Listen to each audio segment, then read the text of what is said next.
Good afternoon and welcome to Kirtland High School for the 2022 CVC Winter Sports Media Day, the first of 4 media days that will take place this week. I am Steve Hare, the CVC Sports Information Director, and kicking off our Winter Sports CVC Media Day tour are the Chagrin Falls Tigers. So I want to welcome Coach Brittany Lasik. Right? Did I say that right? Yes. It's always been Anderson to me, so it was always easy. Okay. And now I'm like, oh wait, I've got to say it for the first time. Yeah. So I know how to spell it, but I wasn't sure how to say it, so I'm glad I got it right. But Coach, go ahead and introduce the players you brought with you, and then give us a little overview. What can we expect out of the short Tigers this day, since we talked about that earlier already? So I brought my 4 seniors today. To my left, Anna Coy, a forward on the team. Kate Bartlett, 1 through 5. On my right, Jenna Santa Maria, guard, and then on my far right, Alana McGinnis. And what can we expect out of you? We talked a little bit when you got here that you're a little bit shorter than you've been used to. But So the nice thing is we brought in 9 girls off of a successful soccer season. So that's 9 athletes that have incredible endurance, incredible speed, and quick feet. And we're hoping to translate that to the basketball floor. We don't have a true post, let alone a true forward. So we're going to end up being a little creative, both offensively and defensively, with a lot of people playing positions that are basically interchangeable. that's a big feature. You had the state soccer run last year, another one this year, came up a little bit short this time, but how has that impacted your program? When you've got girls in your program that have gone and reached the pinnacle and won the state title, that's got to affect your culture as a basketball team. Absolutely. I mean, they're used to success and they're used to a certain standard and level of play, and that definitely translates from one season to the next. They bring tremendous leadership. They set the tone for our younger players and help them to reach that level of expectation that we have. When I was covering Kent State, they had a coach, and his recruiting philosophy was he was going to the high schools and he was recruiting kids from winning programs. He didn't necessarily want it was kind of like the Herb Brooks USA hockey thing. It wasn't finding the best player, but the right player, and he wanted kids that were coming from winning programs because they had to change the culture at Kent State, and it was pretty effective. And I have to imagine it when you have, and it's the same thing, we're at Kirtland here, and you see that with Kirtland football, Kirtland girls soccer carries over to Kirtland basketball and Kirtland track. Now the girls cross country team is, doing things that they have never done before, and I think it's just that culture change, and so that really has to make an impact for you. Yeah, I mean, we don't necessarily have like one player that is like a standout basketball player. We don't have, Hallie Foam with 6'5" inside anymore. This is a culture where everybody has to buy in and everybody has to contribute. We have maybe one girl that basketball is like her primary sport. Otherwise, you're bringing in athletes, and these are athletes that know how to be successful. And as a coach, I'll take 12 players like that in a heartbeat. I mean, we can work on the basketball stuff together. I know that's not what every coach is going to say, but they're talented, they are athletic, and they're really intelligent, and we can work with that. All right, well, I'll start with the players, and then I'll come back to you for a recap, but we'll start all the way to my right here, and that's Anna. Anna, go ahead and introduce yourself, name, grade, and what position Coach is expecting you to play this year. I'm Anna, I'm a senior, and I'm going to be playing forward this year. So Coach told me earlier, you guys don't have a whole lot of height. You've got Kate there, who's the tallest girl on the team. So as a forward playing in the paint, trying to get those rebounds and those putbacks, that's an extra burden for you. How are you and the other forwards and centers, if you have centers out there, but how are you guys kind of, making the most of that situation? I mean, I think we really all are just trying to do our best, and I think we have a lot of hustle and just trying to play to our strengths, not necessarily the height, but Obviously, we have the 3 girls to your right, so you don't have to mention them, but who are some of the other girls that are going to be down there in the paint doing that dirty work, getting the rebounds and putbacks and things like that to help the team? we have Elena Goodwin and Nora Pope, who are both juniors.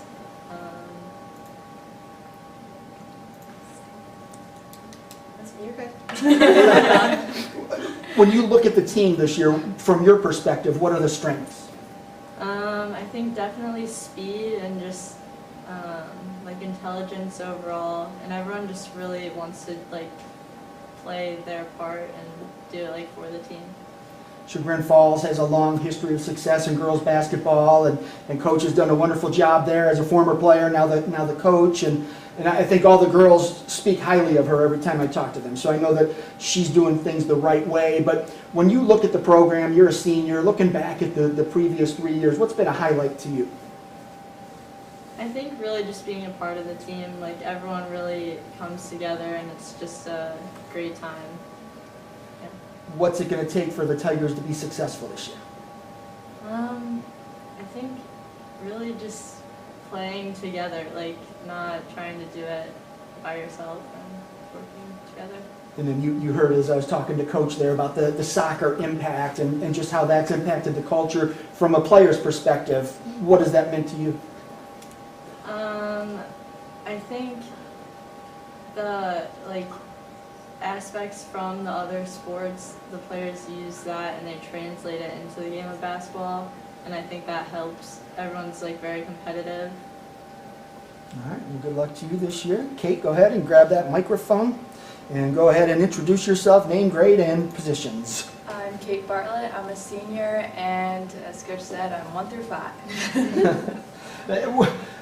Is that good? I mean, do you like to go into a situation like, hey, they're going to count on me to do a lot of things? Yeah, I love it, and it's almost like that with soccer too. I'm kind of holding it down, and she could ask me to do something, and I'll do it right away. I will do everything she says. I trust Coach and everything, and just that responsibility that she expects me to have, through the team, being a leader and everything. It's nice to know that she trusts me and that I can help lead the team.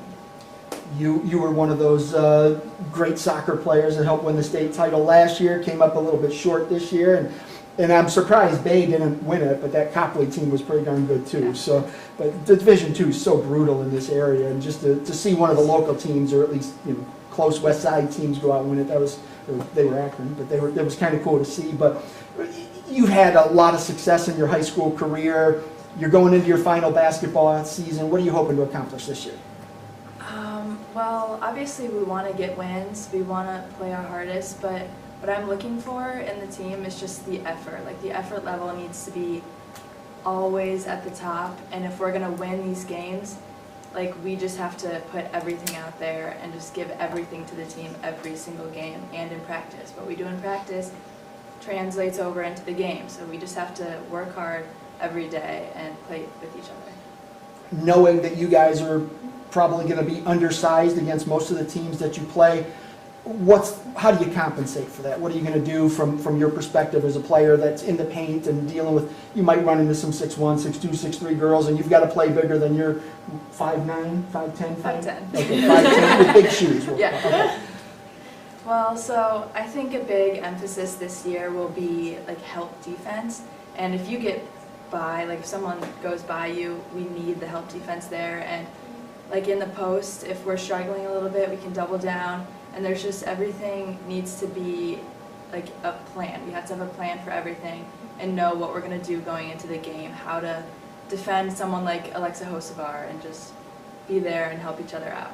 I probably should have asked Anna, since you've got a couple of inches on her, but when you're in that situation where you're an undersized, forward or center, or whatever you're playing in that situation, and you're playing a taller girl, you also have to watch your fouls, because you run it. How do you kind of protect yourself from that? I mean, I'm definitely still learning from that. We had a scrimmage the other day, and I totally got myself into trouble, but it's just something that you have to help each other out with. Again, you can get in foul trouble, obviously, but we have people to back each other up, and if you get into foul trouble, there's somebody else waiting to step up and take that place. And then I'll leave you with this one. Just at the end of the year, you're going to be able to say, you know what, we had a successful season because, and you can finish that. I go back to the effort. We just want to put everything out there every single day. The effort level is just so important to me. All right, we'll go over to Jenna. Go ahead and grab your mic. Jenna, I think this might be the first time I'm meeting you, but I see your name in the box scores all the time, and Coach always talks about you, so you've obviously made a pretty big impact. But go ahead and introduce yourself, name, grade, and positions you're going to play this year. I'm Jenna Santa Maria. I'm a senior, and I play guard.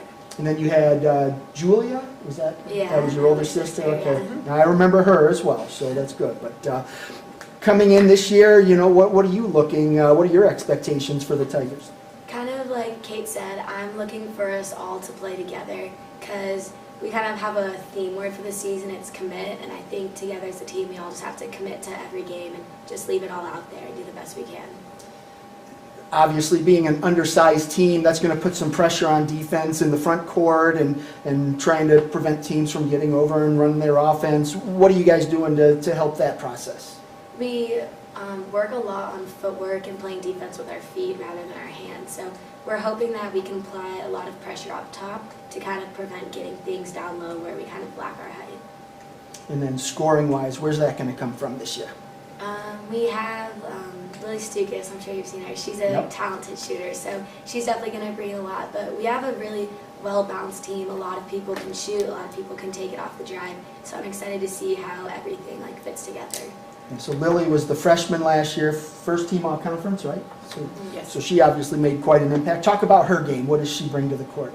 She just has so much energy and speed, and she's always on defense looking for a steal. She's always getting ready to shoot or to take it in the hoop on offense. So she's a great person to have on the court because she always is active and just wants to make a play.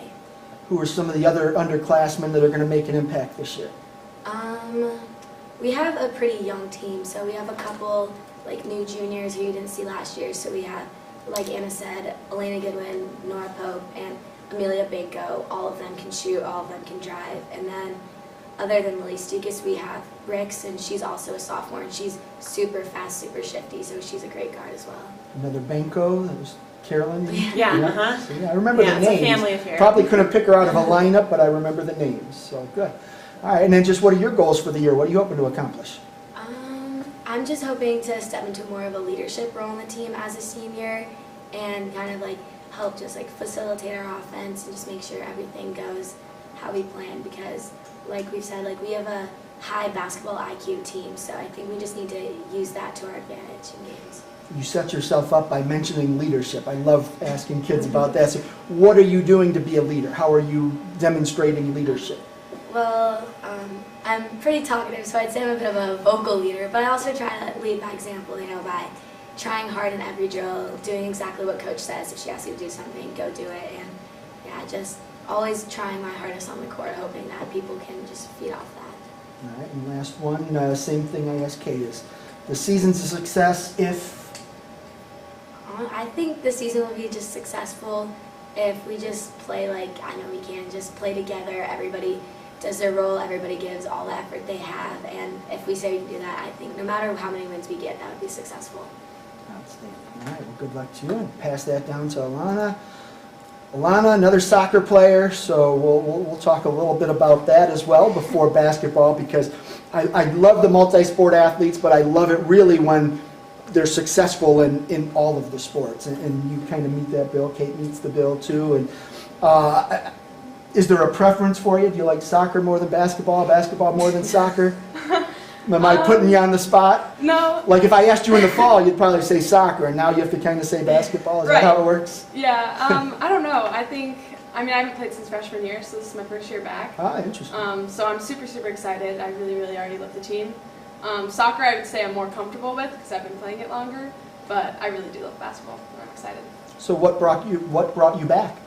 Well, I was going to play college soccer, but I decided not to, and I really wanted to have a really fun senior year.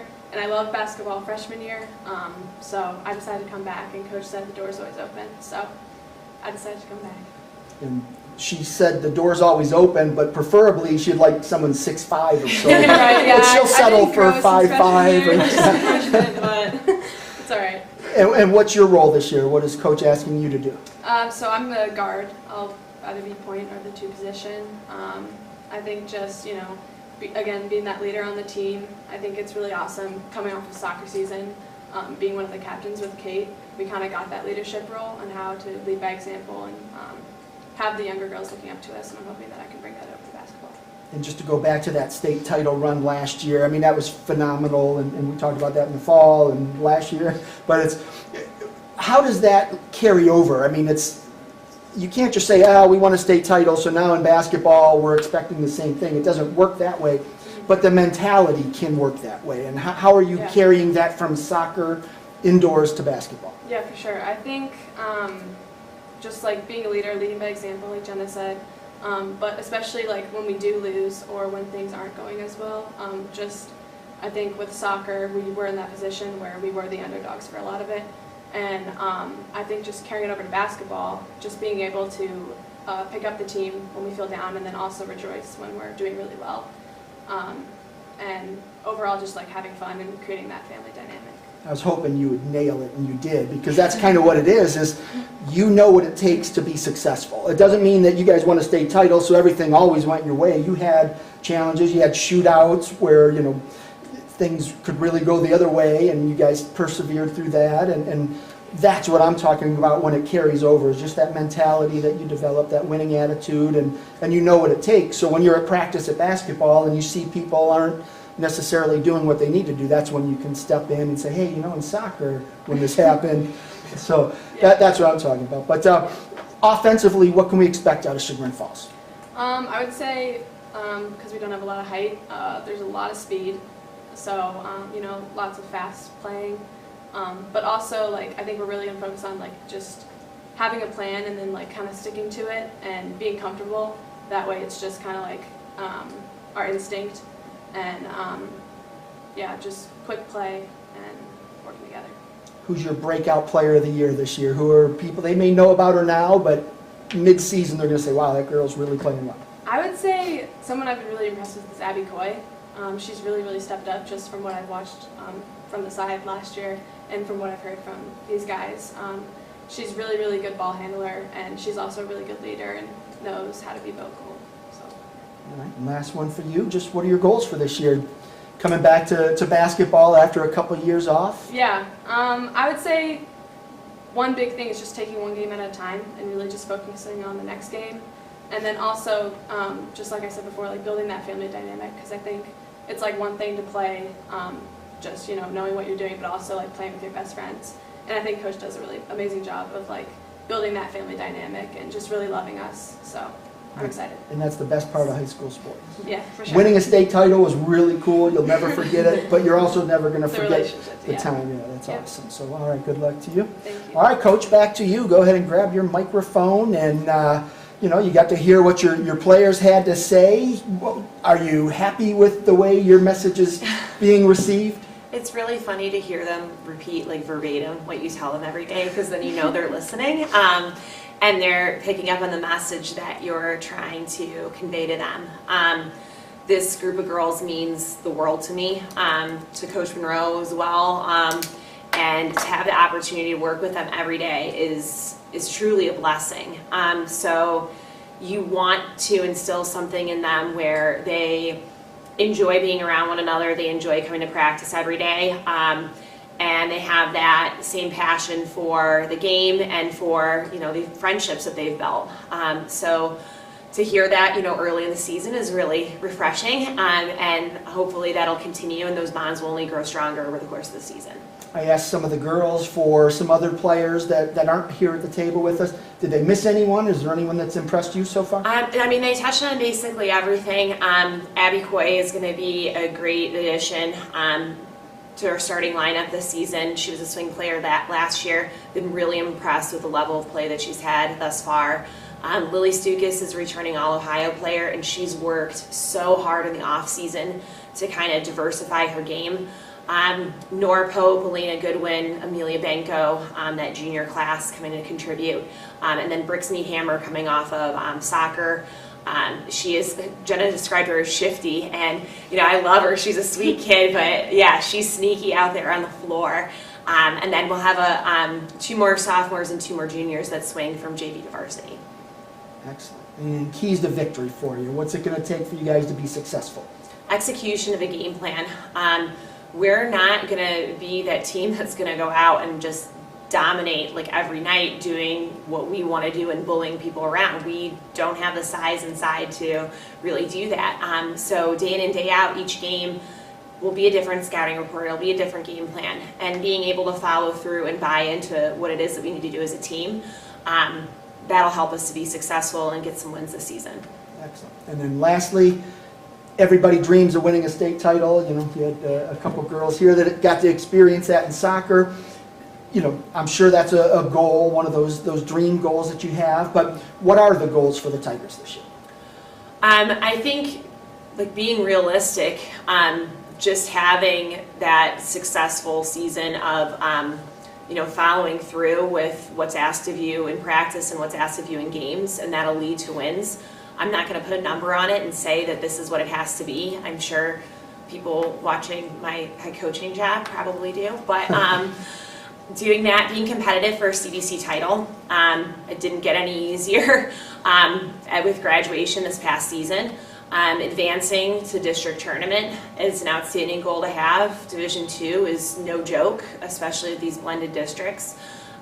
So, I mean, you could quantify it by looking at that, but ultimately, like, I want girls to leave our program that know how to be successful, that are confident in themselves, that build each other up, and if that happens, I think that we've had a good year. Outstanding. Well, I wish you all the best of luck this year. I will see you a couple of times, I think. In my early schedule, it always changes, and then if it snows, I don't go out in the cold. I'm too old for that. It's definitely more. So, but I do wish you the best of luck. I appreciate y'all making the trip, and we'll see you on the court somewhere. All right, thank you. All right, that was the Chagrin Falls Tigers here, kicking off the CVC Winter Sports Media Day here at Kirtland High School. Up next, we've got the Crestwood Red Devils. We have a moment to take the hot seat here at Kirtland High School. Once again, as always, our live streams through CVC TV are brought to you by Ohio Center for Oral Facial Implant Surgery, and we'll hear more from them throughout the show. Right now, we'll let the Red Devils settle in, and Coach Henderson, correct? Yes. Or did he send somebody? Okay, Yep. Just making sure. All right, ladies, there's a little black switch on your microphone. When it's your turn to talk, just make sure you flip that up, turn it off when you're not using it. Coach, I'm going to let you go ahead and introduce the girls you brought with you, and then just give us your elevator pitch. What can we expect out of your team this year? All right, so I brought Hannah Ward, who's our shooting guard, as a sophomore for us this year, and then Kelsey Downs is one of our forwards as a senior. And what can we expect from your team this year? Obviously, you had some graduation losses, just like Yes. everybody, but what are you bringing back, and how do you plan to maximize that talent that you have on the roster? You know, losing 6 seniors last year really hurt, just having experience with that. But we did play 3 freshmen last year at the varsity level. Hannah was one of them. She actually started for us. I think with the kids coming up, the work that they've put in the off season, and then so far this season, we're young, we're inexperienced a little bit, but we're learning, and every day we've hit the floor, we've gotten better. I think, you know, yesterday's practice was nice and early. We got in the gym about 7:30, and it was probably the best practice we've had yet. So they went hard, and we're just going to keep pushing and keep getting better and try to learn from experiences that we've gone through, and hopefully compete and challenge everyone we face.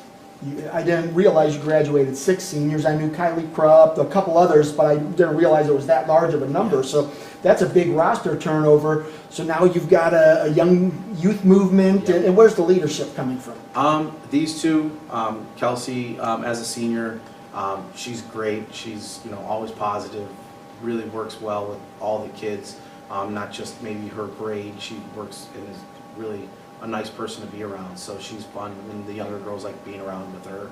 And then Hannah, you know, having that little bit of a varsity experience, we're leaning on that to sort of help bridge that gap between people that are coming in that maybe didn't have that experience, and we can sort of lean on her to, you know, puts a little pressure on her this year as a sophomore, but I think she can handle it. All right, I'll start with Hannah. Hannah, go ahead and grab your microphone. Last year, you really made an impact as a freshman. You came out and earned second team All-CVC honors. What are you doing for an encore this year? I'm just going to go out there and play my hardest. I mean, being a leader as a sophomore is not going to be easy, but I think I'm ready to lead the team this year and have a good year. What positions are you playing? Point guard and shooting guard. Not at the same time, though. You could be good enough to do it, but obviously you want to have that extra body out there. You don't want to play 4 and 5. So what's the strength of your game? Obviously coming in as a freshman, you didn't seem to be fazed by the high school game. You came in right in and did your thing. Yeah, I mean, I went out there and I just played the game I knew to play. This year I'm going to continue to keep shooting, and I'm going to get a little more aggressive and start driving and changing up my game, making different shots and plays and going out there differently. Was that shots fired to the rest of the CVC, letting them know you're elevating your game even Yeah. more? All right. When you look at this team, obviously losing 6 seniors, you lose that leadership component, and now a lot of that falls on your shoulders as well as the senior to your right. But how are you changing the way you come into practice and do your thing now that you're the veteran and people are looking to you for some leadership? I've been going to practice wanting to talk a little bit more to everyone, getting to know everyone more, because I know that's what the seniors did last year, and I think it really helped us. Just making more positive impact on our game and just getting us through practice better every time. Without giving away any secrets, if you had to write a game plan on how to defend yourself, what would it be?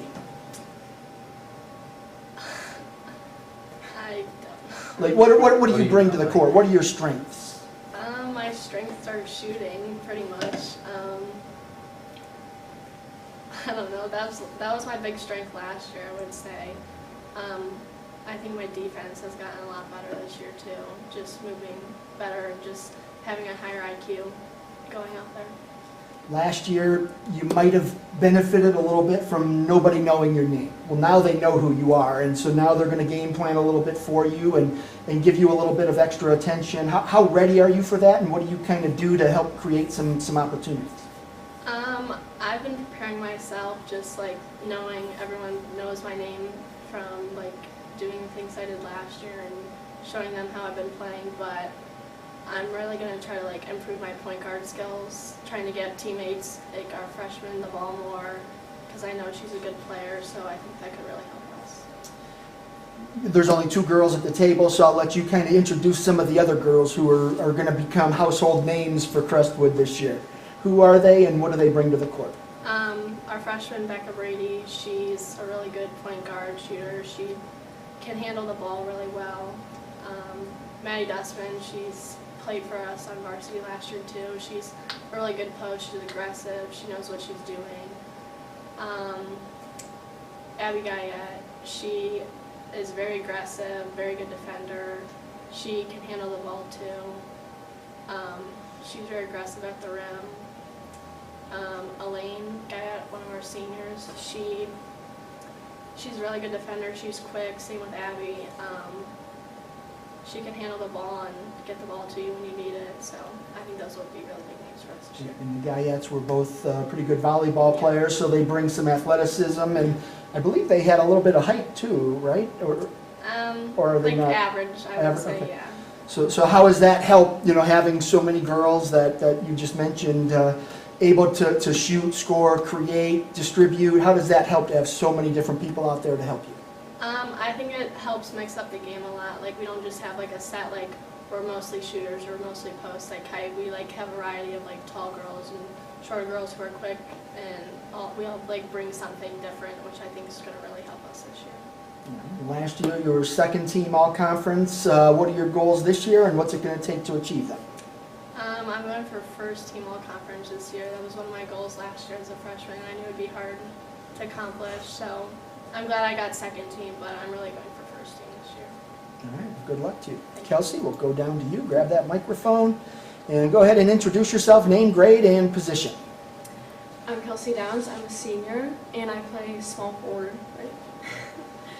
All right. So losing 6 seniors last year, you come in. Are you the only senior now, or do you have?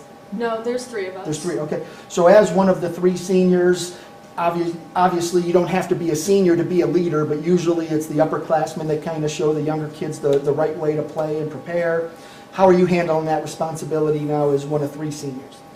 Well, I think being a leader you really have to be a leader off the court too. So we're trying to do a lot of team bonding, and I think we're just really a big friend group this year. So just carrying that on the court too be important. As a small forward, you don't exactly, scream, hey, I'm a rebounding machine, but I imagine that you have to put in a little extra effort to get up and grab those rebounds. How do you approach that, knowing you're a little bit undersized for your position?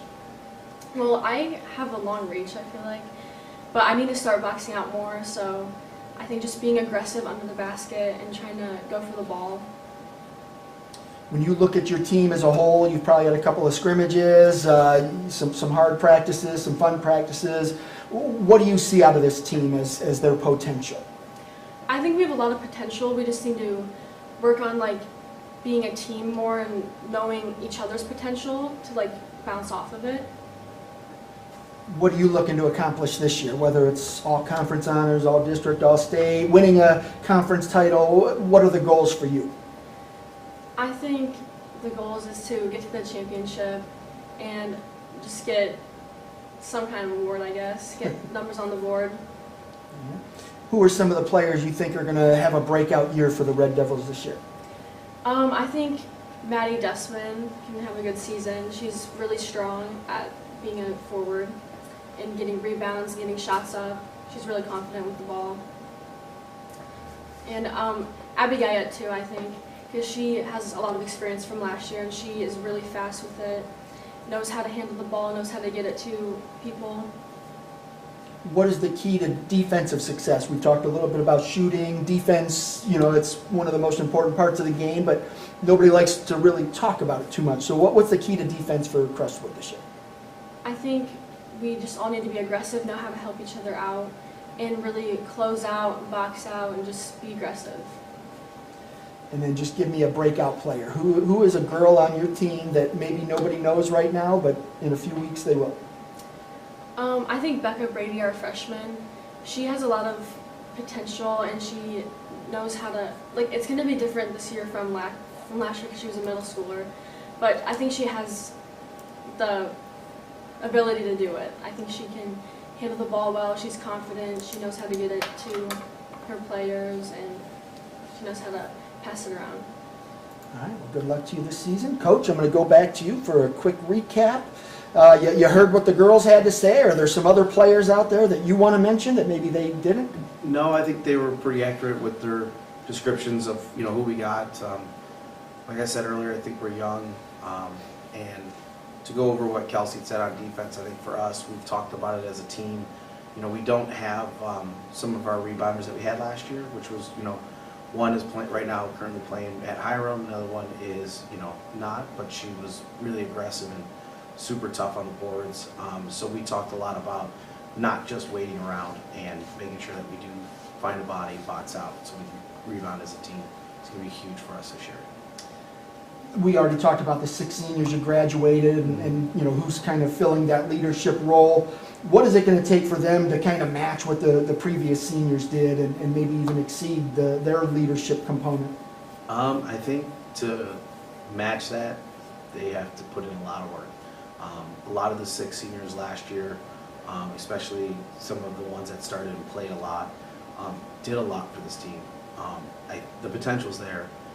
Kelsey does it now just by her interactions with, always being positive with kids. She might not always be confident and positive on herself, which we're working on, because I think she does have some potential to really help us, make a lot of really good plays for us.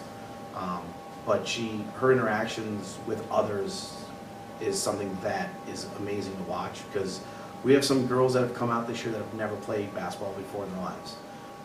And they came out because they wanted to try it. And, it could be really easy to just sort of turn your back on them and not give them the time of day.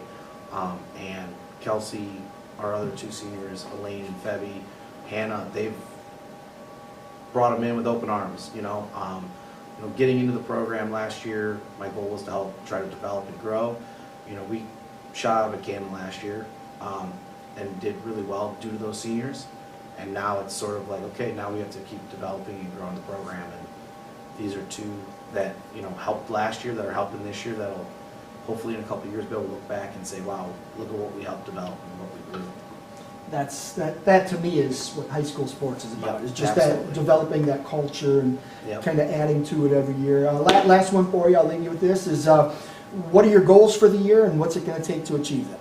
I think the number one goal for me is always to compete, to come out, at practice, at a game, scrimmage, whatever, and just know that every girl that touched the floor gave it everything she had. Not having it where, they're regretting anything. Maybe they're not as successful as they want to be, but they're giving it everything they can, because if they're doing that, I can't ask for more. I can't ask them to give a little bit more if they're giving it everything they got. So I think focusing on that and then helping with skill development, if they come together as a team, we're gonna surprise people that think maybe because we lost the 6 seniors, we're not gonna do as good. But I think we could surprise some people with some of the different things we have this year, and hopefully it keeps coming together and we have some fun with it.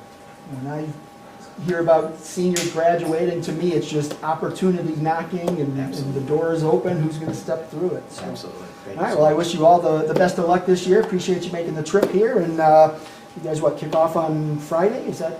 No, our first game is the 23rd. 23rd. Doesn't the season start, though, on Friday? Or is that? The season does Yeah, start, so- yeah. so our girls' first basketball, games- yeah. Yeah, girls' basketball starts Gotcha. on. All right, well, good luck to you, and see you on the court somewhere, I Yeah. hope. Thanks, All right, have a good take one. care. That was the Crestwood Red Devils here at CVC Media Winter Sports Media Day, live from Kirtland High School. Up next, we've got the Kirtland boys basketball team. Right now, there isn't a whole lot of attention being placed on the Hornets boys team, as they are still predominantly playing football. I don't know that they've got too many guys that aren't football players, so I don't know that they've had a practice, maybe an open gym or two, but it's something that over the last 10 years Kirtland has grown accustomed to. Their boys basketball team has gotten a late start. They'll start their season somewhere in late December or early January, and we'll see how that goes. But we got the McGregor children trying to sneak into the video. Come on, take a seat. There's an empty chair for you. But if I ask you a question, you're going to have to answer. Come on, Norm. SpongeBob or Patrick? SpongeBob. SpongeBob. Yeah, that's what I figured. All right, the Kirtland boys basketball team here joining us. Fresh off a big win last night over Dalton, 33-0 in a regional semifinal. So they advanced, the football team we're talking, has now advanced to a 13th straight regional championship game on Saturday at Nordonia against Mogador. And that is all the talk in Kirtland right now. But we're going to shift gears a little bit, talk to Coach Sean McGregor here about basketball, even though he's spending his time on the football sidelines right now. But Coach, obviously it's a weird situation at Kirtland, one that you've grown accustomed to in your few years here at the program, and every coach that's come through has had to kind of to get used to it. The football team's success has really changed the way the basketball team gets to prepare. It cuts down the amount of time you have, and then once you finally do get all the guys on the court, you go right into games almost. So you don't have a whole lot of time to prepare, but how has it been just kind of adapting to that challenge and making the most of it, because you've still been successful, whether it's you or anyone that's come before you. The Hornets have been successful on the court. So what's it like just being a part of this and trying to balance both that football success and then trying to meet the demands of basketball? Yeah, Flip that switch up on your mic. Yep, there you go. Well, a lot of it, it's just a good thing to be a part of competition, and the fact that they have so much success at football is fantastic, and it just leads to, they learn how to win, they learn how to compete, which comes over to the basketball program. So we have guys that are in practice now, and they're getting a lot of reps, and they're getting, learning to be, taking on a bigger role than maybe they will during the regular season, and when the football guys come in, they're so used to competing and winning that they just come in and do a good job. They use their athleticism, they're big, strong kids. So success really goes along the lines of, they're good athletes that know how to compete and play hard. So, it's an easy transition right into it. We keep things simple on both the offensive and defensive end, so there's not a lot of, prep work to go in where we're running 20 sets and here and there. We're just going to be good athletes and let our athleticism take over. You don't have many pure basketball players. Whether they were football players or soccer players or whatever, golfers, you've got some multi-sport athlete kids. what are you doing with those kids that aren't playing football? How are they getting their basketball time in right now? Well, like I said, we got a lot of guys. We have like 24 kids in the gym right now, which is good for us. So we're getting a lot of competitive reps, and not trying to do things repetitively as far as going over, like I said, going over sets, keeping it stupid. So a lot of competitive things, skill work, and just Vince Carrero and Owen Mueller. That's our starting backcourt for the most part. They're getting the ability to make a lot of decisions, they're getting a lot of shots, and when we're doing defensive drills or whatever it might be, they're getting to show their leadership skills. So we're very excited about that we have our backcourt in there, so it's nice to have that. And then hopefully it's another few weeks yet until you get the football guys back. We're hoping like December 5th will be the day that we get our football guys back, and then once they get back, it's full go. But we're deep and we're athletic, and we've got a lot of guys that know how to win, and they're pretty skilled. So I'm looking really forward to this year. When you finally get everybody into the gym, it's whether it's December 5th, 6th, 7th, whatever it is, the time before your first game is going to be just a couple of weeks. So you're dumping a lot on these guys, and you said you keep it simple and that type of thing. But what is it going to take for these guys to change gears, going from football to basketball? Well, first, their bodies need to recover. I mean, they go through such a grind. It's 16 weeks, and for the last 10 years, they've gone 15, 16 weeks. So when they come in, it's more about just being smart with them. They need to come in, just kind of get used to, and they need to trust their bodies and know who they are. Guys that have injuries, both these guys have shoulder injuries. They come in, they're banged up. They're going to have to, let me know how things are going. But the condition is totally different. Everything's totally different, but they got to make sure, like I said, they know how to compete, so they come in and you can't keep it. It's amazing to me. They go December 3rd, they play in the state championship game, and then by December 5th, they're all there. I mean, every single kid shows up the next day. They just love being with each other, so they love being with each other and competing and doing those type of things as a team. So it's exciting. It's a great thing. All right, go ahead and introduce the guys you brought with you, and then I'll come back to you for a recap. So we brought two seniors. We have Bobby Whitaker with us. He's coming off an ACL injury from last year. Super excited to have him back. And Phil Laverty, who obviously is a senior, defensive player of the year in football, and excited to have him in here as well. All right, Phil, go ahead and grab your mic, and we'll start with you. What positions are you going to be expected to play this year? Pretty much defense. That's it. A good role for you, considering what you do on the football field on Fridays. Yeah. That's what I take pride in, on football and basketball. That's what I like to do, not let the other team score. When you look at this weird situation at Kirtland where you're a basketball player but you're a football player, and how the football season pushes basketball, from a player's perspective, is that a difficult challenge or just something you kind of thrive on? Yeah, I would say it is, because like the last couple rounds of the playoffs, we get beat up pretty badly. So then we have to get right into basketball, which it's hard because we're sore coming out, and the conditioning is very different. Like a lot of teams have a while to get back in the basketball shape because it's more running and less time in between. So when I start basketball, I'm gassed. But it works out well. You're used to that. It's not something that wears you down. Yeah. It just takes a little bit. It's a little different approach than football. Different conditioning, definitely. Looking at the basketball team, what you haven't been to a practice yet, I assume, or maybe you've gotten to an open gym or something like that. But from knowing from last year to this year, what do you see as a strength of this year's team? We're definitely very deep. We have we got a good mix of older guys and young guys, and a lot of guys that have gone to summer stuff. They've gotten a lot of reps over guys that haven't.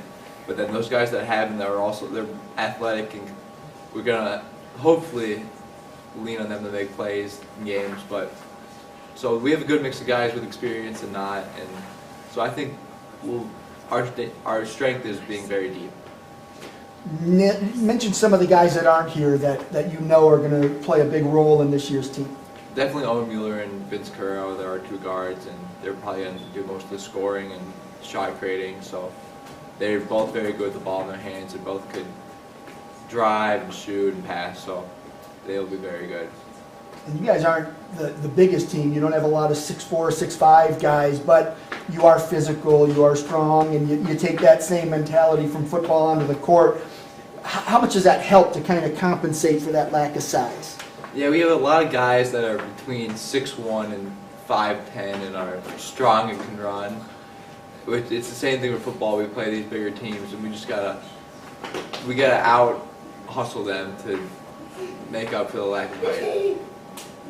In football, it works really well because that will to win and do those things. In basketball, when you're 5'10", trying to out-rebound a 6'5" guy, it doesn't necessarily always work out as well. But you can go in there and bang bodies and do that type of thing and make it a little bit, give them second thoughts about wanting to go up and get that rebound. Yeah, it's definitely a lot harder because we don't have very tall guys on the team, so when we go up against teams with 6'4" plus, it's harder to get the rebounds, but we do our best.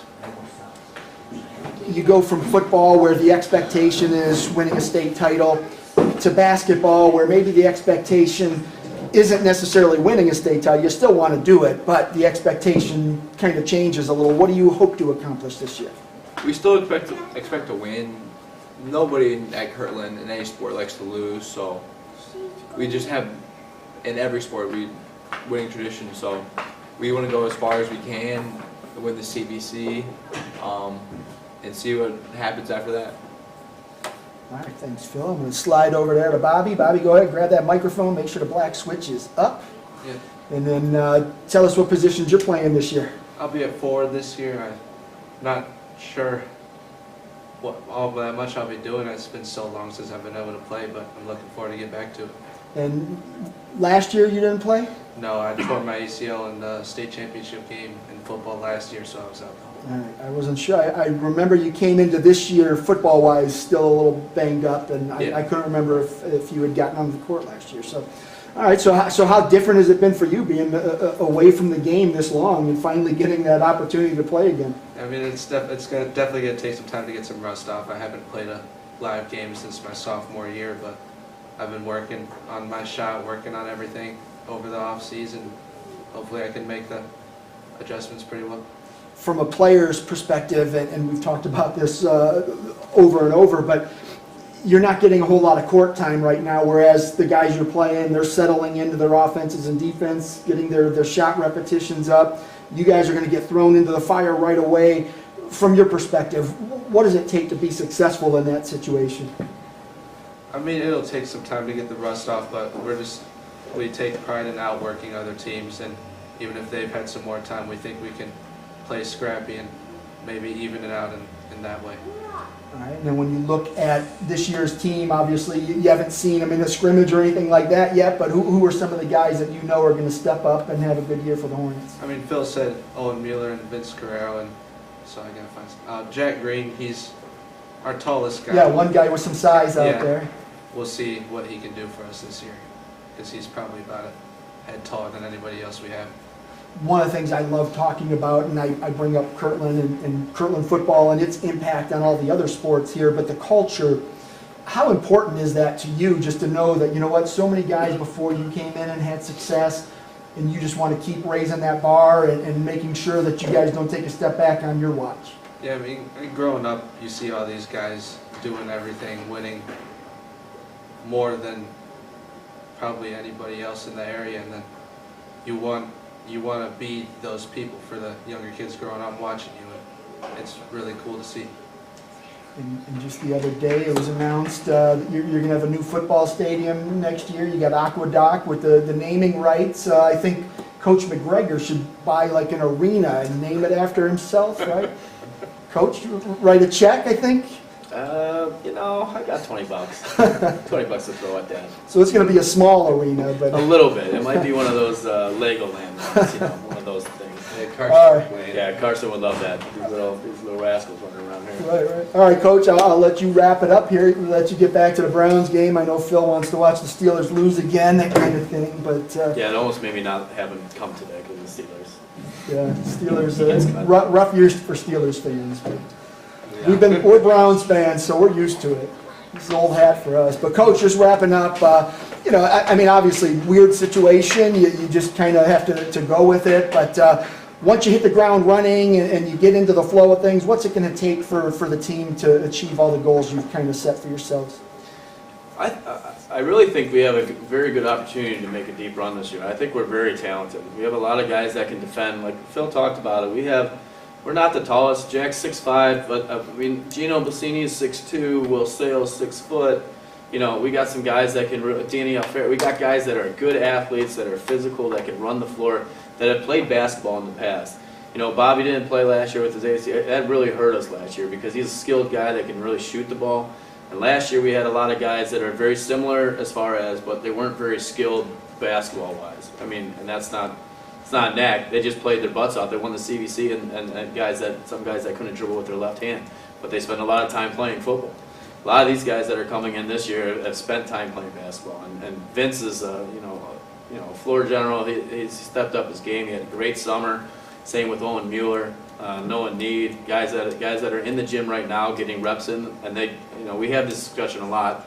You know, the guys that are there now, they've got to carry us early in the year because other guys are going to be, fighting off rust and, like you said, the fatigue factor. We'll have our first day of practice on the 5th, and then we play our first game on the 13th. So you're talking at most having 7 practices before you go in and play a really tough Cardinal team who's got everybody back. So it's one of those scenarios that they're used to playing hard. They come in, we got to it's almost like a load management type thing. By the time they get their wind, it'll be sometime in January. So it's important that we have that depth and have those type of guys that want to win and are sacrificial for their team and care about each other so much that they worry about the success of the guy next to them as opposed to, themselves. And we have a lot of selfless guys out there. So I'm looking really forward to this year in general. And I think that culture we've talked about and what I talk about all the time, I think that kind of really helps the engine keep going because these guys, they know what it takes to win, they know what it takes to be successful and go out and they do those things in football that carries over to basketball. So there's not quite as much of a learning curve or a setback as you kind of settle in. But it's definitely a challenge. You play a lot of games in a short amount of time, which, another disadvantage for you. But over the years, Kirtland's they just keep doing. They expect, to have success, and that's a big thing when you're teaching culture with whatever sport you're playing or whatever, to have that expectation of having success in the things that you're doing. And they have that. They step in, they hate to lose. It doesn't matter if we're playing, we do a lot of competitive things in practice and all the things that we do, they hate to lose. They hate losing to their brother, they hate losing to, they hate losing. So, they step into the game. That's a hard thing. Half of coaching is getting kids to buy in and play hard, and I don't have to do that a whole lot. So it just fits into what we do. We keep things simple. You pressure. We use our athleticism. We want to extend the floor as much as possible. I mean, we're never going to be a team that's going to be able to execute a bunch of sets or this, that, and the other because we just don't have time to do that kind of stuff. And we're working on conditioning, working on other things. So, having the kids that they work so hard in their other sports and they have success and they're just used to having success. So it's just an expectation that they have, and they definitely don't want to, they don't want to be the guys that have the program not have success under their watch. So it's an exciting thing. Well, I hope you're paying attention in the locker room at halftime when Coach Laverty's giving his speeches because whatever he says, it works. They come out of the locker room like yesterday, 21 straight points, put the game away. He said anything. Oh, he didn't say it's not even him. I don't think he said one word. Oh, Phil calling out his dad. Phil, you're going to go home. Your key isn't going to work in the front. Play harder, hit harder, hit the holes, get after it.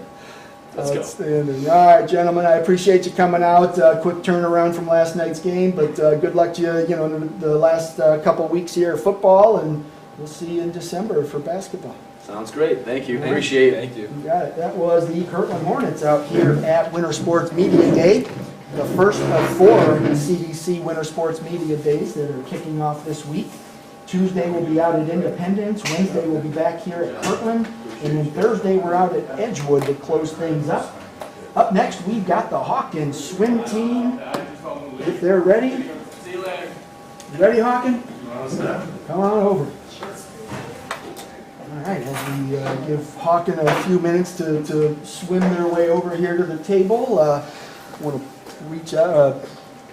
Mention our presenting sponsor once again, Ohio Center for Oral, Facial, and Implant Surgery. Can't do anything with on CVC TV without our sponsors, so we definitely appreciate their support. We have sponsorships available throughout the school year as we have getting ready to start streaming some basketball, wrestling. We did our CVC swim meet a couple of years ago, so we hope to do that again this year. But Coach, I'm going to let you start out. Go ahead, introduce yourself and the athletes you brought with you, and then just give us an overview of what we can expect out of the Hawks this year. And I have to imagine the girls are gunning for a 25th straight. So, and when I say 25th straight, they've won 24 straight state titles, which is unbelievable, and we'll talk a little bit more as we go along. But Coach, up to you. My name's Adam Katz, head coach at Hawken. Today with me, I brought Ozma Khan. She's a senior. Karis Edgar, Chloe Batista, and Preston Woolley. And you know, we were able to officially start practice on the last Friday in October, I think the 26th or 27th, and we've been working pretty hard and looking forward to the season ahead and seeing what we can accomplish, definitely. The accomplishment of 24 straight state titles, that's just, it's ridiculous, it's crazy. I mean, obviously, a lot of work has gone into that, and I don't know how successful you were before that run. I imagine it kind of built up, didn't happen overnight, but to sustain that level of success over such a long period of time just speaks volumes about the school, the community, the support that you get, and then obviously the kids and their abilities. But what's been the magic pill there? What has it taken to achieve that level of success at such a consistent rate? You know, I think a large part of the success comes from our past. It's tradition built upon tradition, and these fine athletes certainly don't want to drop the ball, so to speak. At the same time, it's a lot of hard work. It's a lot of dedication that goes into practicing, the hours, the miles in the pool, day in and day out.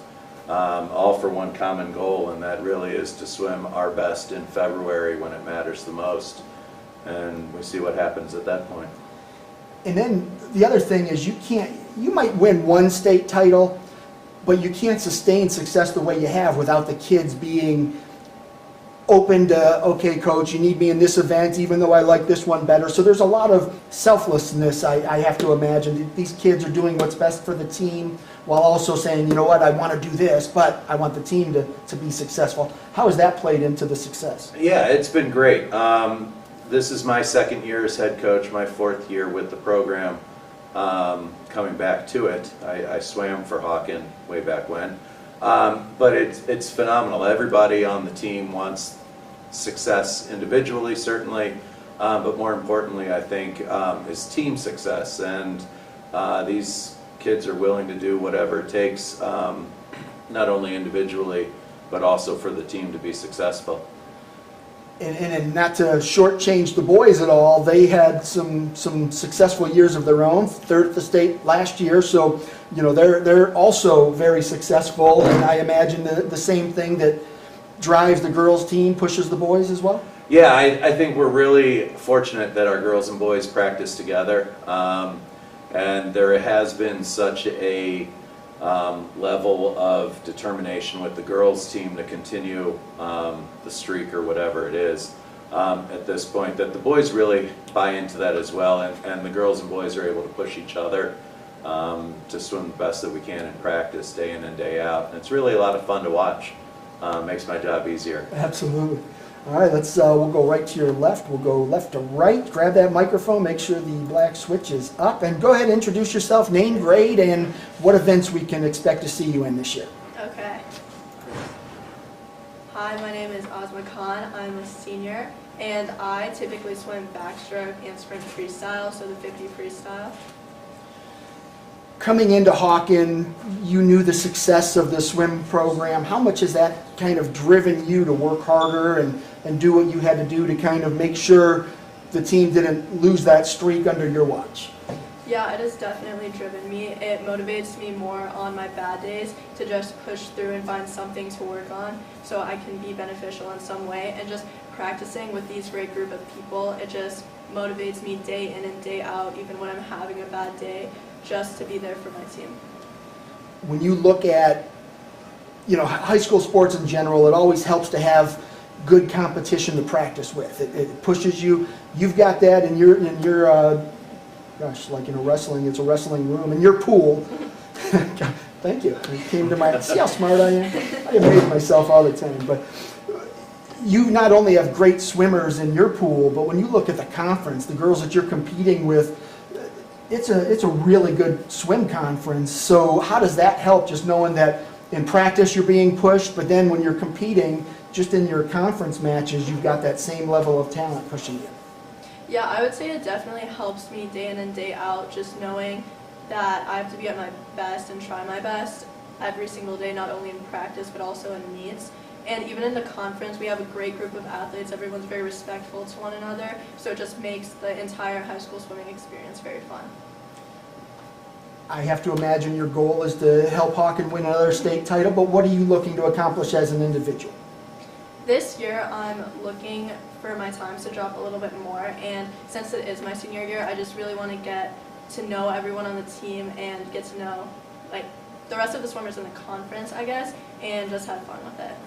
You get to go first, so it's easy for you. The rest of them are going to have to really think. But name somebody not at the table that you think is going to have a breakout year for Hawken this year. Okay. There's a lot I'm thinking. Okay. I would have to say Bree Shirky. Last year she transferred to Hawken, so she unfortunately did not get a postseason.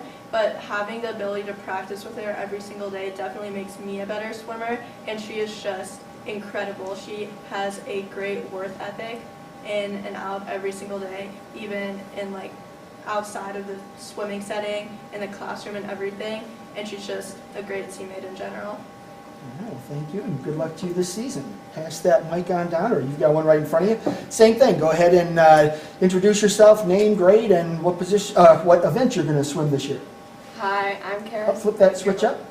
There you go. Hi, I'm Karis Edgar. I'm a junior, and I typically swim freestyle, so probably the 200 and the 500. Coming in, you're a junior, you know what's at stake swimming for Hawken. State titles are the standard, so coming in, you're an underclassman, not quite as much pressure, you've got another year, but how do you deal with that pressure of just knowing, hey, I've got Hawken on my shirt, when I walk into a pool, everyone targets me, they know that we're among the best? I mean, I just try to do the best I can, and whatever happens, happens. So if I just put in the work every day, and then when I get to the meet, I'm just doing my best, and you can't really be upset with the result if I'm just trying my best every day. How have you grown as a swimmer being part of the Hawken program? I think I've definitely grown a lot, especially because of the team and all my teammates pushing me every day.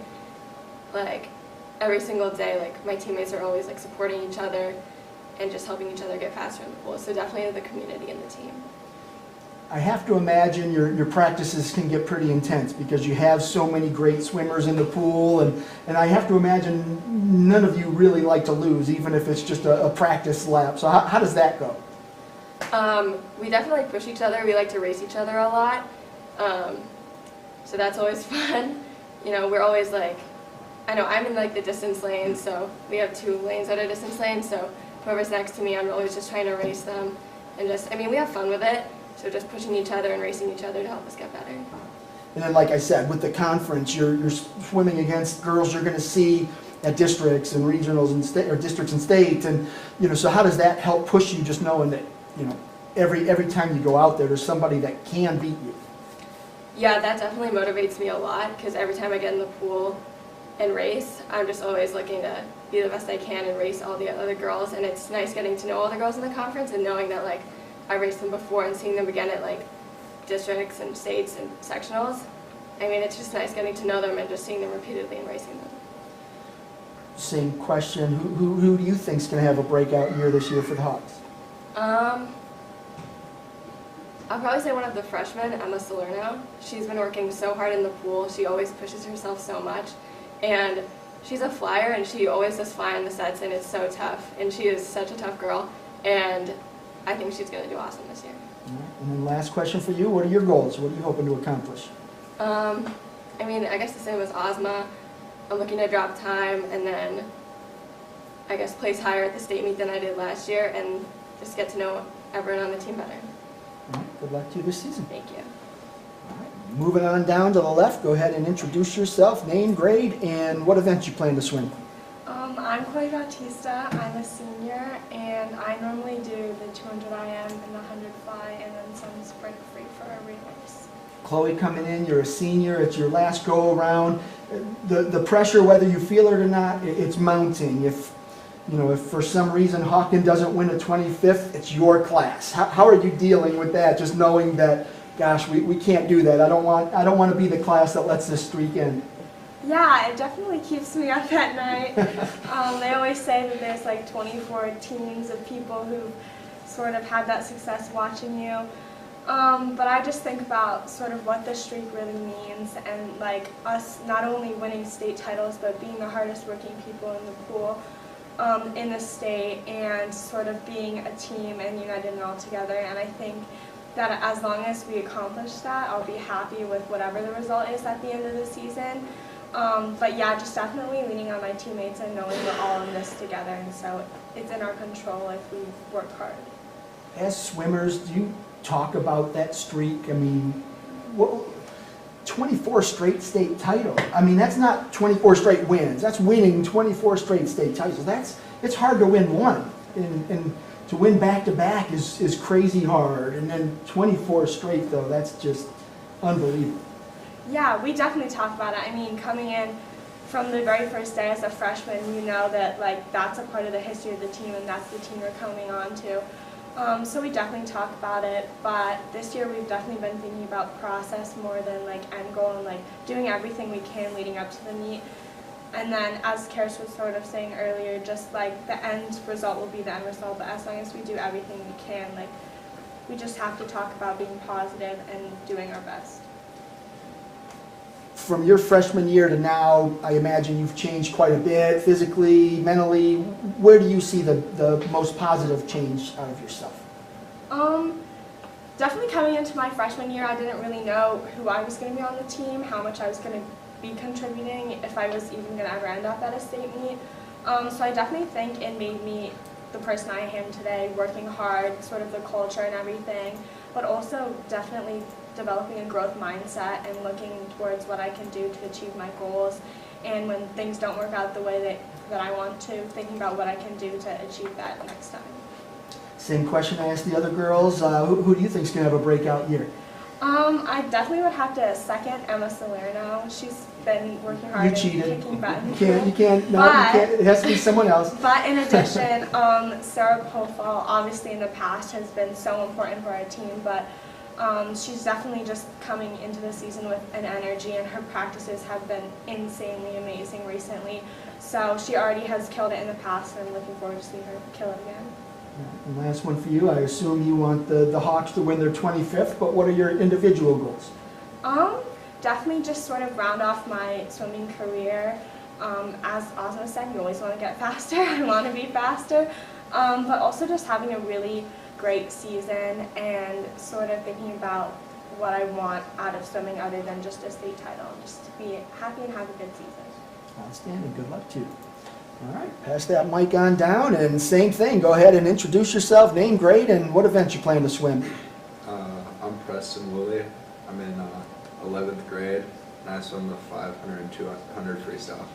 Preston, I'm going to hammer you with a bunch of questions because you're the only boy swimmer here, so you get to talk about the whole boys team, but not to be overshadowed by the girls, because Hawkins boys have won state titles too. Last year you were third, so the success is there. It may not be 24 straight state titles, but it's a team that's feared and revered and respected.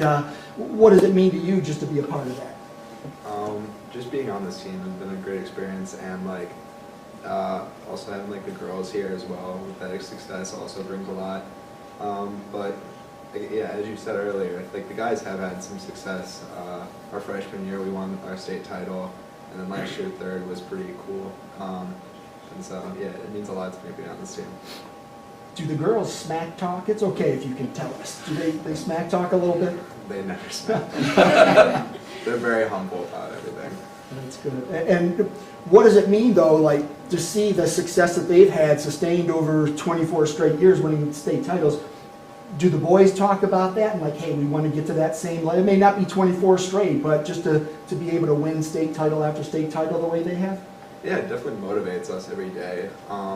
Just having, like, they're such fast swimmers that they can, like, motivate us in practice. Like, I'll be swimming in lane with them and they'll be, like, right on my toes, pushing me to go faster. And just having that makes us really want to push and hopefully eventually win another state title. We had 3 girls here, you're the only boy, so you get to name some other guys that are going to make a name for themselves at Hawken this year. Who are some of the swimmers that you're counting on to help the team win some meets? One is definitely Daniel Shu. He's been working really hard. He's been working on his IM, but he's also improved a lot in his distance freestyle races. Another one is probably Cooper Ryan. He's been working really hard on his 50 free. And I think I've seen him work a little bit on his IM, which is pretty cool. And then Akil has gotten a lot better at his backstroke, which has been pretty cool to watch. Any breakout candidates, guys that may not have been on the varsity or may have not swam in as many meets that you might think will step up this year? Yeah, I'm definitely going to emphasize Daniel Shu on this one. Last year, I think he made it to districts, right? Yeah, he was at districts. This year he's going to place pretty high at states. I'm pretty confident about that, and it's fun swimming with him. He's such a great person swimming. And I talked to the girls about the conference. The CVC is a pretty good swimming conference as well. The boys, not quite as much as the girls, but there are still some really good individual swimmers and teams out there. So it's not quite the same where you're going to a meet and, oh, well, their girls' team's really good too. But the boys, you guys are kind of the favorite in almost everything you go to, but it's still, you still get pushed because there is good competition. How does that help you as an individual swimmer? Well, yeah, I know a couple guys throughout like the whole conference, and I know like which teams have swimmers that I need to race, and like every time we're coming up on like a good team, I know who was on that team and I know who's going to push me, and so just thinking about that race really gets me going. What are your individual goals for the year? I mean, obviously, I think you probably want the boys to win the state title, so I'll say your team goal for you, but what's your individual goal? I just, as all of them said, just want to drop some more time, keep the whole team motivated as much as possible, simple stuff like that. All right, well, best of luck to you, Preston. Appreciate you kind of previewing the boys' team for us. Coach, back to you, just to kind of recap. Anything we missed? Any swimmers that your kids didn't mention? I think we've got a very talented young group. You know, whether it's freshmen, you know, they mentioned Emma, Nina Newton's another one. We were fortunate that Savannah Hirsch joined our team this year as well on the girls' side, and I think both of them will really help us and continue to push forward. And, you know, I'm really proud of the group so far. You know, the streak is one thing. It's not our main objective. Every year our main objective is just to get to the state meet and swim faster. And we always like to think that, you know, the results will speak for themselves once we're done. So our goal is that everybody swims faster at the end of the year, and we just see what happens.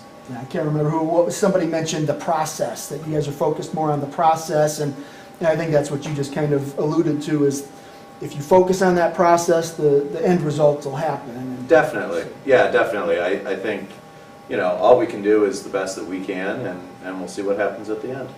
Outstanding. All right, well, that was the Hawken Hawks here, 24 straight state championships. I still can't get over that number. I knew it was a lot. I wrote the story last year, and then just putting my notes together today, I'm like, 24? I had to go and make sure it was accurate, because it's astounding. It's just crazy.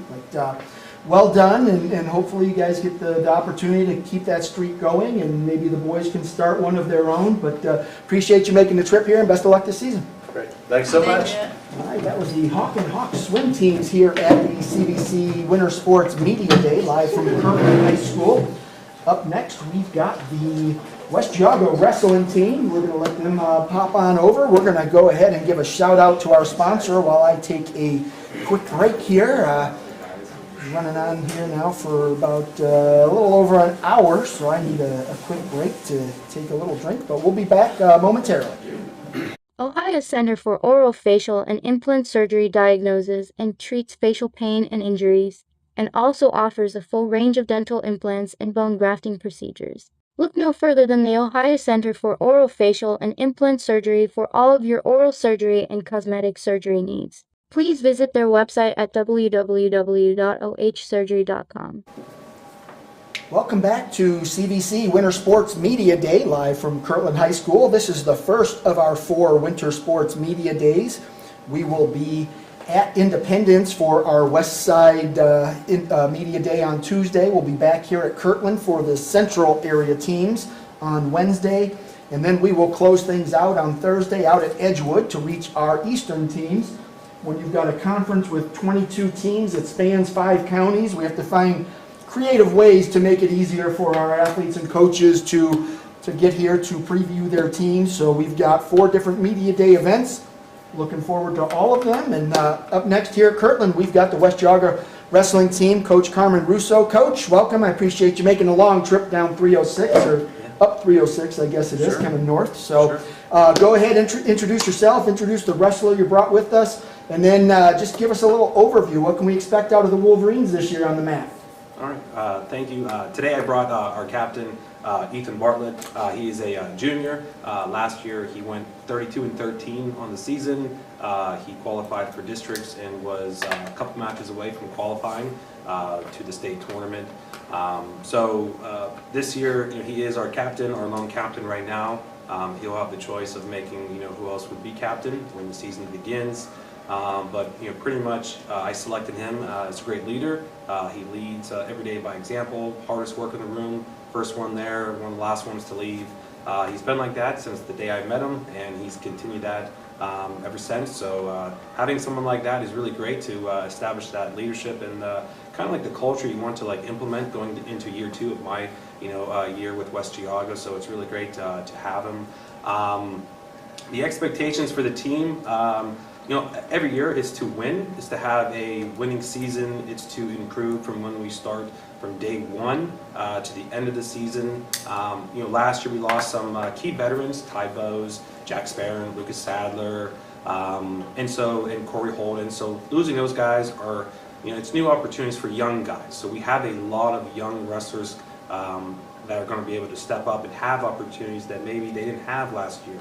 So, we have Ethan, who's a junior. We also have Justin Artino coming back, who's a district qualifier who went 29-4. But after that, really it's consisting of freshmen and sophomores. So we're a young team, but those wrestlers have wrestled a while. It's just maybe the community hasn't been aware of who they are because they're young. So I believe at the end of the season, they're going to know exactly who these young men are. Because I've seen what they've been doing in the room, and they're getting better, and it's nice knowing that you have a very young team with a bright future. So I think as a coach you have to take it day by day, 1 week at a time, knowing that they're young with a lot of potential, and you have to guide them and coach them, and having someone like Ethan is definitely going to make that a lot easier for me. I remember last year covered a dual meet at your place, and West Geauga has always had a really strong wrestling program. The last few years, kind of ups and downs, a few more downs than ups, and just seeing the way the guys competed in that dual meet, the way they were excited for each other, I think you're back on the right track. Has that trend continued? Yeah, I definitely think it has continued. It starts in the practice room. It starts with the coaching staff. This year we brought on Joe Jolton, who has been coaching at the Walsh Jesuit youth program for the past 6-7 years. We've also brought on an alumni, Dominic Rabari, who was a 2-time state place winner for West Geauga in 07-08. So we definitely have beefed up that coaching staff where these guys are wrestling with our wrestlers as well, showing them technique, which is great to have. But it starts in the room every day, the mentality, the approach, and the energy. And so it's really great just to see it keep growing. And so as a coach, you're not going to get everything you want in year 1. It's a progress. Year 1, year 2, year 3. as long as you can see growth and improvement, you know the program is going in the right direction. Yeah, I think as a wrestling team, you want to know that, okay, we've got some elite kids that we expect to get to state. We have some others that we think might get there if they put in the work and things go well for them.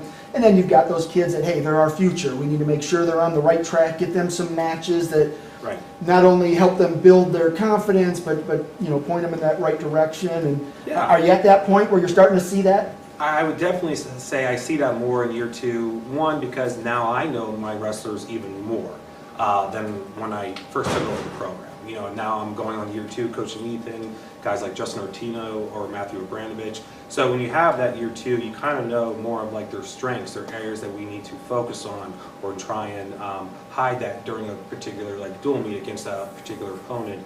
But now I am seeing that more, so obviously, you know, expectations for Ethan to me are to be in a position to go to state, same with Justin Artino. And then we have other guys that are trying to just qualify for districts or maybe win a couple of districts and getting closer to state. So I definitely see that, you know, more this year than last year because I feel like we're growing, but also just being around the young wrestlers more each day. I'll come back to you for a recap, but let's head over there to Ethan. Ethan, grab that mic, make sure that black switch is up. And what rate are you wrestling this year, Ethan? I plan on wrestling 165. All right, and just coming in, you're senior? Is that Junior. Junior, okay, so you've got this year and another year. So just coming in, you know, how much growth have you seen, you know, from freshman year to now as a wrestler? I've seen a lot of growth. My freshman year, I did not get the amount of wins that I wanted to win, and I believe that was with my strength. So after the season ended, I got in the weight room, put on 30, 40 pounds, got up to 170 this year for football. Now I'm planning to wrestle 65 for wrestling. And that kind of nails what has to happen as a wrestler. You know, it's in football, you could be a part of a state championship team and really not be a state championship winner. You know, I mean, you're one of 11 guys on the field, one of 22 starters, that kind of thing. In wrestling, it's just you and another dude. And if you didn't put in the work and he did, it's going to show up pretty quickly. So, you know, like you said, as a freshman, things may have not gone the way you wanted to. You learned from it, and so now you've grown. But how is that carrying your confidence level, too, once you know that, hey, I put in this work, I'm bigger, I'm stronger, I'm faster, I know more, my wrestling IQ is higher. How does that help your confidence? To help my confidence is if I do all I can to do, if I put 100% in all my effort, then whatever happens, happens. But as long as I did my very best, then I can live with that. We just talked about that trajectory. Maybe those younger wrestlers, you want to learn, you know, what it takes to be successful. The next year, you kind of take that next step. You get to districts, maybe you wrestle on Saturday, maybe you get to the blood round, whatever, just so that now you're coming into your junior year, the expectations are a little bit higher. What is that next step for you? I mean, last year I was one match away from the blood round and I lost 4-3. So I plan to make it past the blood round and go to states this year. Blood round's a doozy. You have to come in, the mentality has to be right because it's win or go home. And yeah, obviously you came up on the wrong end of it last year. Hopefully you get through it this year. Maybe you don't even need that blood round. Maybe you do it on Friday and you get to the finals and you know, do your thing there. But what's your strength as a wrestler? What top, bottom, neutral? What do you like to do? I would say my strength would be neutral, or if not, then bottom. I'm very explosive on bottom. I'm going to get up in the first few seconds. And then what are you working on to just kind of turn a weakness into a strength? It's probably speed. I'd say speed. Who are some of the other guys on the team that you know are going to have a big year this year? Justin Artino. We're a pretty young team, so I would expect I've got some freshmen that I believe will perform well, like Brian, Xander Jolton, Caden Khalil. I believe they will bring it home for us. any good wrestler is going to have a really good drill partner. You've got to have somebody that pushes you, might beat your butt one day, you kick his butt the next. But who are your drill partners? Who do you like to work out with? Brian. Brian's been my partner so far. We just kick the shit out of each other. I'll bleep that out later. That's all right. That's all right. He's a wrestler. And when he says Brian, that's Brian Denneman, freshman, a hard worker, just like Ethan to a T, and they've been going at it already these past few days, and yeah, just it's great to see that energy and that competition in the room. All right, Ethan, last one for you. Give me a couple guys you think are going to have a breakout year. People might not know about them now. They could be freshmen. They could be guys that didn't wrestle varsity last year, or guys that underperformed last year. Who are going to have the breakout years? I believe Caden Khalil, Daniel D'Onofrio, Nick D'Onofrio, Justin Artino, I think, has his name out there, but I expect him to do well. And Brian. Yeah. All right, sounds good. Coach, back to you. Let's wrap this up. We've talked about a handful of guys. Anyone else that you are counting on to, make that move through the postseason? I think Ethan definitely, provided a good number of names. One name I would like to add is probably Xander Jolton.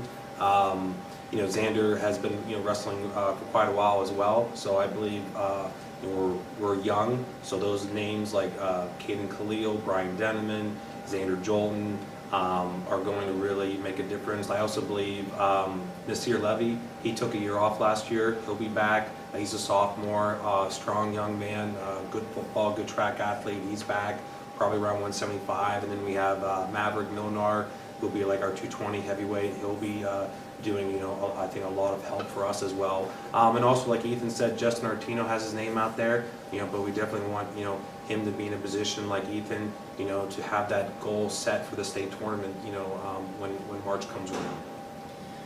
One of the things we talked about, your second year here, and obviously you'd like to come in and have a bunch of seniors up and down the lineup, but the good thing about having a bunch of young guys is you get to mold them into your program. It's not like you're walking in and taking over a bunch of seniors who have been coached differently, and they're a little bit more resistant to change. So when you get those young guys, it's like, hey, we're going to do it this way, and they buy in a little bit earlier. Have you seen that?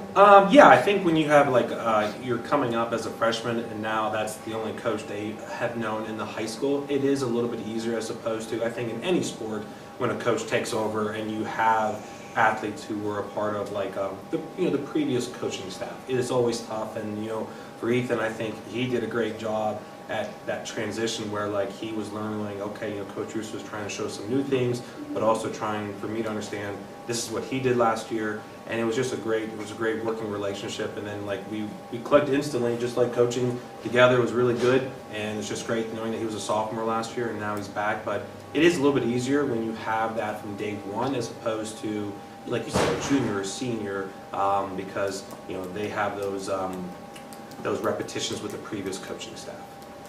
And one of the nice things, being part of the CVC, you get to that CVC meet, and these guys are going to bump heads with guys they're going to see at sectionals, districts, and the state meet. Right. So the competition's there. It's we just had Hawken swim team here. Right. The girls have won 24 straight state titles. That's pretty impressive. It is. And then, but they have a really good swim conference too. So they're being pushed and challenged, and same with wrestling, is you're going to see these guys and you have to learn their style because you're going to see them at the CVC tournament, you're going to see them at sectionals and districts. And so how does it help when you know that, hey, we're already going to see a bunch of great wrestlers even before we get to that district level? I think it's definitely encouraging because it gives you opportunities to figure out, who we have to beat. To me, it's, it begins at the CVC tournament, January 27th, 28th, and then it continues into, sectionals and districts.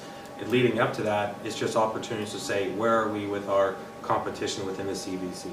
And, when it starts December 2nd, 3rd, for us that first weekend, we're going to find out exactly, where we are with our competition, and then, how can we close that gap and maybe, move past that competition within the CVC. It's deep, the CVC, because you have teams Division 1, 2, and 3, very competitive, a lot of good coaches that, that represent those programs. So for me, it's an opportunity to get ready for the CVC tournament, which begins in the end of January. Outstanding. All right, Coach, and Ethan, I appreciate you making the trip out here. Best of luck to you this year. I'm sure I'll see you on a mat somewhere, but glad to have you, and good luck this season. Thank you. Thank you. All right, that was the West Geauga Wolverines here, the wrestling team representing the Wolverines at CVC Winter Sports Media Day. Up next, we've got a little bit of a break before we've got the Berkshire boys basketball team coming in at 3:50. So that is my cue to recognize our sponsor, Ohio Center for Oral, Facial, and Implant Surgery. And then I am going to take my break, so we will be back right about 3:45, so tune in about 15 minutes. Thank you. Ohio Center for Oral, Facial, and Implant Surgery diagnoses and treats facial pain and injuries, and also offers a full range of dental implants and bone grafting procedures. Look no further than the Ohio Center for Oral, Facial, and Implant Surgery for all of your oral surgery and cosmetic surgery needs. Please visit their website at www.ohsurgery.com.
How are you? Good, how are you? Good. Sit down. Yeah.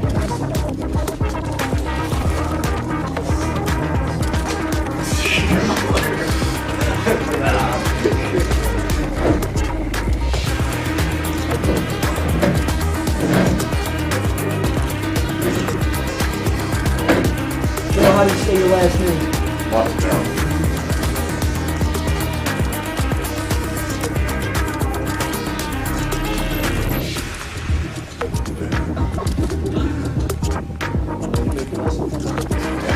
That's true.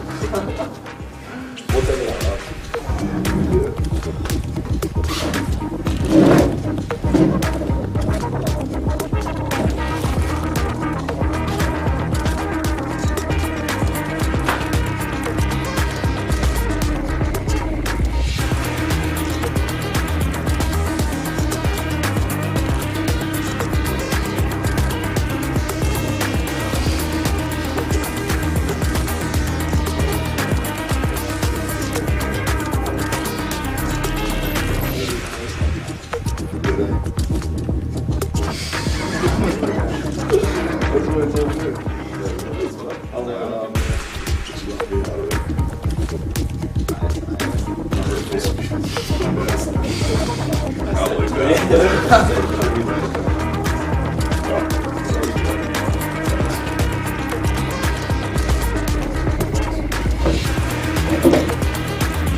Everybody slide that way just a little bit.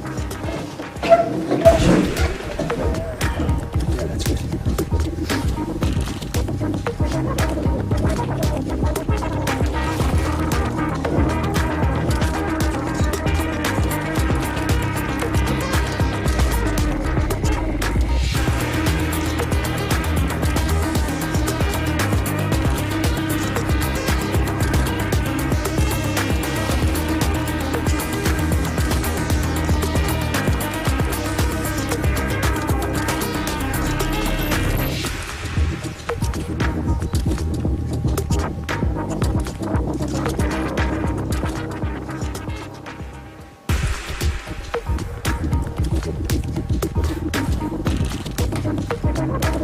We're at, where were we before? We were north.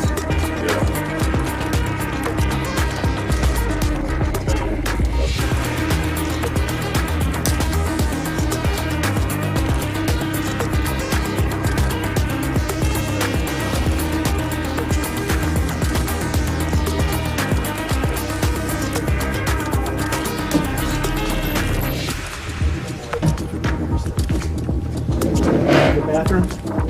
You'll turn left and then it's on your right. You'll see the staff lounge and then it's like 2 doors down to your right. Yep.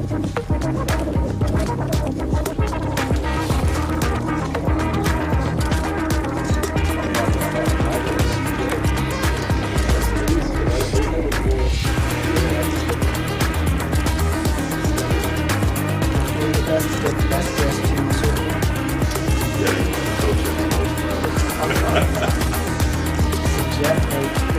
They got it.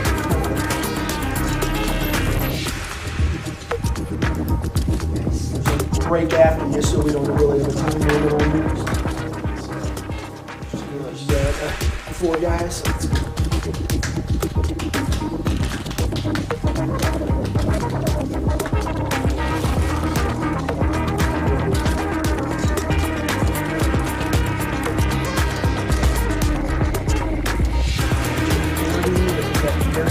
Yes.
350, 349.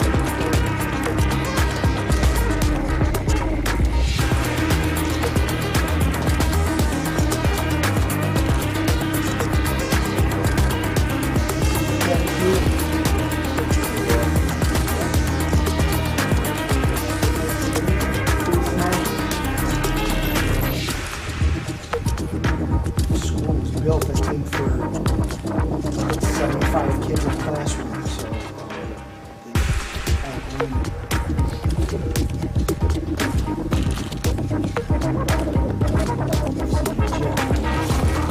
small junior pictures.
Center for Oral, Facial, and Implant Surgery diagnoses and treats facial pain and injuries, and also offers a full range of dental implants and bone grafting procedures. Look no further than the Ohio Center for Oral, Facial, and Implant Surgery for all of your oral surgery and cosmetic surgery needs. Please visit their website at www.ohsurgery.com. Welcome back to Kirtland High School for the 2022 CVC Winter Sports Media Day kickoff here at Kirtland. We have 4 Media Day events starting this week. Next up will be at Independence on Tuesday for the West version of our Media Day. Then we'll be at right back here at Kirtland on Wednesday, and we'll close up shop on Thursday out at Edgewood. Up next here at Kirtland, it's the best dressed team so far at Media Day. We've got the Berkshire boys basketball team and new head coach Joe Montanaro. Coach, welcome. Appreciate you guys making the trip. I'm going to let you start out. Just go ahead, introduce the guys you brought with you, and then just give us a little overview of what we can expect in your first season. Okay. And grab that microphone. There's a little black switch on it. Just flip that up when you're ready to talk, and flip it down when you're done. There you go. All right. Thank you. We have senior Joey Cheka. And then we have Jack Hastings, we have Mason, and then Miles Miller. You're new. You get a pass on that for a couple more days. I got to tell you, I had a Matt Hastings that I went to college with, and he looks exactly like him. And I was telling him that the other day.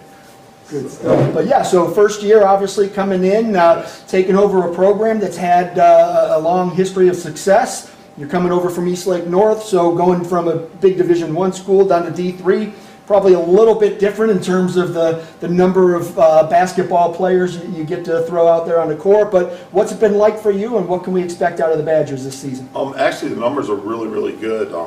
This year we have 3 teams. We have a freshman team, which is the reserve team. We have a JV team and a varsity team. So the tryout numbers were really, really good. Also, we got a lot of experience coming back, a lot of varsity numbers coming back. So it seems like it's going to be a really good year. They're learning how we practice compared to how they practiced before in the past. So I'm lucky enough to bring Dan Kane with me, who was at East Lake North for a while, and Matt Hill. And then the addition to my staff is AJ Henson, who is from Grand Valley, who I got a chance to, I've known him since he was a little kid. His grandfather used to bring him out to Ashtabula, and he used to go to camps with my son. So I've known him for a long time, so it's working out really, really well. Obviously, transition-wise, there's going to be some changes the guys have to adapt to, and we'll talk to those guys about it. But what have you implemented that's been a little bit different? Honestly, we're going to play a lot more man-to-man defense. We're going to pressure the ball. pick up the ball full court a lot more, try to speed the game up. I like to play real fast also on the offensive end. Mostly the same system that we ran at East Lake North. We had a lot of success there, winning a couple conference titles. So we're trying to bring that system here to Berkshire, and I've just seen them really try to adapt to it, and they're learning it. And I told them it's going to take them a little while, but it's going to be really a benefit. And at North, you guys have played a couple of the CVC teams, so you've got a little bit of familiarity with it. So from a learning curve for you, you know some of the teams. Obviously, Kirtland's right up the street. I think you guys have played them a couple of times. Yeah, but when I left East Lake North, I went with Geauga over at Harvey for 2 years. We won a conference title over there. So yeah, I got familiar with the CVC. Not so much of the Valley section, but more up there with the West G's and Perry and the teams like that. So I know the difference between the big Division I schools that we played and the CVC. Right. Coming in, new coach, new faces, new guys. What have you seen so far out of them? Oh, just that they play really hard. And, that's the number one thing for a coach. That's what I ask, just play hard.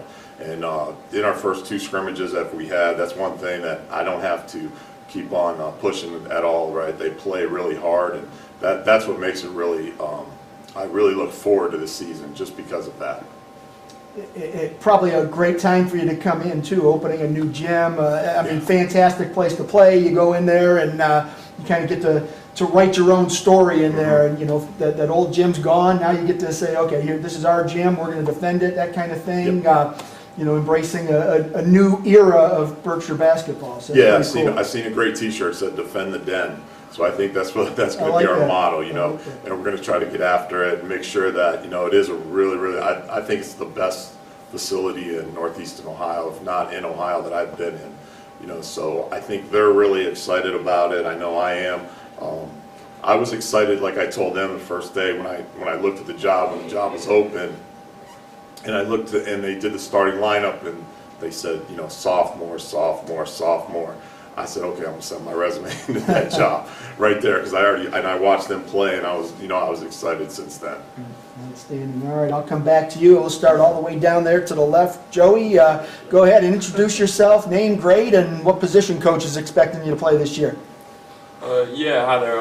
I'm Joey Cheka. I'm a senior this year, and I'm projected to play the 2 or the 3 this year, kind of like a shooting guard, kind of small forward. Coming in, new coach, new system, all that stuff. How's the transition been from a player's perspective? At first, it was a little hesitant on what he exactly wanted us to do, but after being around him, he's a very good coach. Has a goal in mind always. So once we kind of understood that, it was smooth sailing from there. What have been some of the biggest changes you guys have had to adapt to? Well, the biggest one, for instance, is the defensive side of the game. So last year and the year before, we were in the 2-3 zone. So switching from that to man this year it's a pretty big difference, but I think we're picking it up pretty well. Obviously going from more of a zone to a man defense, it's a lot more work on each individual guy, a lot more pressure. You stick out a little bit more if you make a mistake. How do you handle that pressure? Yeah, it just kind of comes and goes as the game, goes on. It's like any other sport. You make a mistake, it's whatever. Pick your head up, it's the next play. So that's what we kind of adapted this year. You guys have been around. You've played a lot of varsity basketball. You've seen the teams in the CVC. You know what it's going to take to win a conference title. Do you believe you're on the path to doing that? I mean, with a new coach, new systems, and the way everybody's adjusted to that? Yeah, no, wholeheartedly. I think we have great potential, almost even more than last year. At the end of the goal, it really is to hang a banner, and I think we've established that, mindset going forward ever since the preseason, with the summer tournaments. Not that the old gym had anything wrong with it. It was a pretty nice gym, but walking into that place for practice, you got to puff your chest out a little bit. It's got to be pretty cool. Yeah. Yeah, no, it's super exciting to play in the new facility, and we just get to set our own kind of rules, I guess, going forward and set our own tradition. Looking at your role this year, 2 or 3, whatever, what's it going to take for you to be successful individually to help the team be successful? Yeah, I think my main goal is just, play hard everywhere I go, what I mean? Like, make an impact on both sides of the ball and, eventually being a spark, kind of on the offensive side as well, kind of get everything going. Without mentioning anybody at the table, since they're going to speak for themselves, give me some guys that you think are going to have a breakout year for the Badgers. Some of the guys that I think are Alec Ulanti and Gavin Hipp. Alec may not have had a lot of minutes last year, but he has the talent and skills that he can be. As well as Gavin suffering an ACL injury last year, not being able to get in much varsity time, but he has a nice shot. So I think we'll be able to impact the game a lot this year. Last question for you: what's the scouting report on Berkshire on the offensive end of the floor? We just like to push it very fast in transition and everything like that. So just be ready to run a lot. That means we play fast. All right, so let's go down there to Jack. Jack, grab that microphone. Make sure that black switch is up, and then just go ahead and introduce yourself, name, grade, and position. Oh yeah, so I'm Jack Hastings. I'm a junior, and I'm going to be expected to play the 4 and 5 this year. Kind of a forward or sometimes a big man, depending on what we want to do. You're not the biggest 4 or 5 you'll see out there, but you play up to the size. I mean, obviously you've got to go out on a nightly basis, and you're probably going to be undersized against most of the teams you play. How do you handle that challenge? I mean, you just got to be aggressive, and I mean, they say size doesn't matter, but I mean, it definitely has an effect, but you just got to have that good mentality to think that you're better than them. You know who says size doesn't matter? The guys that are 7 foot. I know. Size doesn't matter. Yeah, but sure I mean, it doesn't. It's definitely a challenge, but I think I'm ready for it, for sure. Looking at all the changes that have come about, a new school, a new gym, a new coach, a new offense, a new defense, how are you putting it all together? At first I think it was a little overwhelming for everybody to make a big change like that. I mean, that's kind of a once-in-a-lifetime situation that everybody's put in. But I think we're adapting really well. I think the first week was a little rough, just kind of overcoming different challenges and changes. But I think we're getting into a good rhythm here, and I think we're going to be really successful this year. Has there been anything that coach has implemented that you're like, wow, that's awesome, I'm glad he did that? I mean, anything that just really kind of inspired you a little bit more? I think it's kind of implementing this offense where everybody has a chance to score. And I think we've got a lot of talent at every position. And I think last year sometimes we'd just look for one person to make a play. But I think we have a lot of different people that can make plays all game. And I think that'll all work really well, and it's going to be hard to defend for a lot of teams. You guys had some spurts last year where you started it felt like you were, okay, we're winning 2 out of 3, 3 out of 4, and then you lose a couple in a row. And it just seemed like that roller coaster all season long. How do you avoid that this year and just be consistent from game 1 to game 22? I think we just got to play together.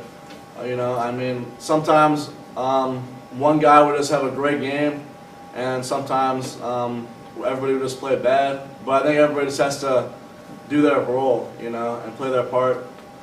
And I think we should be all right if everybody does their job. Position-wise, anything change for you? I mean, under the paint, you're grabbing rebounds, putting up the the easy bunnies, that kind of thing. But what has Coach tasked you with that's a little bit different? I think the main thing is becoming a big man and kind of learning some skills to score in the post a lot more.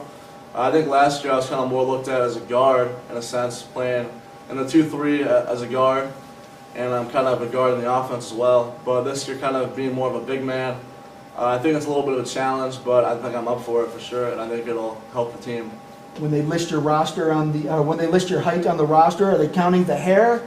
Or are you patting it down? Yeah, they gotta push it down. You got to do one of those kid and play haircuts, and then you'll be 6'6". You get that hair way up there.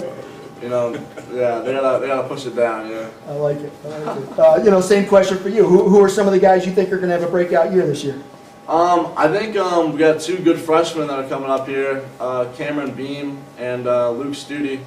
I think they were both did really well last year at the junior high level, and they both have a lot of skills to contribute to the team, I think, as some young players. What are your goals, individual and team-wise? Well, I think definitely the goal is always winning the CVC championship and hanging a banner. And, personally get some CVC recognition.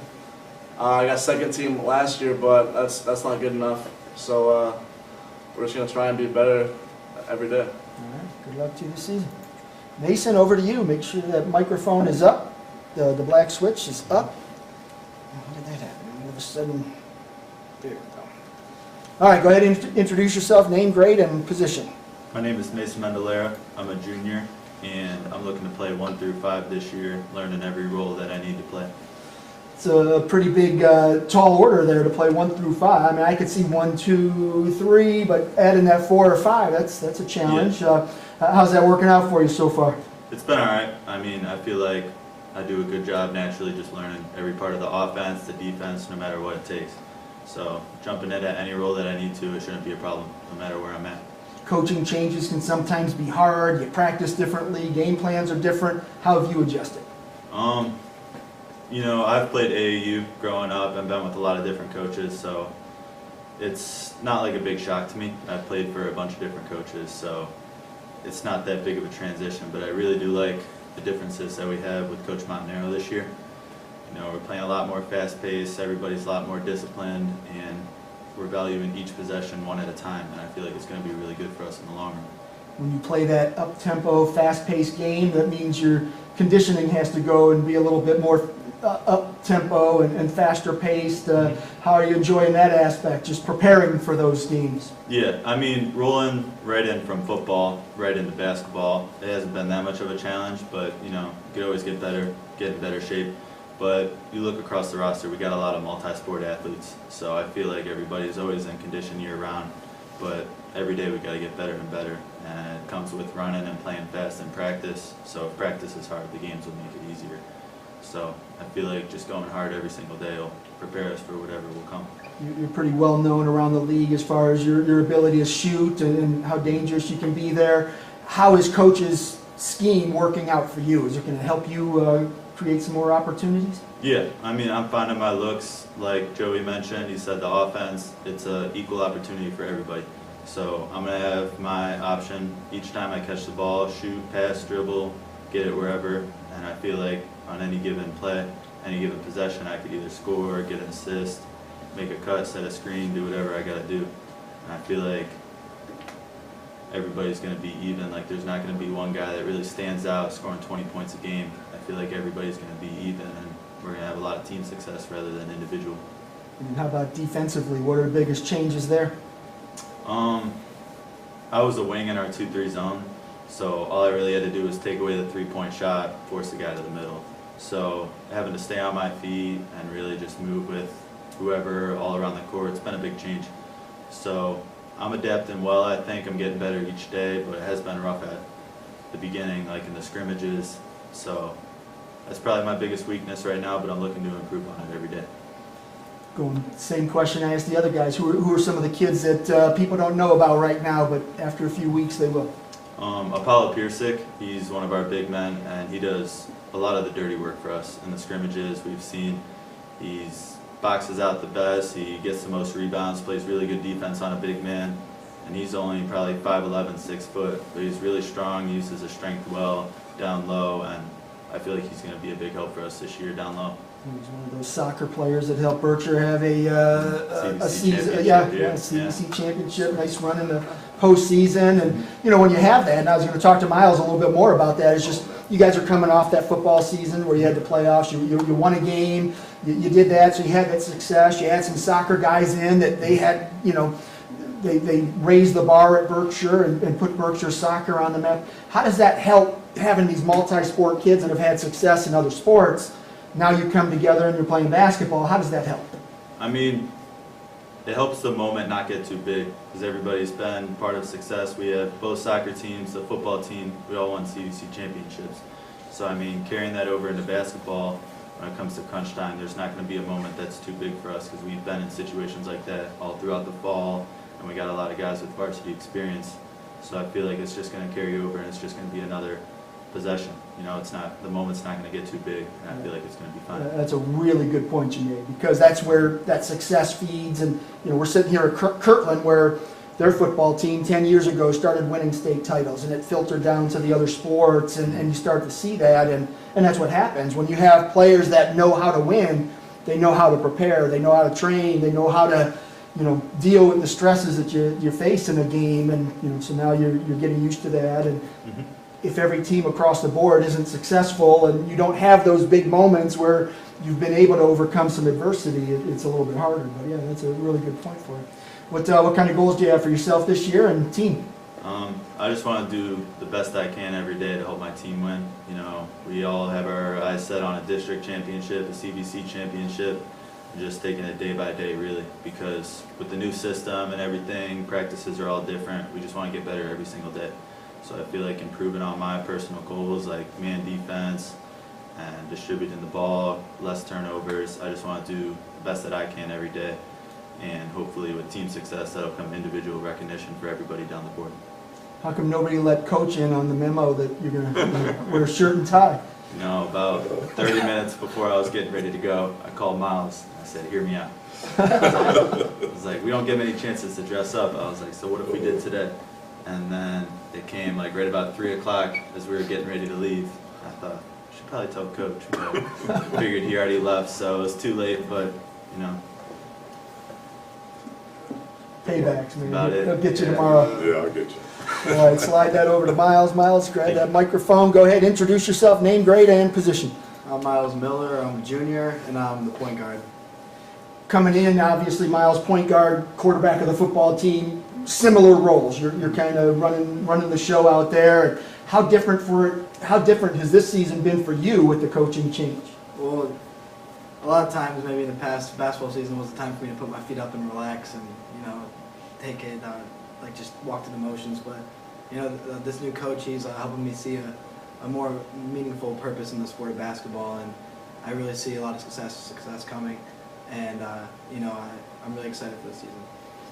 Like I said earlier, I can't remember who, I think like maybe Jack or Mason, you guys had that, you showed the signs last year that, hey, we're here, and then, you kind of went down again. What's it going to take for you guys to find that consistency where you can go out and play at a high level each night? It's going to take for everybody to play as one, and not have one guy doing this or that, just everyone doing their job and doing their role and making sure that the offense is running well and the defense is doing their job so that the success can continue to happen. A lot of point guards, you see differences. Some point guards rack up the assists, some score, you do a little bit of both. How's your role changing under coach's new system? I don't know if it'll change as much as I think it will, but I think a lot of it's just going to be passing the ball more this year and letting people do their thing and then hopefully getting the ball back for a quick shot or just moving the ball and making sure the offense is running smooth. Talking a little bit more on the defensive side, do you see positive changes coming there? We're obviously going to man, it's going to be a little bit more hectic with guys running all over the place instead of just saying, hey, I'm in this corner, you're in that corner. How's that coming together? Yeah, I see a really positive change with that, and obviously it's a lot harder. It's not passing the guy off to someone else to take. You got to step out in front of him and don't let him get in the paint. So it's a lot more work and it's a lot more you're expected to do a lot more. But I think it's a good change for the team and it's going to help us score more points as well. When you look at Berkshire basketball and you go back through the history of, they've gotten to that regional level, things like that, and you guys aren't the biggest team. In the CVC, it's not going to matter much, but once you get to that district level and beyond, you're going to run into some big dudes. How do you guys compensate for that where you don't really have that big guy that can just go in and control the paint? I think it's all about the mentality, really. You got to know that you're better than the guy across from you if you want to win the game. It's simple as that. I mean, you're not going to lose or win any games thinking you're worse than someone. So once you get to that level and you're playing big teams, you just got to believe in yourself and know that you can get the job done, no matter the size of the team. I've asked these guys for breakout players. Who do you see as having a big impact for the team this year? Yeah, I see Alec Ulani. He's a senior this year, and he's his freshman year when I was in junior high. I seen him play a lot of minutes on varsity, and since then he's been kind of forgotten about. But I really think he's going to step it up this year and make some big plays for us and help us on the defensive side of the ball as well. And then individually and team-wise, what are your goals for the season? I really plan on winning the CVC title. Last year we were so close, and I just hope to finish it out this year, get that title, and make a run in the playoffs like we couldn't have done last year. So. And then going back to the football question, last year there was that crazy three-way tie going into the last week, and somehow I think it was Crestwood that ended up with the title. And then this year, kind of a similar situation, and then you guys ended up sharing the title. So you got that conference title. You all feel good about it. You have 4 football players sitting here. Joe, you play I play soccer. soccer. Yeah. So you did a little more. You Yeah. won a district title, right? Yeah. Yeah. Yeah. So Right. so now you've got guys that have experienced that winning and getting to that next level and raising the bar. How much does that help? That helps so much because it pushes us and we know that we can win, and we know that when we get to that moment that we can take care of it and get the job done. So we know that since we've been there before, we can do it. Outstanding. All right, good luck to you. And Coach, back to you to recap what these guys said. Anything we missed? I mean, obviously coming in as a new coach, you're getting to hear your guys talk about the team for the first time, or at least, maybe overheard them say some stuff earlier. But what do you think about what you've heard out of your guys? Oh, I think it's fantastic. I think the message we're trying to send in practice is getting through to them. They talked about, playing faster, playing harder, being committed, move the ball, share the ball. I think those are all points that we try to express in practice. So I think it's fantastic. Plus, it just shows you what a great group of student athletes I have, on my team, which is very, very important to me, and also how they represent the school. So I think it's fantastic. A lot of coaches have trouble getting guys to buy in until they see success, but it sounds like your guys are already bought in. They're excited for the challenge. I mean, there's a lot to be excited about. You got like I said, the new school, the new gym, new era of basketball, and they can kind of write that first chapter. So that's pretty cool. And I know. I don't know if they all know their roles yet. You know what I mean? So those will be defined, and I think that'll just make things a lot better and better and better. And also, I've been telling them, hey, we got to compete together, and it's your team, and a lot of things we do offensively, they get to make decisions. I'm not one to get up and call play 1, play 2, play 3. So I think it's just really, really good because you have a bunch of bright basketball players out there, not just basketball IQ, but academically and everything. So it's great. What have you seen as the biggest challenges so far that you've got to overcome as a coach? The most important thing is just the time. I mean, with them making the playoffs, we were a week behind. Everybody else is, like we scrimmaged Geneva, and the Geneva coach came in and he said, hey, my guys just got here yesterday, and they were running 5 different sets and 4 different defenses. And, we're still working on our basic stuff. So I was like, hey, when I was around after 5 years, right, our guys could just walk in the door and start doing that. So that's just one thing. It was kind of frustrating for them. They don't understand that yet, but they will in a couple weeks, and they're catching on quick. And we're going to move forward. I think we're going to have a lot of success. Outstanding. Well, I appreciate y'all making the trip here, and good luck. Thanks Looking forward to see what you guys can do this first year in a new gym and a new coach. It's exciting. Thank you. A lot to be excited about out there. So good luck to you. All right, that was the Berkshire Badgers boys basketball team. Up next, we've got the Chagrin Falls swim team right about 4:20. So we got a couple of minutes as they work their way in here, and after that, we've got Harvey boys basketball, Harvey girls basketball, West Geauga girls basketball, Beachwood girls basketball, and Hawken girls basketball. And then the Chagrin Falls wrestling team will close out our first media day event of 4. We are live from Kirtland High School. As I mentioned, this is the 2022 CVC Winter Sports Media Day. We will have 4 of these events. Up next, we will be at Independence on Tuesday for our West Side teams. We'll be back here at Kirtland on Wednesday to hit more of the central area teams, and then we'll close things out on Thursday out at Edgewood to reach our eastern teams. We've got a 22-school conference that spans 5 counties, so it's tough to get these teams all in one place without too much travel. So we've created multiple events for them to accommodate our coaches and players, and it's worked out pretty well so far. So hope you've enjoyed it. I'm going to take a quick break here as we wait on the Chagrin Falls swim team. Ohio Center for Orofacial and Implant Surgery diagnoses and treats facial pain and injuries, and also offers a full range of dental implants and bone grafting procedures. Look no further than the Ohio Center for Orofacial and Implant Surgery for all of your oral surgery and cosmetic surgery needs. Please visit their website at www.ohsurgery.com.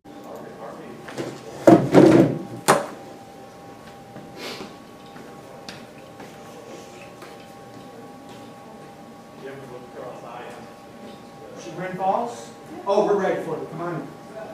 We're ready. One boy. Okay, We you got can, one boy coming. that's fine. Hang out at the table, we're on the break. You guys can come sit in here. You guys are Harvey, right? Yep. And then as soon as they're done, just head on up to the table. So we were right. You said it was right there. But like, Yeah. it happens to the best of us.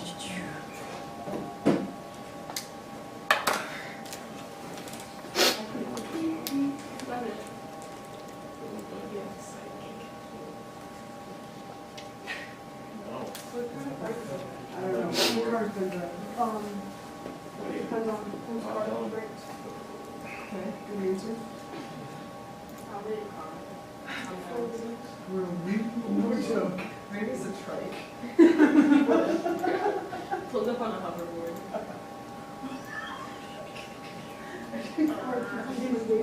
He's so tall, he'd be so awkward on a hoverboard. I tried.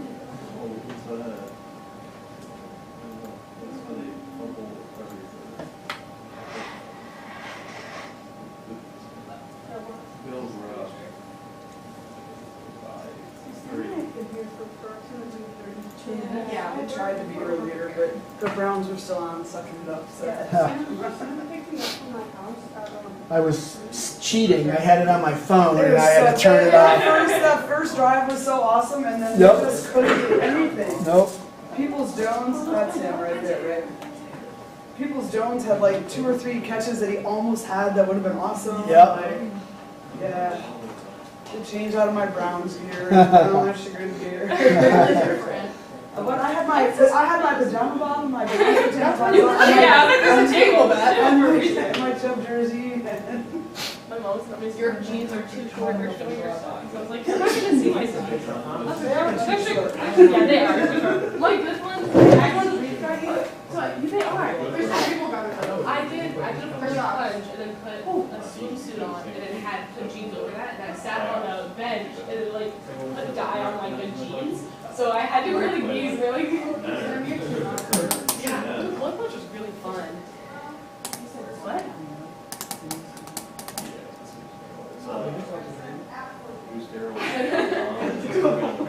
I don't think I said whether it started or anything at 420. I just said 420. You gotta infer that you got to remember wearing my space jackets. Nobody told me to wear my space jacket. You want to sit in the middle? It was just like a Sure. Ben, come and sit on the side. Oh, I'm a you. Scoot over one. I don't really want to sit in the middle, but that's probably right. All right, welcome back to the CVC Winter Sports Media Day, live from Kirtland High School. Up next, we've got the Chagrin Falls swim team. Coach, welcome. I appreciate you making the trip out here. We were talking Browns a moment ago, and so obviously you get to finish your day a little bit better than it had been going, so hopefully this goes well. The Browns game did not. For sure.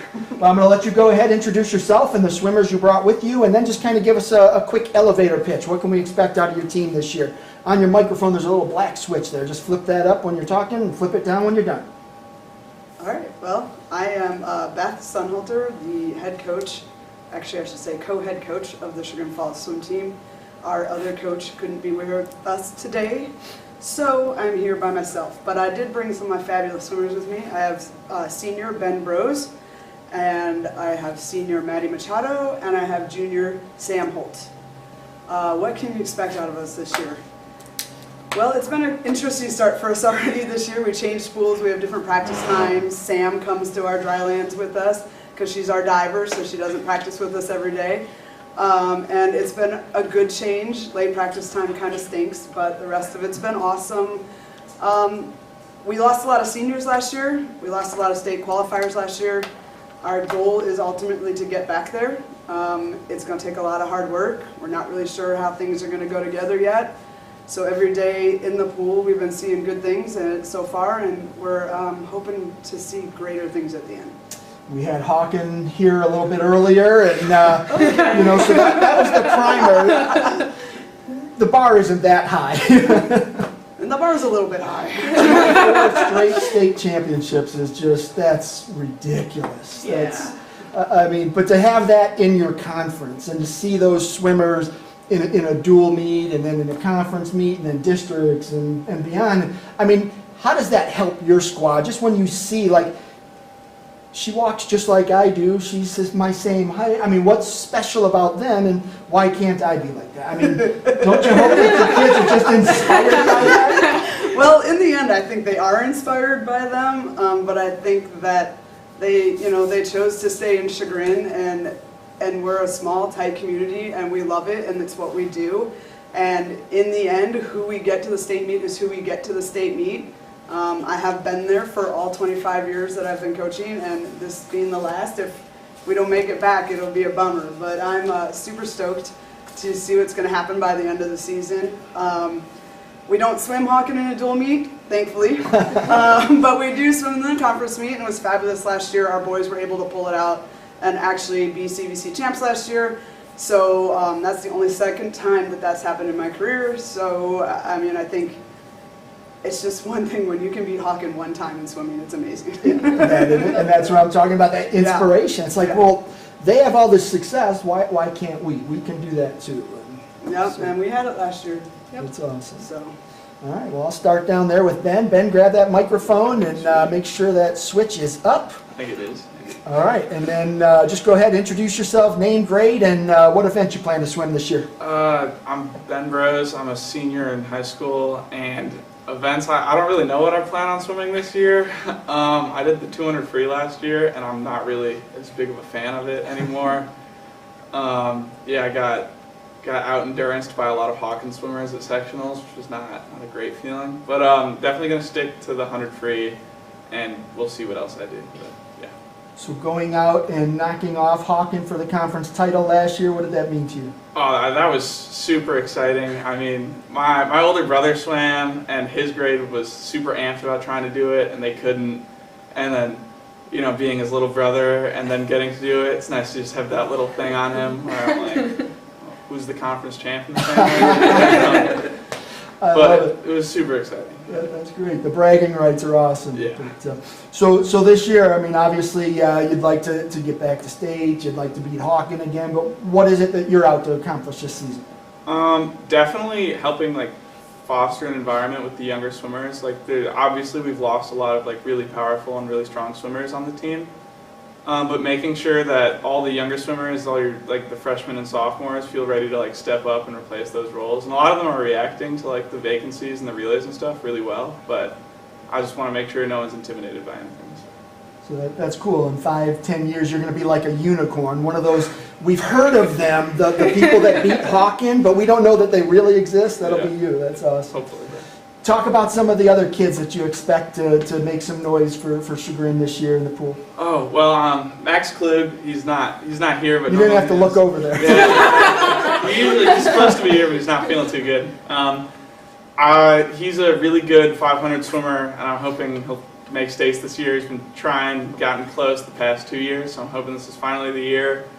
Cam Mateo he's in my lane with me in practice, and he's very fast and just a constant needle in my, not in a good way I guess, but really pushes you in practice to go faster, which is sometimes not always appreciated. But and then Alexandra Sharp for sure. I know she's not on the boys team, or I guess same team. We're together. It's all good. But she's been doing some pretty crazy stuff during the club season, and I think it's definitely going to continue into high school. So, yeah. And what are your goals this year, and what's it going to take for you to accomplish that? I'd really like to make states individually. I've gotten close, but still hasn't totally worked out for me yet. But yeah, I think that's it. I don't know. I think that. Yeah, that's pretty much it. It's good enough goal? Bar, yeah. Well, yeah. All right, well, good luck to you. Maddie, go ahead, grab a microphone, make sure that black switch is up, and then just go ahead and introduce yourself, name, grade, and events. My name is Maddie Machado. I'm a senior at Chagrin Falls High School, and I swim a mix of the 200 IM, 100 breast, and 100 back. I think this is the first time that I've gotten to meet you, but I've written your name a gazillion times, so I know you've had a lot of success, and just coming out for the last year, I assume you want to go down even better. What are you hoping to accomplish? Yeah, so I would like to make it to the state meet for my 4th year in a row, probably make it 2 individuals, the same as I always have, But it'd be really nice to go out that way. That's like so nonchalant. Nah, you know, it's the fourth time, two events, yeah, you know, but no big deal. It's a big deal. It is. That's awesome. Okay. And from freshman year to now, I mean, obviously you've gotten stronger, more mature, that type of thing, but where have you seen the most growth out of yourself as a swimmer? As cliche as it sounds, I see more growth outside of the pool than I do in. The same thing that Ben said about bringing this team atmosphere where kids want to step up, they want to race the big kids. And the way that our pool is set up, it tends to be newer swimmers and it gradually gets to our more advanced. And we see these kids and they're always looking over to us. They're always asking us what we're doing. And you can tell that there's just this like light in their eyes that they want to get better. And I like to say that us as captains are just fueling that inspiration. So you're doing what the seniors when you were freshmen did for you. Who were those seniors that you learned from that you're now passing on their wisdom and knowledge? My freshman year, we had seniors like Libby Bear, Clark Riebel, John Cashy. They all trained with me all the way up to the state meet, so they were there all the way through. Ben talked about the Hawken effect and, you know, hey, it's so cool to beat them. You guys haven't had that opportunity yet, but in swimming, it's not necessarily you have to go out and beat Hawken. You just have to go out, you're racing a clock, you're racing a girl and, you know, the lane's next to you. So it doesn't matter what school they're from, but having that Hawken in your own conference, right down the road, and just know, does that inspire you, motivate you? What does it do for you just knowing that, hey, there's this machine down the road? Personally, for me, I've been swimming with a lot of those girls since I was real young, since about probably 6 or 7 years old. So I've grown up competing with them. So part of it is this inspiration, but part of it I just see like these are the girls I know we've always raced, and it's just kind of a fun game for me where it's who can just get to the wall faster.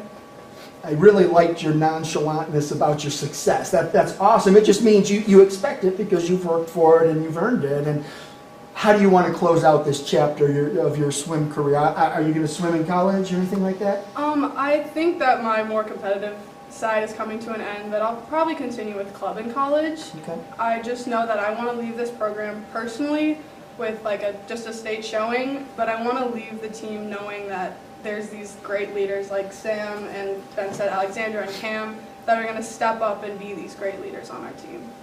All right, and then I asked Ben, who are some of the swimmers you expect to have a breakout year this year? Absolutely, I agree. Cameron Mateo is a sophomore, and then Alexandra Sharp is my right-hand girl. She's always pushing my back in everything we do, but she is probably my favorite person to swim with, and she's going to have a phenomenal season. All right, good luck to you. And pass that down to Sam. Sam, you're like a novice diver, right? Is that what I remember? You're just like new to the sport. You've never done it before. No, never. Sam Holtz, go ahead and introduce yourself, name, grade, and events. Do you swim or just dive? I dabble in swimming every once in a while when Beth decides to put me in a relay. When she wants to when swim. I want to swim, no. My name is Samantha Holtz. I am a junior at Chagrin Falls, and I'm the diver. A lot of success in diving. And back-to-back state titles? Was that? Or No, conference titles. You've been to state? Yes. Okay, Yes. so you've been down there both 2 years? 2 years, 2 years. Okay, and then you're also an outstanding golfer. You got. Yeah. You do have more fun than any golfer I've ever seen on the course. I can golf. I don't know about great, but it definitely is an event. Your scores are on par with mine, and I cheat. I cheat a lot. So, like, this is a gimme for normal people. My gimme's like out in the hallway. You know, if I get it on the green, it's in. Yeah, Maddie and I, we both golf together. It is such an amazing side sport. You know, diving has always been my main sport. I do it year round, but golf is such an amazing community. I get to compete in the CVCs in a different sport, and you know, just having another sport out there and getting yourself in a different community is always such a great experience. And how did you get into diving? I mean, I look at, like, I'm not going up there and I'm not, like, at the little boards, I'll jump off those, but when you got to climb up a ladder, nah, I'm done. I did gymnastics for the longest time. I have an older sister, Mackenzie, who did gymnastics with me, and you know, when she graduated, I just was like, I'm not digging this anymore. It's not my vibe. So I decided to switch over to a different sport that used kind of the same tactics, same air awareness. And I know Kate LaMonica, who graduated my freshman year, she did gymnastics and switched over to diving, and she's been a huge inspiration for me. She's out in Minnesota doing amazing things right now. But yeah, I mean, once I switched from gymnastics to diving, I just instantly fell in love with it. I actually have a terrible fear of heights, but somehow, I get up on the diving board and I just kind of throw myself off it. It's an adrenaline rush, and I absolutely love it. See, I think jumping off isn't the bad part. It's climbing up. That is very fair. I have actually broken a rung on a ladder before, and it was so unbelievably terrifying. Oh, yeah, I would do any dive over that. That would have been the last time I climbed a ladder. Yeah. Well, yeah, I'm done. No. Coach, I'm going to try soccer. Yeah. I'm on the ground, and yeah, no more. So you've got your back-to-back conference titles. What's next? What's next on that proverbial rung? Honestly, I just want to have a smooth sailing season. I think last year, I switched up my list a lot. I kind of was experimenting a little bit more, so I didn't think I had, the best season. But I'm definitely coming back this year. I'm going to use the support of my team as always, and just hopefully have a good season. I'd love to make it back to states this year. I think that's definitely one of my top goals. Diving and gymnastics are very confusing because the scoring, so it's like it could be a harder dive so you get more points. I still don't understand it. So like I'll watch the Olympics, same with Olympic gymnastics, and it's like, well, I don't quite understand why her score is higher because she tried something but even made a mistake, but the other girl wasn't like as hard. So Yeah, so diving... In like 30 seconds, make me understand. Okay, I'll give you a little pitch here. Okay, so diving is definitely a difficult sport to understand. You have 5 different categories that you can do. You can do forwards, a backwards dive, a reverse dive in which you jump forwards and flip backwards, an inward dive in which you move backwards and flip inwards or forwards. And you have twisting dives, which can be all of front, back, reverse, and inward, but then you're adding a twist to it midair. So those are the types of dives you have to do. There's either 6 dives or 11 dive meets. In that you have the degree of difficulty of the dive, which usually ranges from something like 1.4 to you'll see maybe like a 3.0 the highest. And those are multiplied by your middle 3 scores. So usually you'll have 5 judges at a meet. They drop the top and bottom score, so you have 3 scores, and then they add them all together and multiply that by the degree of difficulty to get your total score, and end up adding up all the scores together, either the 6 or the 11 at each meet. I was a high school wrestler. You grab a guy, you throw him in the air. Boom! Yeah, a little bit more than that. Right. Yeah. That's a good explanation. I appreciate that. I don't know if there are other divers on your team. I've asked about, you know some of the swimmers. Anyone that you expect to have a big year? Of course, these 2 right here. I have watched them at meets. They are incredible. I did swimming when I was younger, and just watching them do that, I cannot fathom swimming that fast or being able to tolerate practices. It is absolutely incredible. So these 2 for sure. Alexandra Sharp, she's one of my closest friends. I love her so much. She's going to do absolutely amazing things this year. And definitely, I'm trying to learn some of the freshmen, some of the sophomores. It's definitely hard being the only diver and not having practices with you guys, kind of getting to know you. But yeah, I'm expecting such amazing things out of these guys this year. Outstanding. Good luck to you. Coach, back to you. First thing I have to say, Coach, is your practices must be a lot of fun because all these kids are like wide open and laughing and giggling. And I'm sure they get focused when they need to be focused, but this is a fun group. Yeah, and I like to think I kind of foster that. I'm a very wide open person. I don't pull baloney over anybody. I can't handle it being pulled over me. So I think it leads to us having more fun on the pool deck, at swim meets, on the buses, whatever we're doing. That's the point of it. I mean, my team at Chagrin, maybe 2% of these kids are going to go swim in college or dive in college or whatever. It's about life lessons and it's about having fun on the pool deck because in the end, that's what it's going to come down to.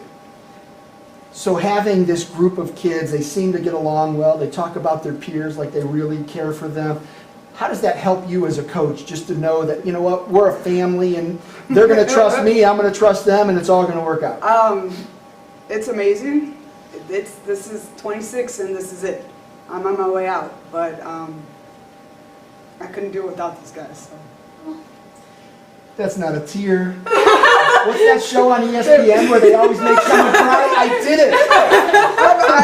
I let out a lot of tears last year because we weren't sure what was going to happen, and fortunate enough to find a team, a pool that would allow a second head coach to come in. And like I said, John couldn't be here with us tonight, but he coached for the Columbus School for Girls for the last 3 years and actually volunteer coached with Chagrin the 3 years previous to that, so he knows the culture that we have at Chagrin. He knows what I do with these kids. So I'm super sad and excited to have him lead the team next year. And I know they'll still do well without me because they're awesome kids. Outstanding. Well, I hope they send you out with a great gift, whether it's beating Hawken on the girls' side, or just keeping that streak of getting to state alive for 25 straight years. That's pretty awesome in itself. So congrats on that, and good luck to you. Appreciate y'all being here. It was a lot of fun, and good luck to you this season. Thank you. All right, that was the Chagrin Falls Tigers swim and dive team. Up next, we've got the Harvey boys basketball team. You guys can make your way on over. We've got a run of Red Raiders here. We've got the boys team followed by the girls team. And that doesn't look like Coach Wojo, so he sent a fill-in. All right, peace out. See you tomorrow, maybe. We are live from Kirtland High School here at the 2022 CVC Winter Sports Media Day. And Steve here, the CVC Sports Information Director, and joining us now are the Harvey Red Raiders boys basketball team. Coach, I'm going to have to let you introduce yourself and then introduce the guys you brought with you, and then just give us a little elevator pitch. What can we expect out of the Red Raiders this season? On that microphone, there's a little black switch. Just flip that up, and you're ready to roll. I'm Coach Thompson. I am the JV head coach, and I coach with the varsity team as well. Here today we have 3 varsity guys.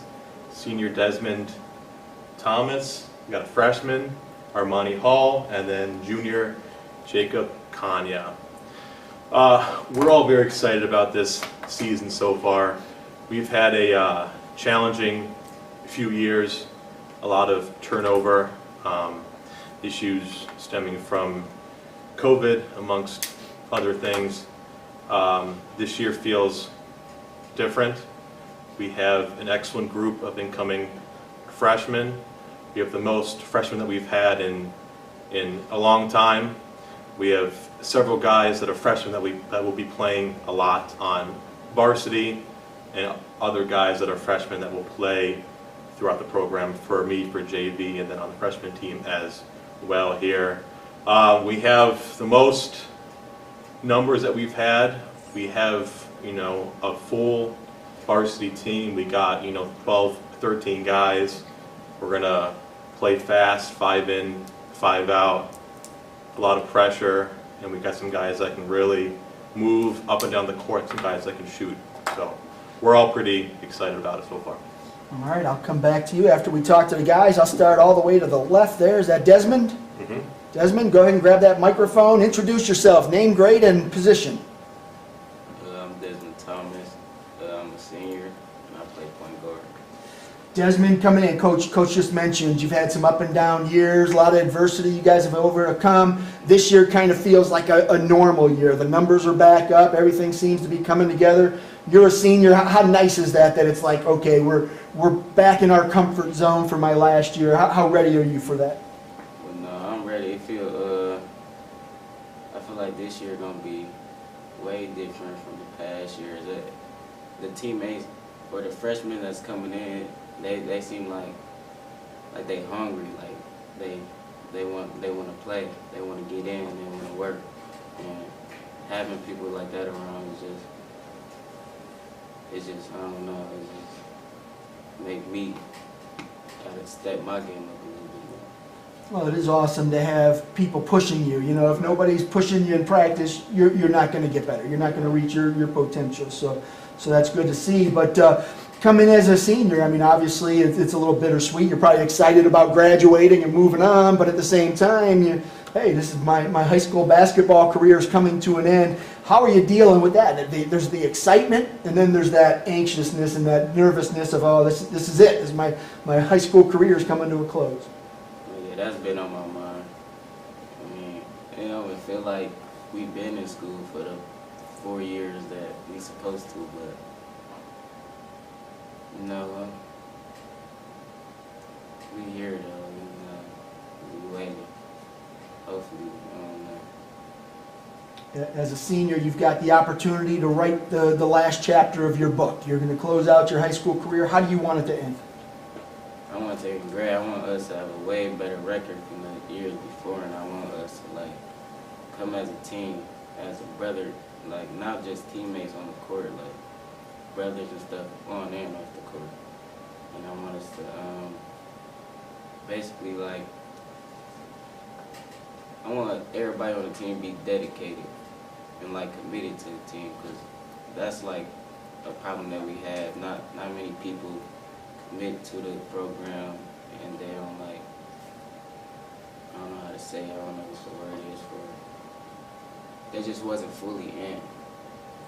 But this year, I feel like everybody's in. I feel like we all can give a piece of something and make it all as one. That's what it takes. Everybody's got to have that common goal and you know, be selfless and go out and do what they need to do, put in the work to make each other successful. I mean, it's one thing to have one guy at the table be successful, but it's a lot better when everybody enjoys that success. So what kind of goals do you have for yourself this season? Well, I want to lead really the state. I want to be the #1 state point guard, leading the really steals, points, yeah, but I want my defense to be more of a thing this year than offense. I want to show the others like pressing up on the ball, causing turnovers can lead to a bunch of offensive plays and offensive scoring, but I just want to win. I want to do way better than we did before. It's a good starting point. When you look, you're the point guard, you're the quarterback of the offense, you've got to make things happen, you've got to be able to create, find guys, distribute the ball, and at the same time you need to go out and play defense, and so there's a lot on your shoulders. How ready are you to handle that challenge? You know, Coach Wells, he make us handle, he started from practice, and in practice I feel like he want us to prepare everything we do as like we're in the game. And him like being on me the way he is and pushing me and making sure I get to school and stuff and all, like just not on the court, even off the court. He's like, I don't know, he just still give me that go. And having somebody like him around, it just make me want to be great. That's Coach Woj. All right, good luck to you, sir. Let's go right down here. That is Armani, right? Yeah. All right, Armani, grab that microphone. Go ahead and introduce yourself, name, grade, and position. Armani Hall. I'm a freshman, and I play two-way. So Armani, you're coming in as a freshman, thrown into varsity. Probably earned your way there. Probably shouldn't say thrown in there, but you know, it's a different game than playing AAU or middle school or whatever. And you know, you've got to come in, and as a freshman, you're going to be playing guys that are 3 and 4 years older than you. And I'm sure you've done it, but how ready are you for this challenge? I'm pretty ready. You know, a little nervous, but I think I'll get the hang of stuff. Yeah, how have the older guys on the team been kind of accepting you and welcoming you to help ease those nerves a little bit? Yeah, I got good role models like these two sitting here with me. We got good coaching staff too, so I felt welcome from the start. So it ain't nothing that's having me too scared if I'm welcome. You get to go play a bunch of CVC teams and other teams that they don't know you yet because you're a freshman. What are they going to see? Hopefully some good stuff on my first year. But yeah, I'm pretty confident, so I think you'll see some good stuff. What's the strength of your game? What do you bring to the court? Yeah, I can shoot. Really shoot, play, make, communicate. What about defense? You like defense? Yeah. That's important. Yeah, especially if it's a close game. I would like to get somebody face or something. So yeah, my defense is pretty good. What's been the biggest challenge for you stepping into the varsity as a freshman? Probably getting familiar with the game. You know, learning to use my offhand a lot more. Because, you know, experienced players learn to use that my right hand, which is my dominant hand. So, shit, just using my left hand more and stuff I usually don't do. But I do it more often. Coming in as a freshman, you're also learning a new offensive system, defensive system, learning a new coach and how he pushes you and pushes you to be your best. How's that transition going? It's good, yeah. Coach Woj, he most definitely pushes me off the court and on. You know, like if my grades aren't right, he'll let me know. But even on the court, you know, he'll call me a puppy. But, you know, he want me to be top dog one day, so he'll be pushing me to be my best. I like it. When you look at Harvey, you start to see teams are starting to have success. The softball team went out and won a conference title. The boys soccer team has become a district level powerhouse. They're out there playing for district titles now. When you see your classmates going out and doing those things, what does it mean to you, and how does it inspire you to try and do the same thing on the basketball court? Oh yeah, it most definitely inspires me to try to be at the same level they was at. That's been a goal from the jump, just to get to like CVC districts, stuff like that. So yeah, them doing that really helps. From your short time with the team, who are some of the guys that have impressed you so far? Shoot. Ain't nobody really impressed me. Like, I know what Desmond capable of. I know what Jake's capable of. I mean, the only thing that's really we gotta work on is chemistry. But if I say two people probably impress me, it'll probably be like Neiman, Booker, and Spence, senior and freshman. Sounds good. Well, good luck to you in this freshman year. Hope you can help Harvey raise the bar there for that program. Thank you. All right, Jacob, you're up. Grab that mic and go ahead and introduce yourself. Name, grade, and position. My name is Jacob Kanya. I'm a junior, and I play small forward. Jacob, you coming in, as Coach mentioned, you guys have had some down years, some tough years. Numbers have been down, but now everything seems to be coming back, settling in. Do you sense that? You sense that everything's starting to come together? Oh yeah, for sure. The last 2 years really haven't been that well. Haven't really had any dedication, but this year, even during practices and outside of practices at school, just hanging out, you can really tell we're becoming a family and we're all really hungry to win this year. Okay. And what is your role this year? What's Coach looking for you to do? Hit threes, play some good defense, hit threes, and just help the young guys grow. Looking at Harvey as a team, what's going to be different this year? Probably our mentality, and we've taken a great look at our defense, and we've known that we need to step up there, and I think we're just our mentality is a big thing. What does it take to be successful on defense? Everybody wants to score and dunk and hit the three and get the spotlight on them. Defense, you know, you play good defense and, you know, you might shut somebody down and make a name for yourself, but for the most part, the guys doing big things on defense go unheralded, so it comes with a little cost where you focus on that. But what does it take to be successful on that side? Just like our coaches say, even when you're tired, you just have to keep working. Your body could tell you, no, or your mind's telling you no, but you just have to fight through. And you just have to really be dedicated so that your defense can lead to better offense. What's going to be the 3 keys to success for Harvey this season? Becoming a family, working harder every day in practice, and just winning games. That's about it. All right. And how about individually? What are your goals? Individually, I don't think I have any individual goals really. Just focused on winning CVCs and just getting better. Everything with the team. All right, sounds good. Coach, back to you. We mentioned some other players. Who else do you think the Red Raiders are going to need to step up in a big way to have success this season? This season we have 2 seniors with us. We have Des here, and then we have Spencer Weber.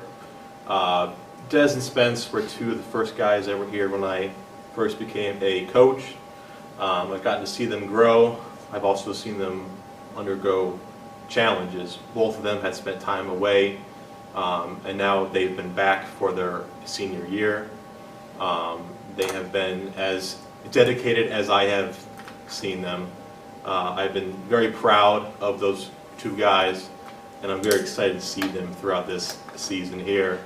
But we have a very solid junior class. We have Jake, we have Mason Haffa. You know, you talked about how good of a team our soccer program has. Mason is a big part of that team, and he brings those leadership capabilities to us. Then we have Brandon Bilstein. He's a great guy for us. He has a great attitude.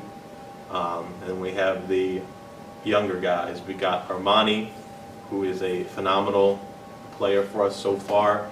He's a guy that, you know, he has the poise and the confidence of a senior, but he still makes the mistakes of a freshman. So we are very excited to see him grow.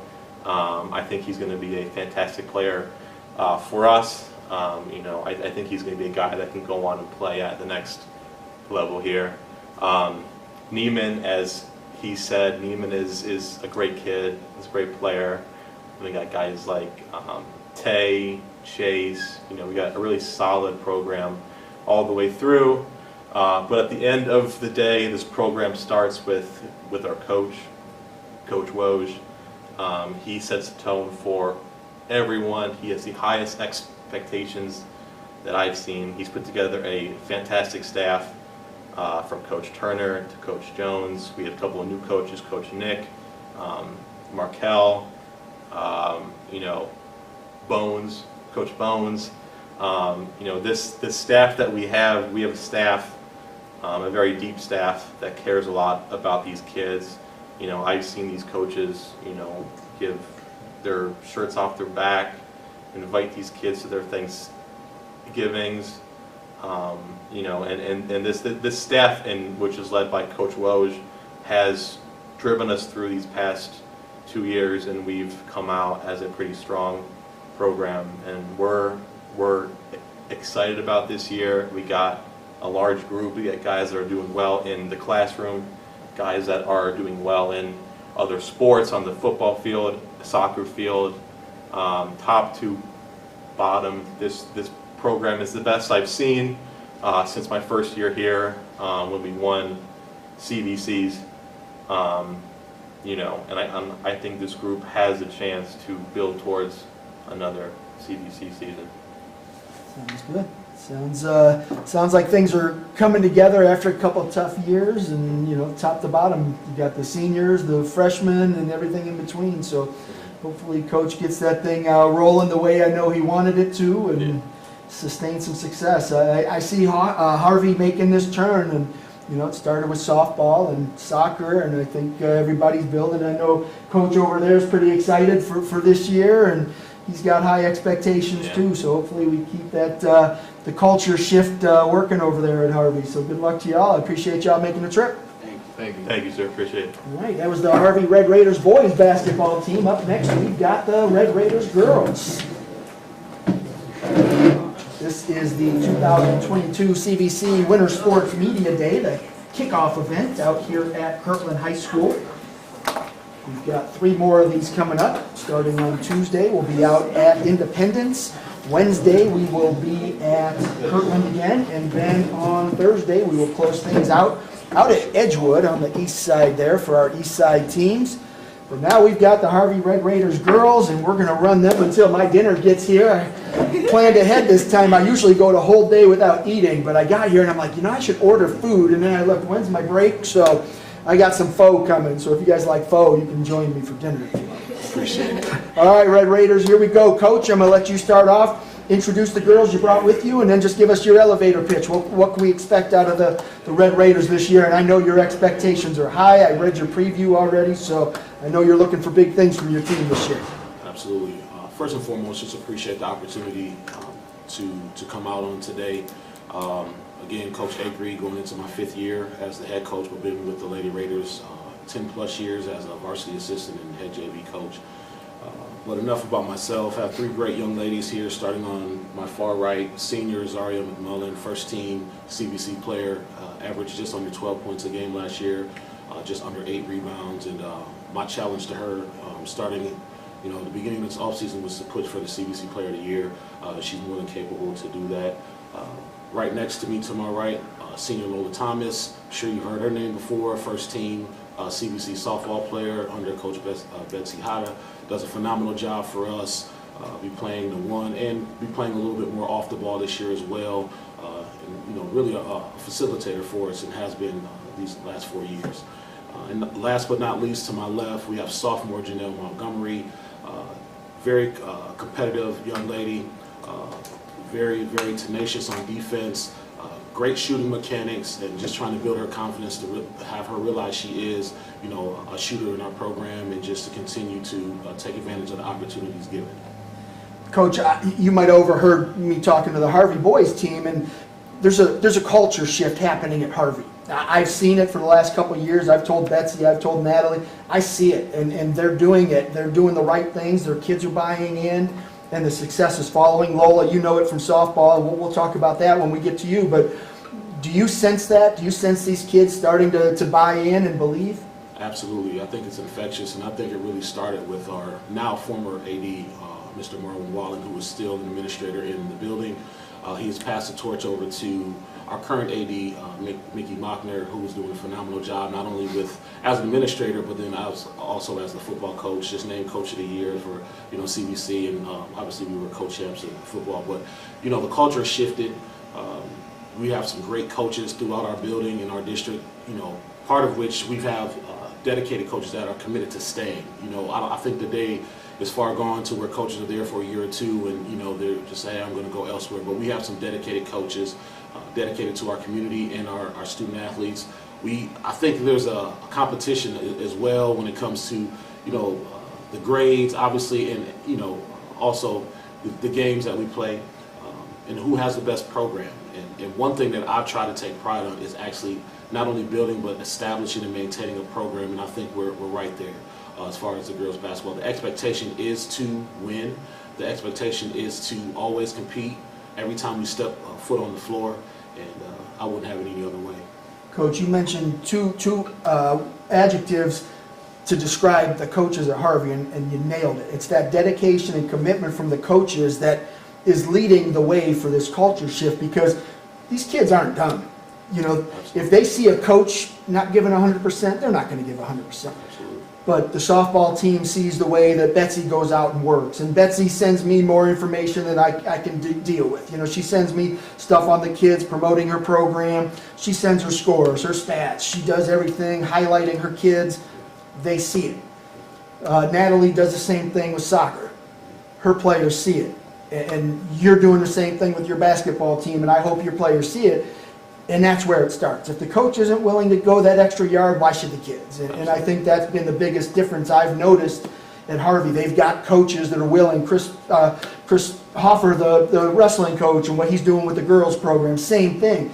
They're all making a difference in the lives of these kids, and it's showing up in the wins and losses. And I hope that continues, because you guys have phenomenal athletes. And there's no reason they can't be successful on the court.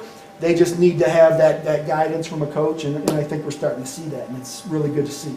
Absolutely. I think that's the least that we can do as coaches. We ask a lot of our athletes, and the least we can do is, those that are putting in the work, communicating that out to, stuff like Ohio Varsity and the News Herald and stuff like that. That's the least we can do. And, again, that just great competition amongst us coaches. No one wants to be the coach not pushing their program. No one wants to be, quote unquote, the low man on the totem pole. The slacker. Yeah, absolutely. So, I love it, and it's going to continue, and I think we're on our way. Outstanding. All right, I'll come back to you to recap everything after we talk to your players. Zaria, we're going to start with you all the way down there. Grab a microphone, make sure that black switch is up, and then just go ahead and introduce yourself, name, grade, and position.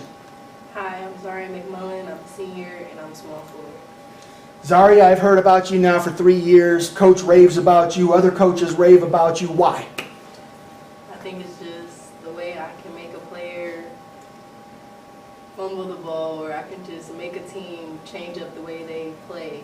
Just the way I disturb the teams and the way I am with my teammates. I try to be the best teammate I can be at the end of the day, even if it's on the court or off the court. I try to be there for my freshmen, sophomores, all through the grades. So I think that's why you hear about me a lot. I know Coach has high expectations. From what you've seen out of your team, are you ready for it? Or can you guys back up what he expects? I think we can. I think we're ready. We've been preparing for since the summer league, since now. We're ready for sure. What's different about this team than years past? I think just we have a lot of freshmen that come in and they're dedicated, they're at practice, they're ready to play. And I haven't seen as many freshmen or any class as much as we have. They're ready to play and they're ready to come out. And I like that about them. I've talked about the culture shift, and you, Lola, you guys have been successful in your sports, basketball, Lola, two-sport, with softball especially too. So when you start to see that success in your classmates and more kids are being successful, what does it do for you? When you see the soccer team and the run they made and the teams that they've started to beat, how does that affect you? It honestly just makes me want to bring one home for us, because you see them and it makes you think, oh, now it's our time to bring one home for us. So we can be like Harvey girls basketball, CVC winner. I want to see that. What's it going to take for this team to go out and win the CVC title? Our chemistry. We have to be there for each other on the court, talk to each other, because we're a beast on defense, but we have to be able to communicate and be able to spread the floor on offense. Looking, don't mention anyone at the table since I'm going to talk to them, but who are some of the players that you expect to have a big year for Harvey? What's her last name? Haley Lewis. She's a freshman. She's coming in this year. She's the fastest girl I know on the court. She's the most aggressive player I've seen in a long time. Even she makes me like, oh, step back for a second. And Dee Dee Crawford. Also, her too, she's a beast on defense. Anybody's in her face, she's there all the time. Them the two freshmen I think that stand out to me the most. When you look at this year, it's your senior year, you know, are you playing in college? Hopefully, that's the plan. Okay, good. But you're going to close one chapter. And so obviously you're excited to start a new season, but every game it's inching you closer to the end of that high school career. How are you dealing with that? Kind of hard, but every day I'm like, oh dang, it's getting closer to my last game, but I think I'm just going to go hard to go home to the end. Individually and team-wise, what kind of goals do you have? From individually, for me, it's to score 15 plus a game. Turnovers, a lot of turnovers for the team. And for us as a team, just to disrupt the teams and hopefully win. That's the goal at the end of the game. It's always got to be the goal, but when you look at senior year, you're coming in and you can change the course of Harvey's future with what you guys do here. You can leave a legacy behind. What do you want people to remember about you? Whether you win this conference title this year or go 0-22, whatever it is, what do you want people to remember about you? Just that I gave it my all. Every game I gave 150% every time I step out on that court. So I want people to remember that. All right, sounds good. Lola, over to you. Hello, I'm Lola Thomas. I'm a senior, and I'm a point guard. Point guard and outstanding softball player. I got to tell you, I'm mad at you, Lola. Wanted you to join the Vipers, but yeah, I wanted you there. We were trying to get you, but greener pastures elsewhere, I guess. I'll let it slide. But on to basketball. How excited are you for senior year? I'm very excited. It's still so surreal that it is my senior year. It's a lot to process, a lot to go through, a lot to figure out for myself. But I'm very excited for this season. I love the girls that are joining our team. Love the coaching staff. I'm just ready to play with them all. You probably didn't believe it when you were a freshman and people were like, man, it goes by so fast. Because every day as a freshman, you're like, man, the clock goes backwards. And then you get to be my age, and it's like, man, I was 18, and all of a sudden I'm getting AAU stuff, or AARP stuff in the mail. It's like, wait a minute, that's not right. But it goes quick. But, you know, coming into this year, I mean, obviously you got to be excited. The team that you have, there's got to be a lot of excitement around there. How do you turn that excitement into results?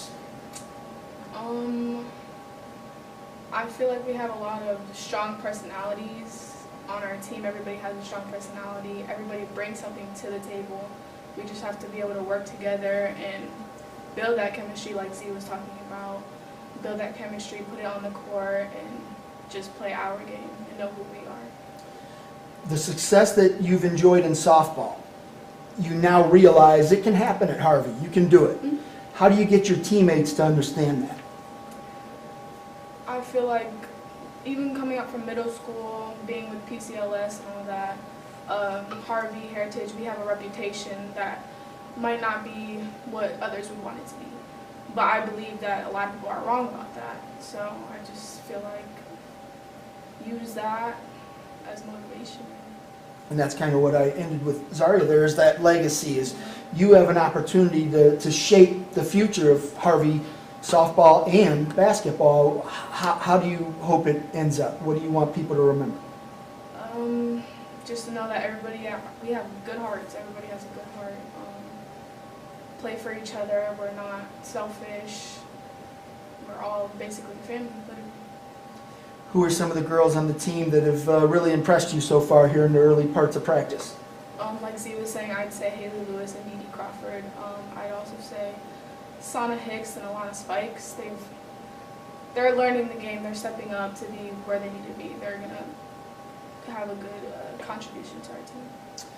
Point guard, you're the quarterback of the offense. Kind of like softball, you're in control out there, you get to do your thing, but as point guard, there's a lot that comes with that. How ready are you to step into that role and just to embrace it and all the adversity you get to face that comes along with it?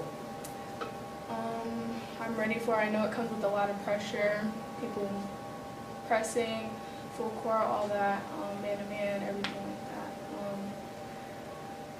My mindset is just to play my game and play with my teammates and not worry about who's in front of me trying to take the ball or anything like that. Because my main thing is probably my confidence. I just have to build that up and then I'll be fine. What's one thing people are going to see on the court this year that's going to blow their mind about Harvey? Us working together, really. From my freshman year to senior year, it was a lot of bickering, a lot of adversity, a lot of things going on, COVID especially. I feel like senior year is going to be a lot better. We're just going to play together and how we should be. All right, well, good luck to you in basketball and softball. So, all right, Janelle, down to you. Grab that microphone, make sure that black switch is up, and then go ahead and introduce yourself, name, grade, and position. Hi, I'm Janelle Montgomery, and I am a sophomore and small forward.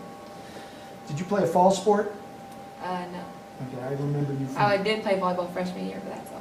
Okay, I remember your name. I don't know, it must have been from basketball then last year. I just remember the name. So, obviously you had a little bit of an impact last year as a freshman, so what are you trying to do this year to build off that? Freshman year was mostly defense. I was really there pushing each other and pushing my team. This year I'm trying to more focus on getting points on the board and encouraging my other teammates, mostly our new freshmen, keeping more into the season, because usually when you get older you drop off, you start to lose like hope in getting older. And I really want to encourage like the newer girls to stay up and like stay with the team and like continue senior year. Last year you come in as a freshman, wide-eyed, probably a little nervous, and oh, they're seniors and junior, a little intimidated. You've got a year of experience under your belt, so how different has this preseason been for you? It's been really different. I know that it's going to be pretty sad when these seniors over here leave me. I might drop a couple tears, but it's been very good. I'm very excited for like the freshmen still coming up, and I feel like it's going to be a very big difference when it comes to my senior year. And just adding to it, like I really feel like these freshmen are going to make a big impact coming up. I like that you said that you might shed a tear when your senior teammates graduate, because that means they've inspired you. Yeah. How? Honestly, they've been encouraging the most, and then they've been like a very big sister to me on and off the court, always there through like drama or like little things or grades. They've helped a lot and like really pushed me towards the correct way. And they always been like correcting me and just telling me what I should and should not be doing, and just really encouraging me, pushing me towards the right way and everything else. So that's leadership. Yeah. You've learned the right way from them. I'm sure as when they were freshmen and sophomores, they learned from upperclassmen, and now you're learning from them, and next year and the year after, you're going to have to reciprocate and pass that down to the underclassmen. I'm sure you're probably doing a little bit of that this year too, just because you've got some varsity experience under your belt. Do you start to feel a little bit more like a veteran on the team? Yeah, because we only have a very big junior class, so like when they leave, I'm gonna have to really step up my game and encourage more of my class to come there, be there, and help, and really like encourage the freshmen. Because we don't really have a big older team, so and our sophomore class isn't that big either. So either we're gonna have to step it up, or the freshmen are gonna have to really step it up, and we've been here longer, so we need to really show them how it's done. Good, I like it. What's the scouting report on you? What do you bring to the court? Most definitely defense.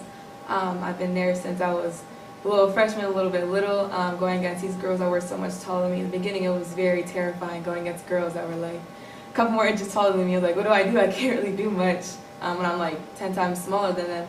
But I've been really getting aggressive and more like showing them, you can't bully me when I'm in the paint. We're in here together. We're going to be bumping heads. I've just been very going defense most definitely. It's there. You watch a lot of the NCAA tournament, stuff like that, March Madness, nothing like that? All right, well, you've seen sports. Yeah. You know good teams, they're at their best in those big-time moments. Mm-hmm. And teams that are younger or just kind of coming of age, they struggle in those big-time moments. Mm-hmm. How ready is this team when those moments come, when you're playing a Perry or somebody or a Geneva and the conference title's on the line and there's 3 seconds left in regulation and you guys are going to go down and try and hit a game-winning basket?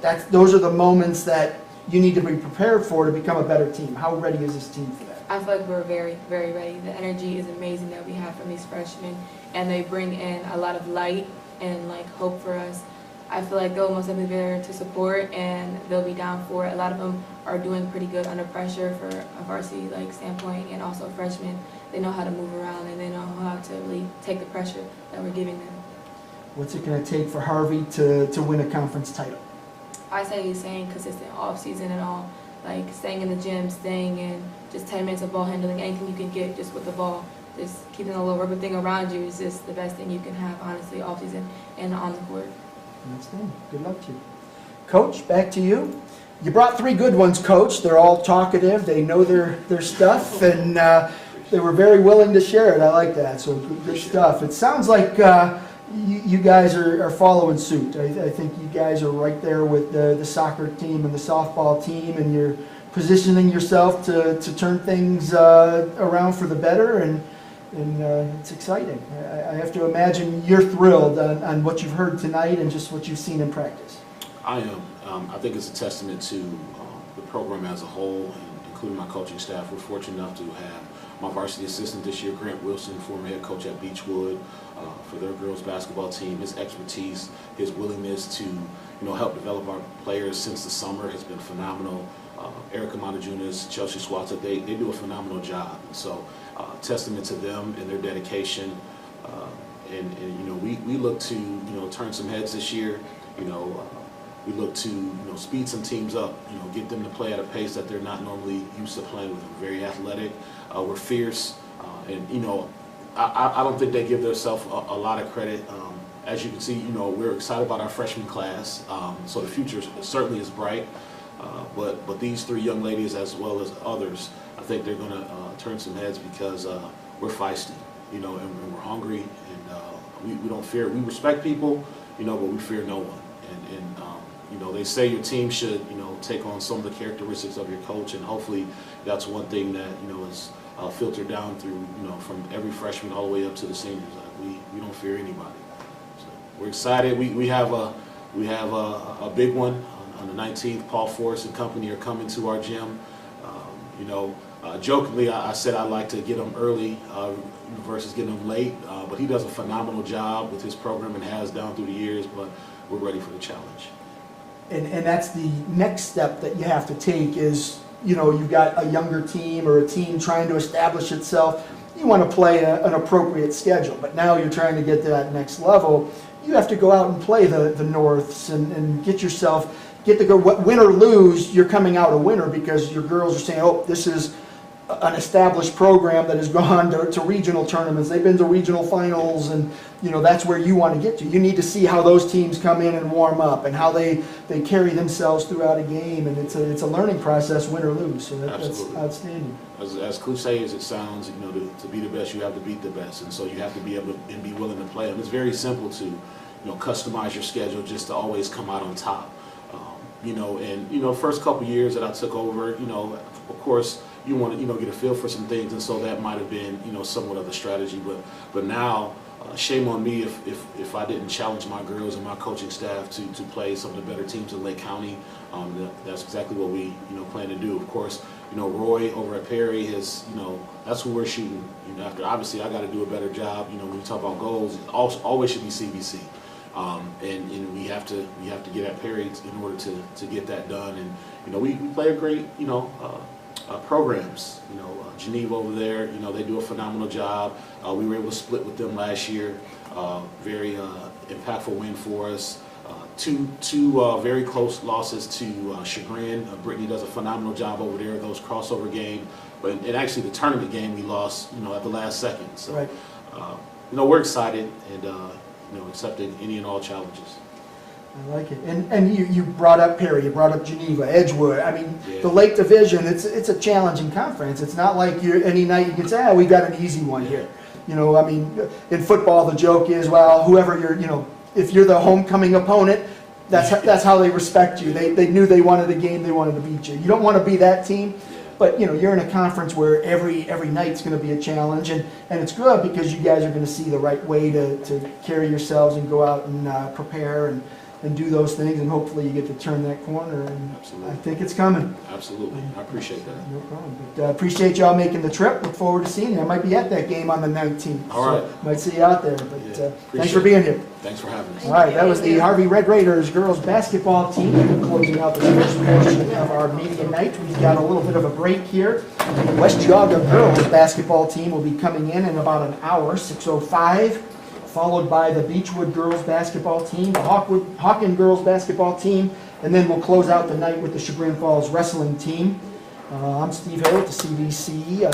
We are going to take a quick break here, and we'll be back in about, about an hour from that? 6:05, so 45, 50 minutes. I'm going to enjoy my dinner, and then we'll be back. Ohio Center for Orofacial and Implant Surgery diagnoses and treats facial pain and injuries, and also offers a full range of dental implants and bone grafting procedures. Look no further than the Ohio Center for Orofacial and Implant Surgery for all of your oral surgery and cosmetic surgery needs. Please visit their website at www.ohsurgery.com.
back to the 2022 CVC Winter Sports Media Day, live from Kirtland High School. I'm Steve Harris, CVC Sports Information Director.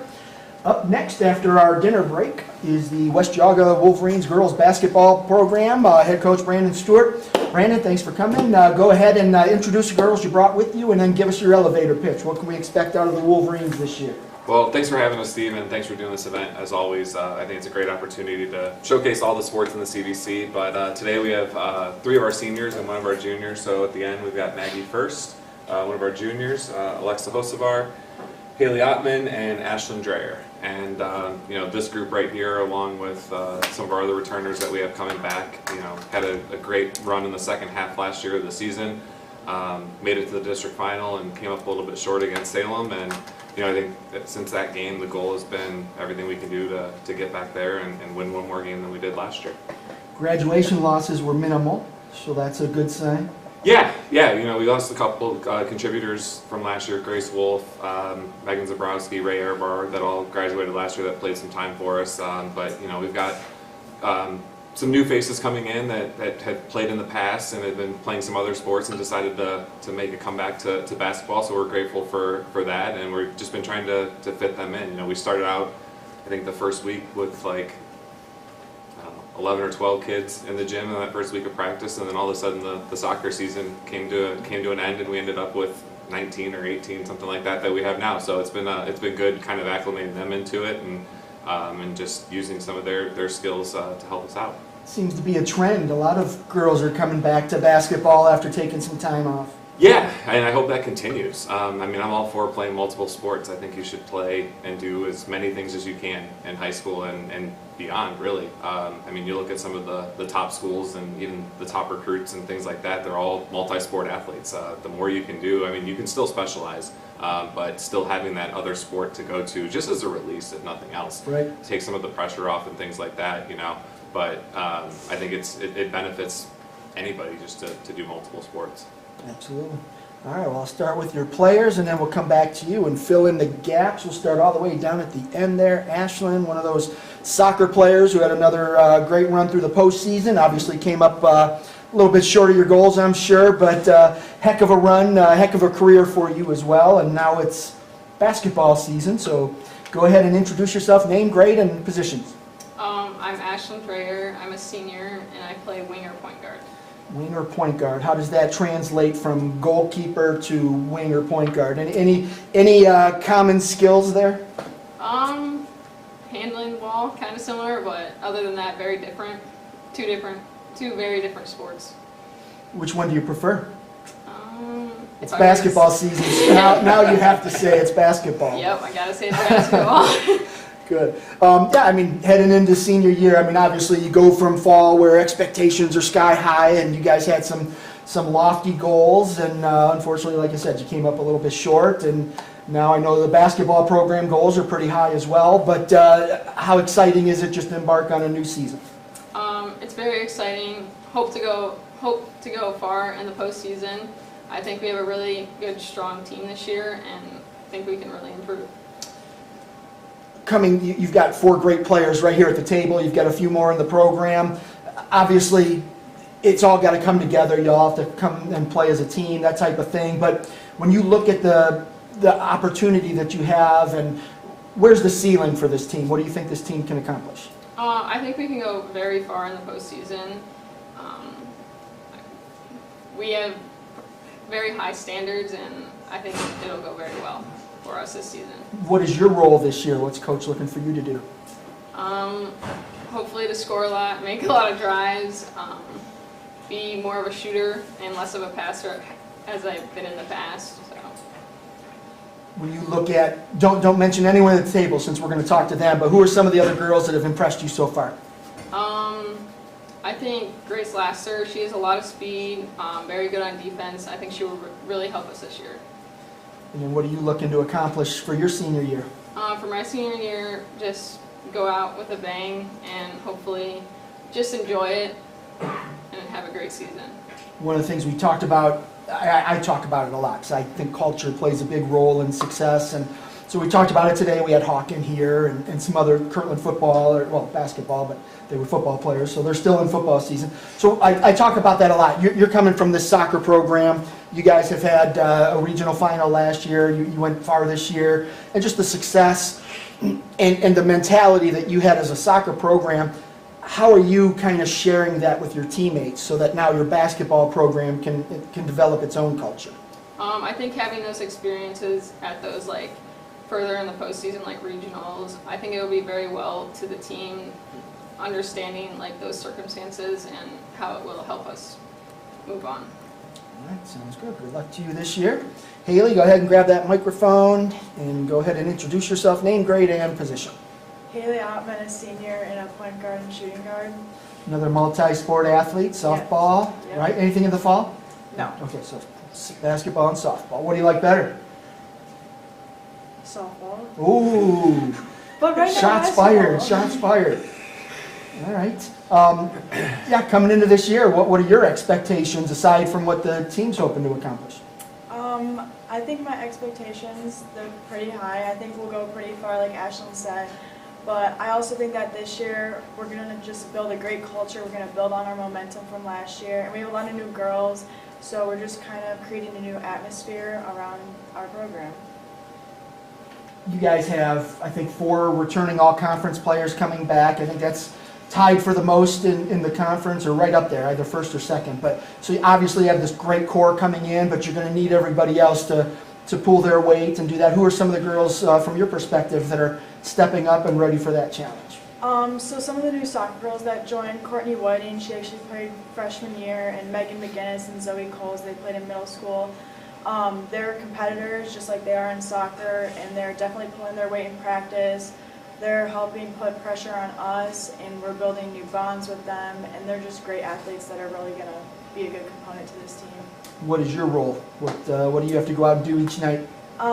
So I think scoring, I definitely look to score more. Being a leader, trying to mix the new groups that we have, because we have so many new people this year. Yeah. Any individual goals for you? What are you hoping to do for yourself? Personally, I do want to score more this year, get my stats up a little bit. But like as a team, I really want to win districts this year. That's something I feel like we fell short of last year, and I really want to get back to that position and change the outcome. Getting there and being so close last year, I mean, obviously that leaves you a little hungry for this year. But what did you learn from that experience that if you get back there again this year, you'll be better prepared?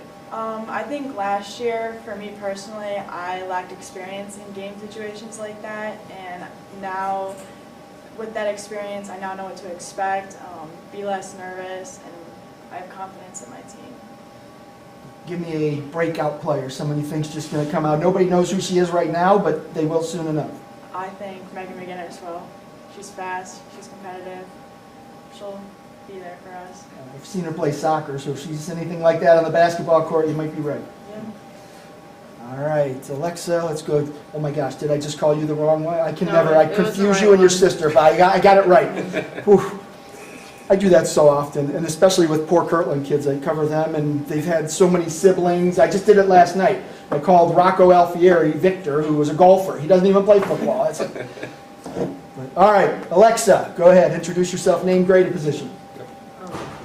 I'm Alexa Hosvar. I'm a senior. I play like a 1 through 5.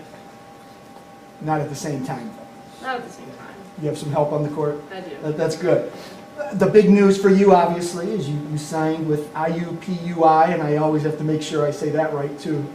I'm like a middle school kid. I hear stuff like that, and I want to make little jokes, like IUPUI. A lot of people call it Ooey Pooey. Oh, that's good. I like that. It's easier than trying to say IUPUI. Yeah. Ooey Pooey, I like that. All right. Coming in senior year, I mean, obviously, you've got a lot of basketball ahead of you going on and playing at Ooey Pooey. Yeah. I got to say it. That's great. See, I'm a middle school kid. I laugh at stuff like that. But so you got a lot of basketball ahead of you, but you want to close out your high school career in style. What are you hoping to accomplish this year? Definitely want to go out with a bang, like Ashlyn said. I want to leave like without any regrets, without any nothing not being accomplished. I really want to obviously win the CVC. I'd love to go past districts, make it to regionals. Again, I think everyone's goal is to make it to states, but I think with our team this year, with our athleticism, with our size, with our length, I really think that we are able to accomplish a lot. The second you stepped foot at West Geauga, you had high expectations placed on you, partly because of your sister, partly because of what you did through the youth programs.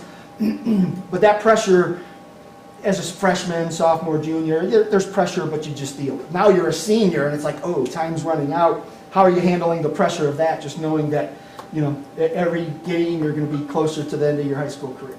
You know, like, I have such a great team. It's like that pressure, you just don't feel it when you have so many people that you can trust on the court. And I think that that really plays into a role of like the pressure aspect. But it's really like the team, the environment that has been built throughout my 4 years, having them throughout my 4 years, having her throughout my having her for 3 years. There's that chemistry built, there's that relationship built, and it's something that's what gets us far. That's what makes our program what it is. All right, so you can play 1 through 5. You'll do whatever coach asks you to do, but where do you think you're your best and why? I definitely think like a shooting guard. I like to shoot threes, and I love driving the ball, but I like to do a little action into the key. So I think I'm strongest when I drive, obviously. But yeah. Coming in, Brandon, what's this, third season? Second. Second. Second here. Yeah, second. So last year, transition year, learning new things. How different was the off season and this preseason now that you guys kind of know what he wants to do? You know, like having the way that Coach Brennan kind of 100% changed around our program, we've become like a way more transition team, faster, like such way more aggressive, and it's like I think that is like the difference between my first 2 years and this year and my last year. So when you look at, again, don't mention the girls that are at the table since we're talking to them, but who are the girls that in your eyes have really had a good preseason? Again, I'm going to say Grace Lasser. She's super quick. She's working every single day on her ball handling. She's a point guard, but she can shoot some outside shots. We have some upcoming players. We have a freshman, Callie Cormos, which she'll be a solid off-the-bench player, and she can hit some outside shots. Again, some of the soccer girls, their athleticism, it's even though they took like that first, like they might have not played for a while, it's like they're so athletic that they got right back into it the first day of practice. So like Courtney Whiting, Megan McGinnis, Zoe Coles, yeah.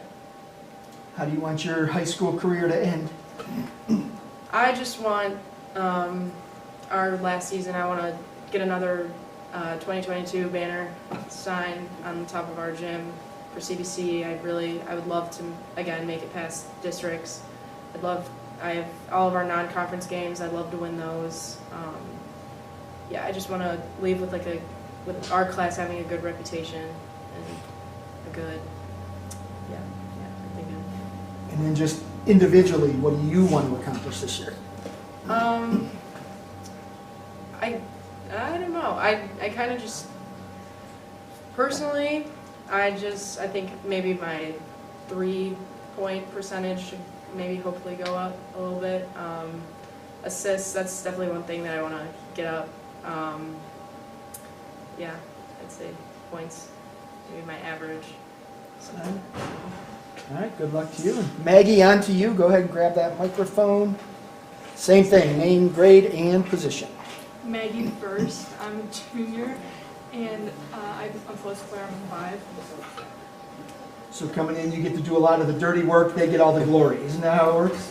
Most of the time, yeah. Yeah, but that's okay. You accept your role. It's good. Looking at this team, how's it different from last year?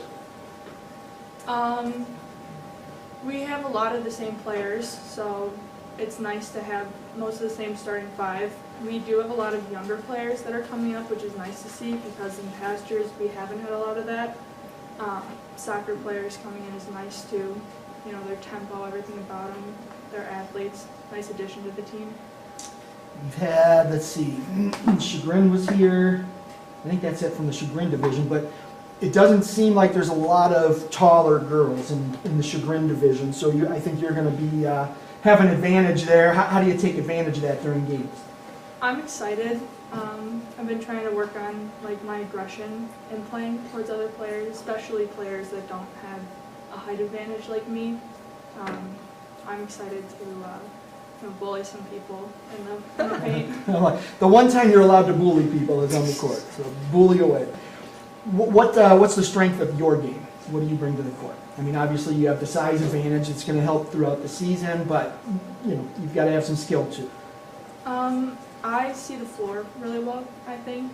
My passes to my teammates, to my other guards, I think is a good strength of mine. Offensively, defensively, what are the philosophies that the coach wants you guys to go out and execute on a game-by-game basis? Definitely tempo. They always say even if a team has more talent than us, which is rare, we always want to be able to outrun them. I like it. Coach is over there, oh no, bulletin board. It's good. All right. I've asked all the other girls, who are some of the girls that have impressed you in the preseason? I'm really proud of our freshmen, Campbell and Elena. They went to all the summer open gyms. They improved a lot on their game. They're going to be good for our JV team. They're going to be strong players, and I'm just really proud of them for sticking with it and giving their best effort the whole time. You're a junior, you've been around a little bit, but they're the seniors, the leaders. I'm sure you have some leadership qualities with yourself too, but next year you've got to take what you've learned from them and share it with everybody else. How are you getting ready for that, and what do you do from a leadership perspective? It's kind of weird for me because I've always been like the underclassman with all the older girls, bigger girls, veterans on the team. And this year was weird because I'm finally an upperclassman. And I think watching them and how they're respectful to our teammates, always trying to make it a safe environment for everybody, I hope to carry those on next year. And lastly, what are your goals for the year? I want to definitely be more aggressive this year, raise my stats, try and get a little faster, All right, good luck to you. Thank you. Coach, back to you for a recap. I always like to ask the coaches now that they get to hear, it's one thing to see the girls in practice and run around and do things, but then you get to hear them talk on their own about what's happening at practice and philosophy and game plans. How satisfied are you with the message getting through? Yeah, we're gonna have to start doing some of the things they're saying, I think. No, they've done a great job in practice, and these four up here have done a great job of leading us so far. We know that our division, our conference is talented. We know we're gonna get everybody's best shot. We had a really good second half of the season last year. I think we started out 5-6. We dropped a couple games early to some really good teams, and we went down after that Christmas tournament against West Branch and Berea and kind of took it on the chin a little bit, and then came back and were able to beat Perry and get things rolling. So we keep telling them, you're going to get everybody's best shot every night. We just know that there's a lot of talent. So we've got to stick to what we do well, pushing the ball, being disciplined on the defensive end of the floor, not fouling. Just like every team out there, you don't always have a ton of depth to go to. You can't have 3 or 4 or 5 people in foul trouble and expect to be able to compete against the teams that we're going to play. Along with our conference schedule and our division and everybody we're going to play, we beefed up our non-conference schedule a little bit as well. We're going to play Madison to open up on Friday. We're going to see Streetsboro and Aurora, and we're going to see Salem in January. Hopefully that's a preview of something for later on, but we're really going to have to compete every night against the teams that we play. So you're taking it easy, is what you're saying. Yeah. Holy cow. Yeah, that's a heck of a start. Yeah, we're going to see, as they said, Streetsboro and Aurora. Later in the season, we're going to see Mags and St. Joe's. I think in January we see Menor. We come back down here to Kirtland in December as well. So, we're going to, and then that doesn't count the ones that we're already going to play in our division twice. So that's a huge challenge, and we know we're going to get everybody's best shot because of how competitive our division is and our conference is. So we've got to be ready to play every single night we step on the floor, we've got to just be disciplined. And lastly, you heard the girls talk about their goals. What are your goals for the program, and what's it going to take to achieve them? I think our goals are similar. I think that, we'd love to win one more game than we did last year, and get through that district, and then you just never know. Sometimes when you get in these postseason runs, that it's not always the team that has all the talent and everything like that that's been together the longest. It's the team that gets hot. And last year we were that team, and we ran into a very good Salem team in the district final that got us. But I think for us, it's starting with Madison on Friday. I just want to be 1-0 going to Saturday or into Saturday. Then we've got Holland coming to us on Tuesday or Wednesday the following week. So I think 5 of our first 7 games are at home. So I think establishing that early on in the season, but really it's just win on Friday and try to get to 2-0 on the following week. Good plan. All right. Well, I appreciate you all making the long trip down here. What is it, about 3 miles, 4 miles? But appreciate you being here, and best of luck to you this season. All right. Thank you. All right. That was the West Geauga Wolverines girls basketball team. Up next, we've got the Beachwood Bison girls basketball team. Out here at CVC Winter Sports Media Day, the first of 4. We are live from Kirtland High School. On Tuesday, we are headed out to Independence to reach our West Side teams. We'll be back here at Kirtland on Wednesday for our Central Division, or Central area teams.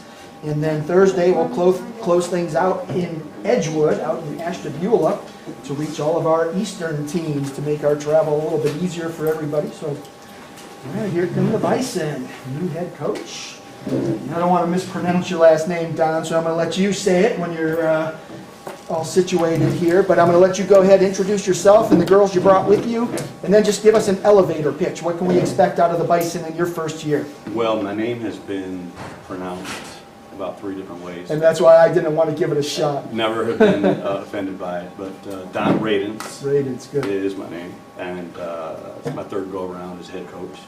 Previously, I'm going to date myself at Cleveland Heights, 95 to 97, and then at Shaker Heights from 05 to 09, and I'm excited to be leading these girls at Beachwood. We brought today seniors. 3 of the 5 that we have: Haya, Shahade, I have to get used to the names, Taylor Blackwell, and then Audrey Hardis. All right, and obviously anytime there's a coaching change, there's that transition, you've got to, like you said, you got to learn names, you got to put faces to names, you've got to say, okay, let's see what you can do, and then you've got to formulate a game plan based on that. How challenging has it been, and what have you done to kind of ease the burden on the girls and their learning? It's been challenging. Didn't get named until almost mid-June, so our summer wasn't a typical summer from what high school basketball would be. We didn't actually have the full squad together until this fall, so I think we were behind a little bit because of that, and still getting used to each other. I'm pleasantly surprised at how well they have taken to me. No one has run off yet, so they haven't been scared away, I don't think. Just trying to get them into believing in themselves a little bit more, playing at a faster pace, competing for a whole game. All the things that I think are important just to building a winning program. There is, I think, always a difficulty with the transition of a new coach. I don't think there's any way around that. So we've really been trying to work on our communication, player-coach, player-to-player, just to try and maybe offset some of that, those transition issues. And so far, I've been pleased. We've had 3 scrimmages. We had to cancel 1 due to some illnesses. But I think we've progressively gotten better with each scrimmage. Have 1 more to go before we open up on Friday, and I'm excited. I'm excited for the season, and then hopefully we just get better, game by game, week by week. All right, we'll come back to you after I talk to the girls. We'll start all the way to the left there. I believe that is Audrey. Go ahead, Audrey. Make sure that microphone, that black switch is up, and then introduce yourself. Name, grade, and position. Hello, I'm Audrey And I play anywhere from like 3 to 5. But what if you have a 7 o'clock game? Oh, sorry, bad joke. I make dad jokes. I can't. I appreciate that. I laugh I all like the time. I think I'm hilarious. Most people are like, dude, that wasn't funny. But I'm hilarious, right? I agree. You can't see them. They're not on camera now, but they're laughing off camera. Really. They're cracking up. All right, go ahead before I rudely interrupted you. So, I mean, obviously coming in, anytime there's a coaching change, there's different things you have to adjust to. How's that process gone as a senior? I think it's been a good transition. I don't have nothing's bad about it. I've been enjoying it, and I'm excited to be a senior, and I like our new coaching style. So. Good. And when you look at like the philosophies offensively and defensively, how much has that changed? And you don't have to give away any secrets, but just, I mean, obviously coaches have different ways of trying to do things, and how different has it been for the girls? I'll speak for myself. I think I've been pushed on more urgency, like in the fast break, or defensively I'm working on just being sharper in everything I do, and I think as a team, like, we're being pushed to do that pretty hard. What has been the thing that has helped the transition that's kind of eased that burden a little bit? Has there been anything that's made it easier? Well, at least our seniors, we've been together since 7th grade, and we're all really close, so we kind of had that foundation, and luckily on our team, I think most of us are close with the underclassmen, so since we've had the whole team together and we're like a unit, we're becoming a unit, we're working on like getting close with everybody. Having a new coach hasn't been a struggle. It's been great, honestly. Good. And one of the hardest things when you have a new coach is understanding their expectations for you. So have you kind of gotten an understanding of that, of what coach is looking for you to do each night? I think since like a little bit in the summer, but mostly in the fall when we started, coach is looking for me again to be more urgent and my moves sharper. And then just working on like shot selection, moving the ball more, like thinking about what a good shot versus great shot, stuff like that. That's just been his expectation for me so far. As a senior, you're excited. It's a new season, but at the same time, every time you go out there, you're getting closer to the end of your high school career. How are you balancing the excitement with the anxiety? I'm not really anxious. Like, I love playing basketball. I just want to have fun as a senior and like be close with my teammates. What are your goals for your senior year? I hope we do have some success together, but again, I just want to enjoy it. I want to have fun. I want to get better still, but mostly enjoy it. And I've been asking everybody, don't name anyone at the table since we're going to talk to them, but who are some of the girls that have really impressed you in the preseason? Goldie Ashkenazi, she's a sophomore. She's our post player. Lexi Jaffe, she's also a sophomore. They're both great. All right.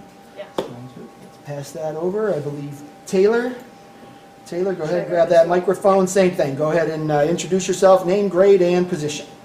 Hi, I'm Taylor Blackwell. I'm in 12th grade, and this year I'm like a post player on the block. On the block. And so. high elbow and everywhere else. All right. And everywhere else. So you can play at 7 o'clock. So Yeah. I have to go back to my bad jokes. It's like I can't make a bad joke and not go back to it. And I'll tell you how bad it is. So good. All right. So how has it been for you, kind of settling into a new coach and new expectations, new philosophies?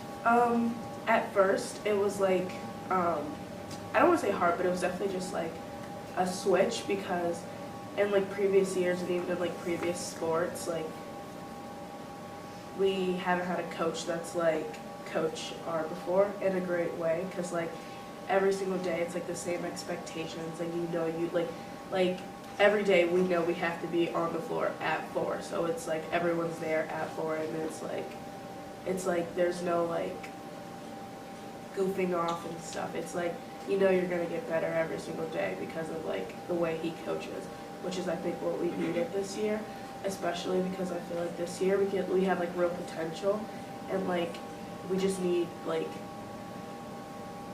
to figure out how to make it work, and I think Coach is doing a really good job of that so far. That's why they call sports a puzzle. You have all the pieces, you just have to figure out how to put it together. Yeah. That's the stage you're in. So Yeah. it's good. You at least have all the pieces. That's a start. How has your role changed, if at all?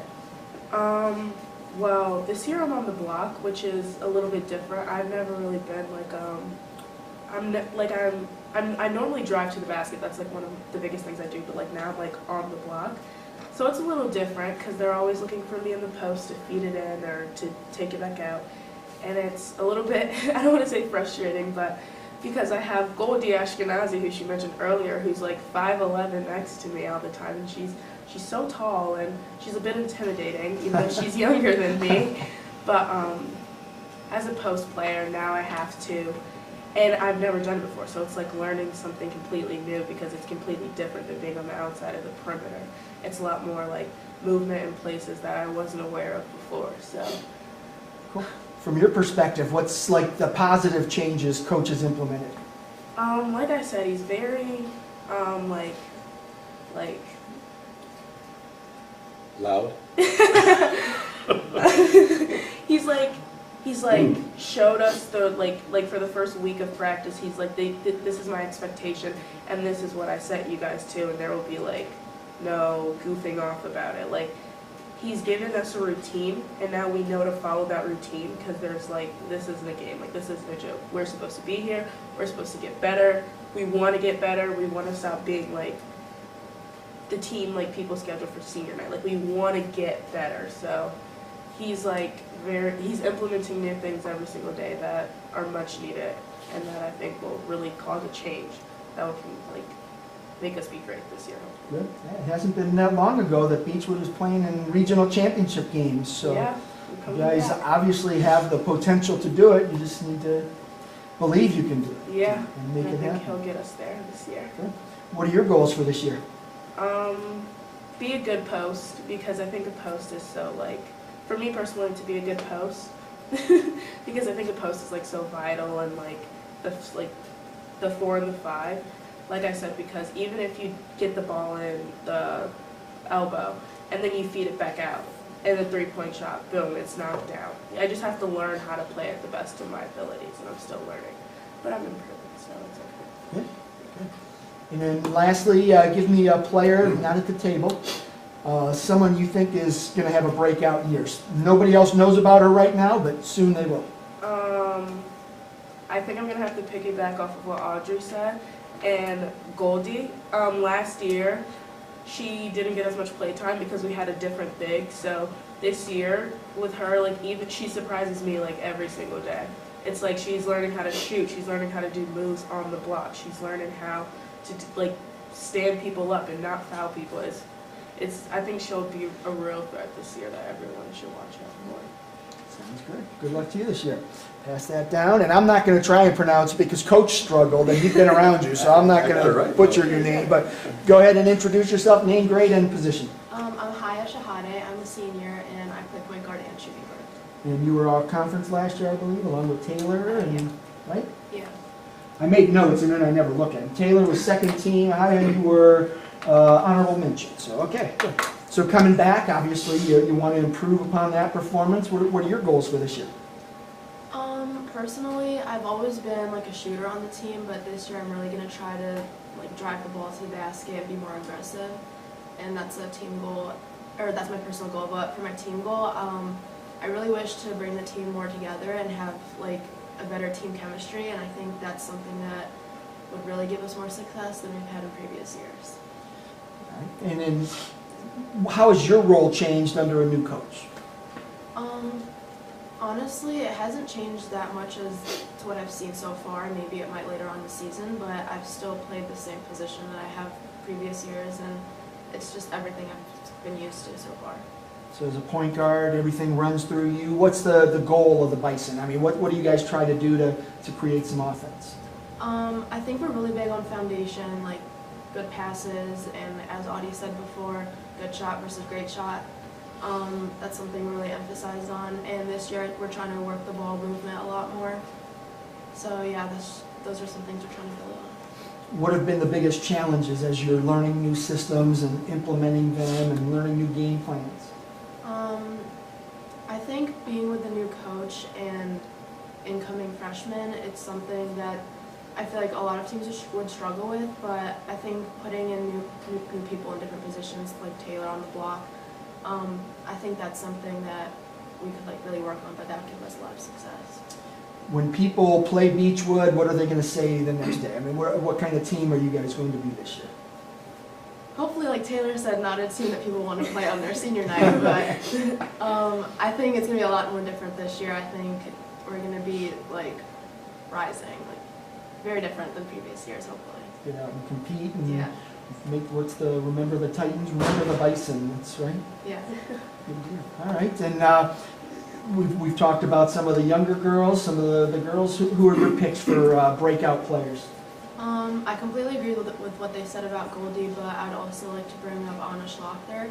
I think she's a very good aspect in our team as far as like shooting, and she's a team player. So I think with her being an underclassman, as she like gets older and becomes an upperclassman, she could be something really great.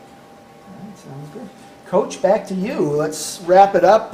You've gotten to know your girls at practice, and now you get to hear their perspective on how things have gone in the preseason. Satisfied? That's a kind of a loaded. No, I'm not satisfied. But I mean, for where we are and the time we've had together, yeah, I'm okay. I'm okay with where we are right now. I really don't think the girls understand how good they can be, and believing in themselves, and just working on playing at a faster pace and playing with more intensity. We play well in spurts. I think like most teams, we just have to lengthen those spurts to where they connect to as close to a full game as possible. They're capable of doing it. It's just a matter of actually believing and going out there and doing it. We need more time, like most coaches will say, but we really need more time. And as long as we show up, put the time in practice, work hard, come in and don't goof off, as Taylor says, which they're not. And if they are, I rein them back in pretty quickly. I think we'll be okay.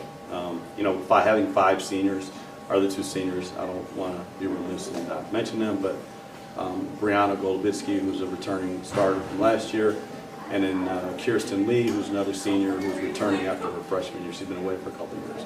So I think we have some solid senior leadership that's going to help us, and mixed in with some talented underclassmen that, let's see where it takes us. All right, I was going to ask you to fill in some blanks of some other players, but you beat me to it. So appreciate y'all making the trip out here from Beachwood, and best of luck to you this season. Thank you so much. Appreciate it. All right, that was the Beachwood Bison girls basketball team here at CVC Winter Sports Media Day. Up next, we've got the Hawken Hawks, the defending CVC Chagrin Division co-champions. And they are actually going to be our cleanup hitter today because Chagrin Falls Wrestling had to cancel. They were our final team for the night, so this is it. The Hawks are going to close out our first of 4 CVC Winter Sports Media Days. So, and Hawken also has a new coach, so we've got a little run of new coaches here. I'll let Coach get set up before I have her introduce her squad. But Coach, welcome. Welcome to the CVC. Glad to have you.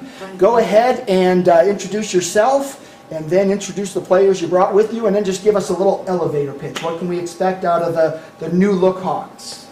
Alrighty, hi, thank you for having us. So my name is Coach Brittany Matushik. This is my first year, obviously, here at Hawken. I come from Valley Forge, the GLC, so it is a little bit different. Over here on the west side, it's fun getting used to. Even finding Kirtland was a fun drive today. So I have 3 seniors here with me today. First, I have Kate Bollinger. Kate has been a 4-year varsity player, and she just recently committed to a D3 college, St. Vincent, in Pennsylvania. And then we have Carmen Cortad here. She's also a 4-year varsity player, and she is also a big part of our team this year. And then the 3rd senior is Jordan Feldman, to round out 3 of our 6 seniors that we have on this team. So we are very excited this year. We have a few seniors who returned to play. Kate Peterson, Carmen Cicerini. So we're also very excited to have them joining us this year because honestly we have a lot of potential, and that's what we keep telling the girls. We do feel that we can go a long way in the CVC this year, even though we are very fresh and new. Like you just recently heard from Beachwood, it was a rough summer, kind of getting everybody in the gym. We got hired pretty late in the year, so everybody was all within their other sports and traveling and things like that. So we just recently had our first 5-on-5 last week. A little late to the game. Yeah, a little late to the game. So my assistant coach and I aren't really used to that because we're used to going 2-3 days a week in the off season. So it was a bit of a challenge, but they are busy young adults, as we call them, because they do have a lot of other commitments in life. So, like I said, last week kind of felt like week one, even though we've been in the gym with these three especially over the summer since June. So we're looking to still implement some new things, so we're still in the learning phases. We have a lot of new things that we're bringing to Hawken. Coach Hicks and I started at Valley Forge last year, and we're really developing a lot of different systems that we've been trying to implement both on the offensive and defensive end. One of the things you have going for you is normally when there's a coaching change, usually it's because a coach, they need to go in another direction, the team hasn't done well or whatever. Well, your coach left after winning a conference title, so you're in good shape that way. So you've got that going for you, and you're bringing back a lot of those kids that helped win that, and so that's probably helped the transition a little bit, no? Yeah, it's helped a little bit. They graduated 6 seniors last year, and like I said, I mentioned the two. I also forgot senior Lizzie Kent.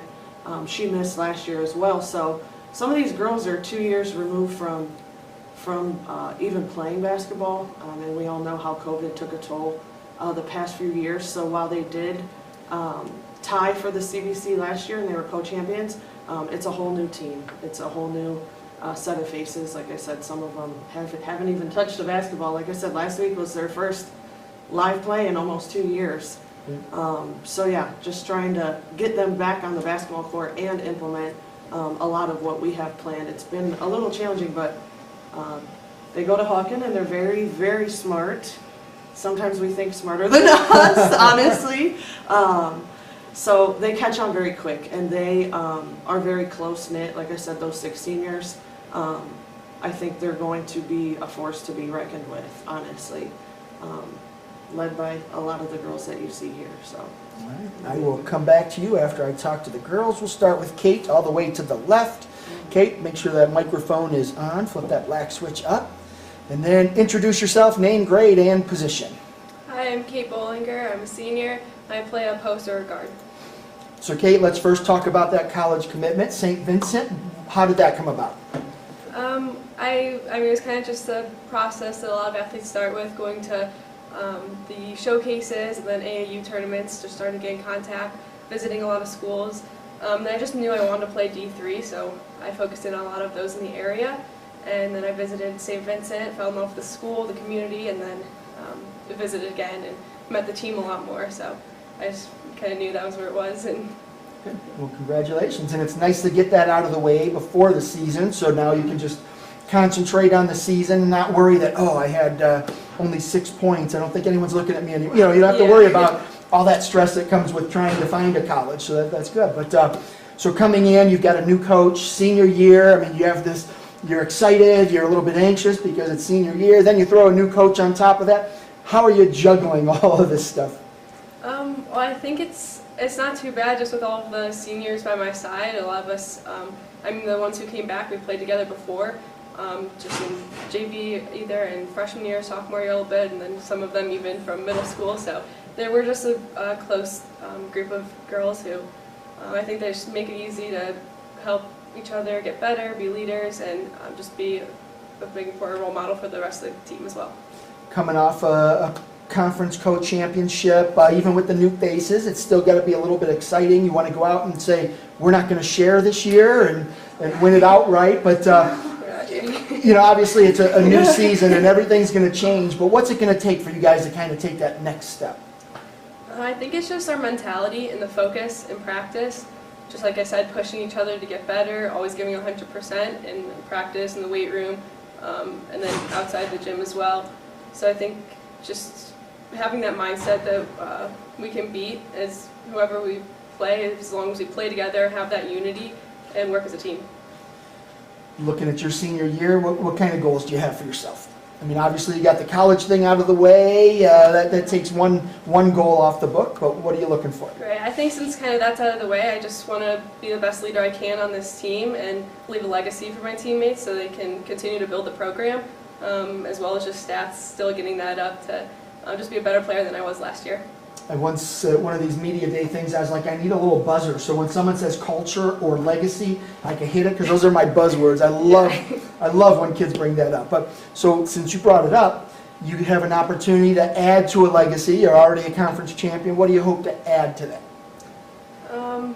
I don't know. I just think just to continue to be a force to reckon with in this conference, and just have the girls following us to be good leaders to the people they have people look up to. And I think communication's a big one, so I try to communicate as much as I can on the court so that everybody knows what they're doing, where they're going. So I think that helping people to do that better next year and stuff, it'll just continue to build onto the team culture, and continuing to put numbers on those banners. Most important question of the night. Here's an opportunity for you to, nobody at the table since we're going to talk to them, but name some of the other girls that have impressed you in the preseason that you think are going to have a big year. I think Carmen Cicerini, she brought a lot to our past two scrimmages, was shooting very well, was fast, was an incredible athlete. Lizzie Kent has a very good defense, and then as well as Kate Peterson, just the other seniors coming back. Kate's very tall and is working very well as a post. Soccer and two golfers, right? Yeah. All right, yeah. So you bring, and they all had some success, so yes. It's nice to add those players in that have that winning mentality. That's good, that helps. Definitely. All right, well, good luck to you this year. Thank you. All right, Carmen, right, Carmen? Yeah. All right, let's go on to you. Grab that microphone and go ahead and same thing, introduce yourself, name, grade, and position. Hi, I'm Carmen Cortad. I'm a senior and I'm a shooting guard.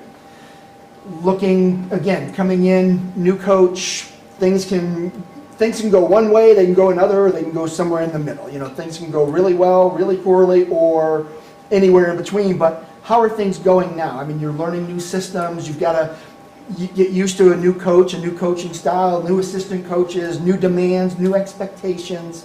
How are you handling it? Yeah, I think the season so far has been going really well. Obviously, our coaches are great. Coach Britt, Coach Hicks, Coach Stacy, and Coach T.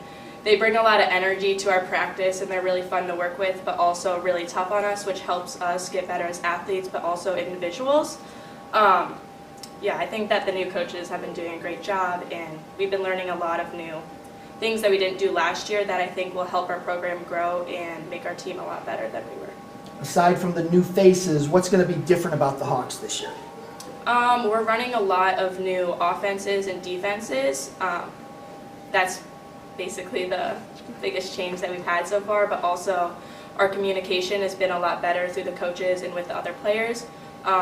Like Kate said, a lot of the seniors are really close, and it's just easy to go to them and be like, this is what we need to work on, and this is what we need to do to be better at it. So I think just having that connection with our teammates, but also having a connection with our coaches is really going to help make our offense and defense better.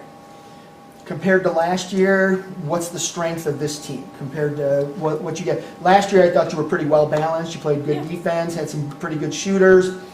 What's going to be the strength this year? We definitely all are very athletic and very aggressive and have a lot of energy. I would say we have a lot of great shooters. Sarah Lou is a sophomore. She's a really good shooter. My sister Cami Cortad is a great shooter. Carmen Cicerini, me, and then a lot of other people can also shoot. And then we also do have really great post players like Kate, Jordan, Lizzie, Cami, Kate Peterson. Very versatile. Yeah. So we do have a lot of players that can play both in and out, but also can really score if we need them to. But also, we're going to be really great on defense. Like I said, we're really athletic and have a lot of energy. So I think that just bringing out our energy and aggressiveness on defense is really going to help us. Sounds like you have a heck of a lot of depth too. That's Yes. that's always nice. That's nice. And talented depth. Like athletic girls that, you know, it's not like someone, oh, hey, we need to give so-and-so a little break, you go and don't get in the way. And it's Yeah. like, you can go out and play, and that's Yeah. nice to see. Yeah, and don't let Carmen be too humble here. She's one of the most competitive people that I've ever seen. The girls are very hungry, and it starts with the girls that you see here. The competitive edge is definitely an advantage, especially in practice. Awesome. And then just same question, who are some of the girls that you think are going to have a breakout year? Not just girls that are coming to play, but who do you think's really going to turn some heads this year? I think Sarah Lou's going to do very good this year. She's right now our point guard, and she's been doing really well. Her confidence has also gone up a lot this year, dribbling the ball up at the court, and she's been more aggressive on offense. Then I also think my sister, Cami Cortad, is going to have a great year. She's really aggressive in the paint and also outside around the three-point line. And yeah, I think that those two are going to have a really great season. And what are your goals for your senior year? Well, my team goal is to probably win the CVC. And then my personal goal is to just be more aggressive on offense, because last year I was coming off of an injury because I tore my ACL, and I was kind of nervous to like drive to the hoop and like be aggressive. But I've been working really hard to bring my strength up in my legs so I don't re-injure them. So I'm hoping to be able to drive more and get more rebounds and be more aggressive on the offensive side of the court. And you want to be greedy, right? You don't want to share that title? Yeah, I do not. So that's the goal, is just be greedy. All right, Jordan, on to you. Grab a microphone, make sure that black switch is up, and then just go ahead and introduce yourself, name, grade, and position. Hi, I'm Jordan Feldman. I'm a senior and I'm a center. So you're a center, you get to do all the dirty work and don't get much of the glory, but Yeah. unless you score a lot. You know, if you Yeah. score a lot, you get the glory, but the rebounds are Yeah. just as important as the points in most cases. But when you look at coming into a senior year, a new coach, there's excitement, there's some anxiety that goes with it, but overall, how are you feeling going into a new season? I'm really excited. I think this group of girls is really amazing. We're always here to support each other, and we're like putting in so much work, and we're really excited for the season. So yeah. From your perspective, what's the biggest difference that coach has introduced? I think our mentality is something that we've all been kind of working on. We have this thing called Mindfulness Monday, and every Monday we write a sheet of what we hope for our goals for the week, and then also kind of just like bringing it all together. The first day we all introduced ourselves because we're all kind of new to each other at the end of the day, but we've got that team culture that everybody I think wants. That's key, I think, especially when you're in a new situation. It's coming together and understanding each other first, and then running with it after that. But so your role as a center, I mean, obviously they want you to go in, pull some rebounds, get some easy putbacks, that type of thing. But what is your role? What does coach expect out of you? I think my role is basically just blocking people, defending. I've been trying to get my hands up a lot more because I can fall into that space where I'm like leaning over, and that can sometimes be called, and I get a little frustrated because to me I'm not leaning over, but I think just like defending is probably going to be my main goal for this year. In defense, Hawken's always played an aggressive style of defense. Is that continuing? Yes, definitely. We have a really good defense that is really strong that we've been practicing in the scrimmages, and I think it will come into play a lot this year. When you look at all the seniors that you have, and you're adding the seniors from other sports that are coming in, they've got that winning mentality. How is that all coming together as a senior class, just to say, hey, we've got an opportunity to say, you know what, we're going to put our own stamp on the program, and this is how we want people to remember us. What do you think that's going to be? I think all kind of communicating. I think that's the big word for us because we still need to get better about talking, but I think setting our goals is the biggest thing. We all obviously want to win, but there's more to winning, so really just getting on the same page and kind of differentiating, like I have a struggle with like balancing school and basketball sometimes, so that's probably something that I need to work on. So yeah. All right, and then just same question that I asked the other girls. Who's your breakout player this year? Who do you think's going to come out and just make a name for herself this year?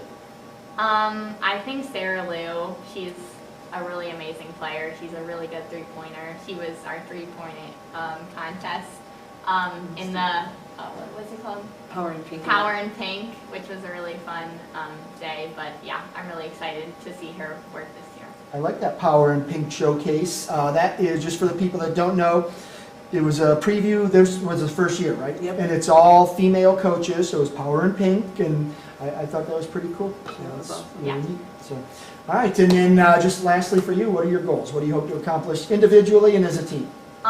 Individually, I hope to get stronger in the paint. I think just going up, even if I can't get it in, but trying to get that foul, and then just getting my stance kind of stronger, I guess, getting in the weight room, stuff like that, just putting it up, even if I'm not completely confident. And then team goals, winning the CVC, like Carmen said, because it's our senior year and we want to win. And just kind of just all becoming each other's, best friends is kind of what I want to do for the rest of the team, and for that legacy that we want to have for the rest of, for Hawken to come is going to be a really big thing that we want to have happen this year. Outstanding. Good luck to you this year. Thank you. Coach, back to you for a recap. You've been around the girls now at practice. You've gotten to know them a little bit. Well, now you got to hear them talk about their experience in your program. How satisfied are you with what they have to say? Yeah, I'm very satisfied. So these girls, like I said, are awesome young adults. They are really buying into what we're teaching and what we're saying daily, because, like I said, they have high goals, and they should. They're very intelligent, very hardworking, very competitive, very skilled, very athletic. I mean, I can go on for days. And we do preach these things to them daily. Like Jordan touched on a little bit, getting that self-confidence up for all of them. They all have their own unique story, and how do we tie them all together to be successful this year is the key. So getting to know them on the individual level is always our number one thing. And we've learned a lot in the short time that we've been with them, and it's honestly been amazing. I feel like Hawken has opened their arms to us, including the staff, the community, the parents, everything like that. And they see what me and my assistants want to do, and I think they truly believe that we want to create, like they said, this legacy. So it starts last year. Yes, was a good stepping stone, being co-champs in the CVC. These girls have a taste of what it feels like, and they can truly set the tone for the rest of. We talked about a lot of good sophomore players in Candy and Sarah Lou. They know they're kind of next to come. We also have a few juniors as well, Lexi and Mila. So yeah, they're ready to set the tone for the next few years. Sounds like you guys are in a good place. The hardest part for you is we've had, I think 3 new coaches today, and counting you, and before, but the other 3, they're all from the east side. So they know the teams. They may not have played against, but they know the team. You're from over there, the west side. We don't, there's this big line. There's a big line. There is. Yeah. And you west siders, you're weird. You're really weird. Yeah. You're coming over here playing a bunch of teams that you wouldn't play unless you were into a district or something like that. So you've got a little bit more work on your plate. You've got to do some research and homework and scouting. And so it's very interesting. Coach Hicks, my assistant, Tom Hicks, you guys will hear about him all year.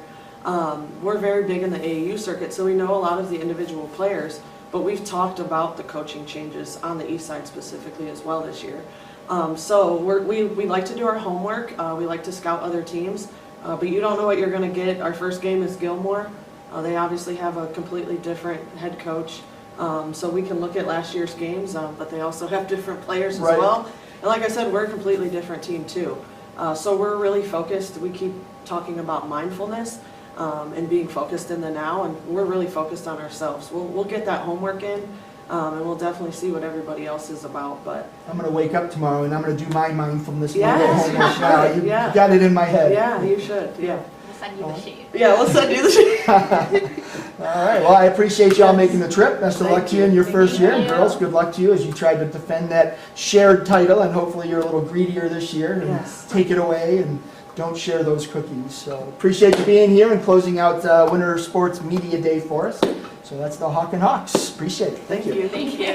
All right, and that is going to do it for us, folks, here at the first of 4 Winter Sports Media Days. We were at Kirtland today. We will be at Independence on Tuesday. We'll be back here at Kirtland on Wednesday, and then we will close things down on Thursday out at Edgewood, and then we're going to kick off the winter sports season, and we'll have tons of coverage for you throughout the year, and best of luck to all of our teams.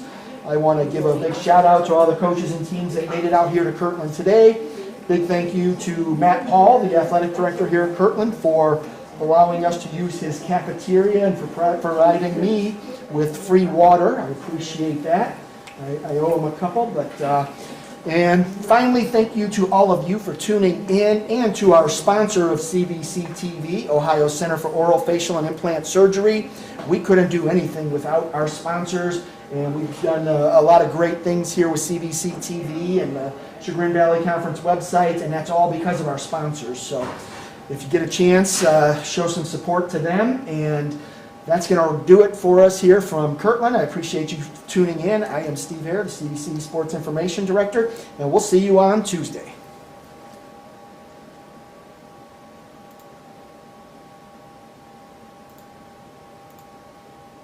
Ohio Center for Oral, Facial, and Implant Surgery diagnoses and treats facial pain and injuries, and also offers a full range of dental implants and bone grafting procedures. Look no further than the Ohio Center for Oral, Facial, and Implant Surgery for all of your oral surgery and cosmetic surgery needs.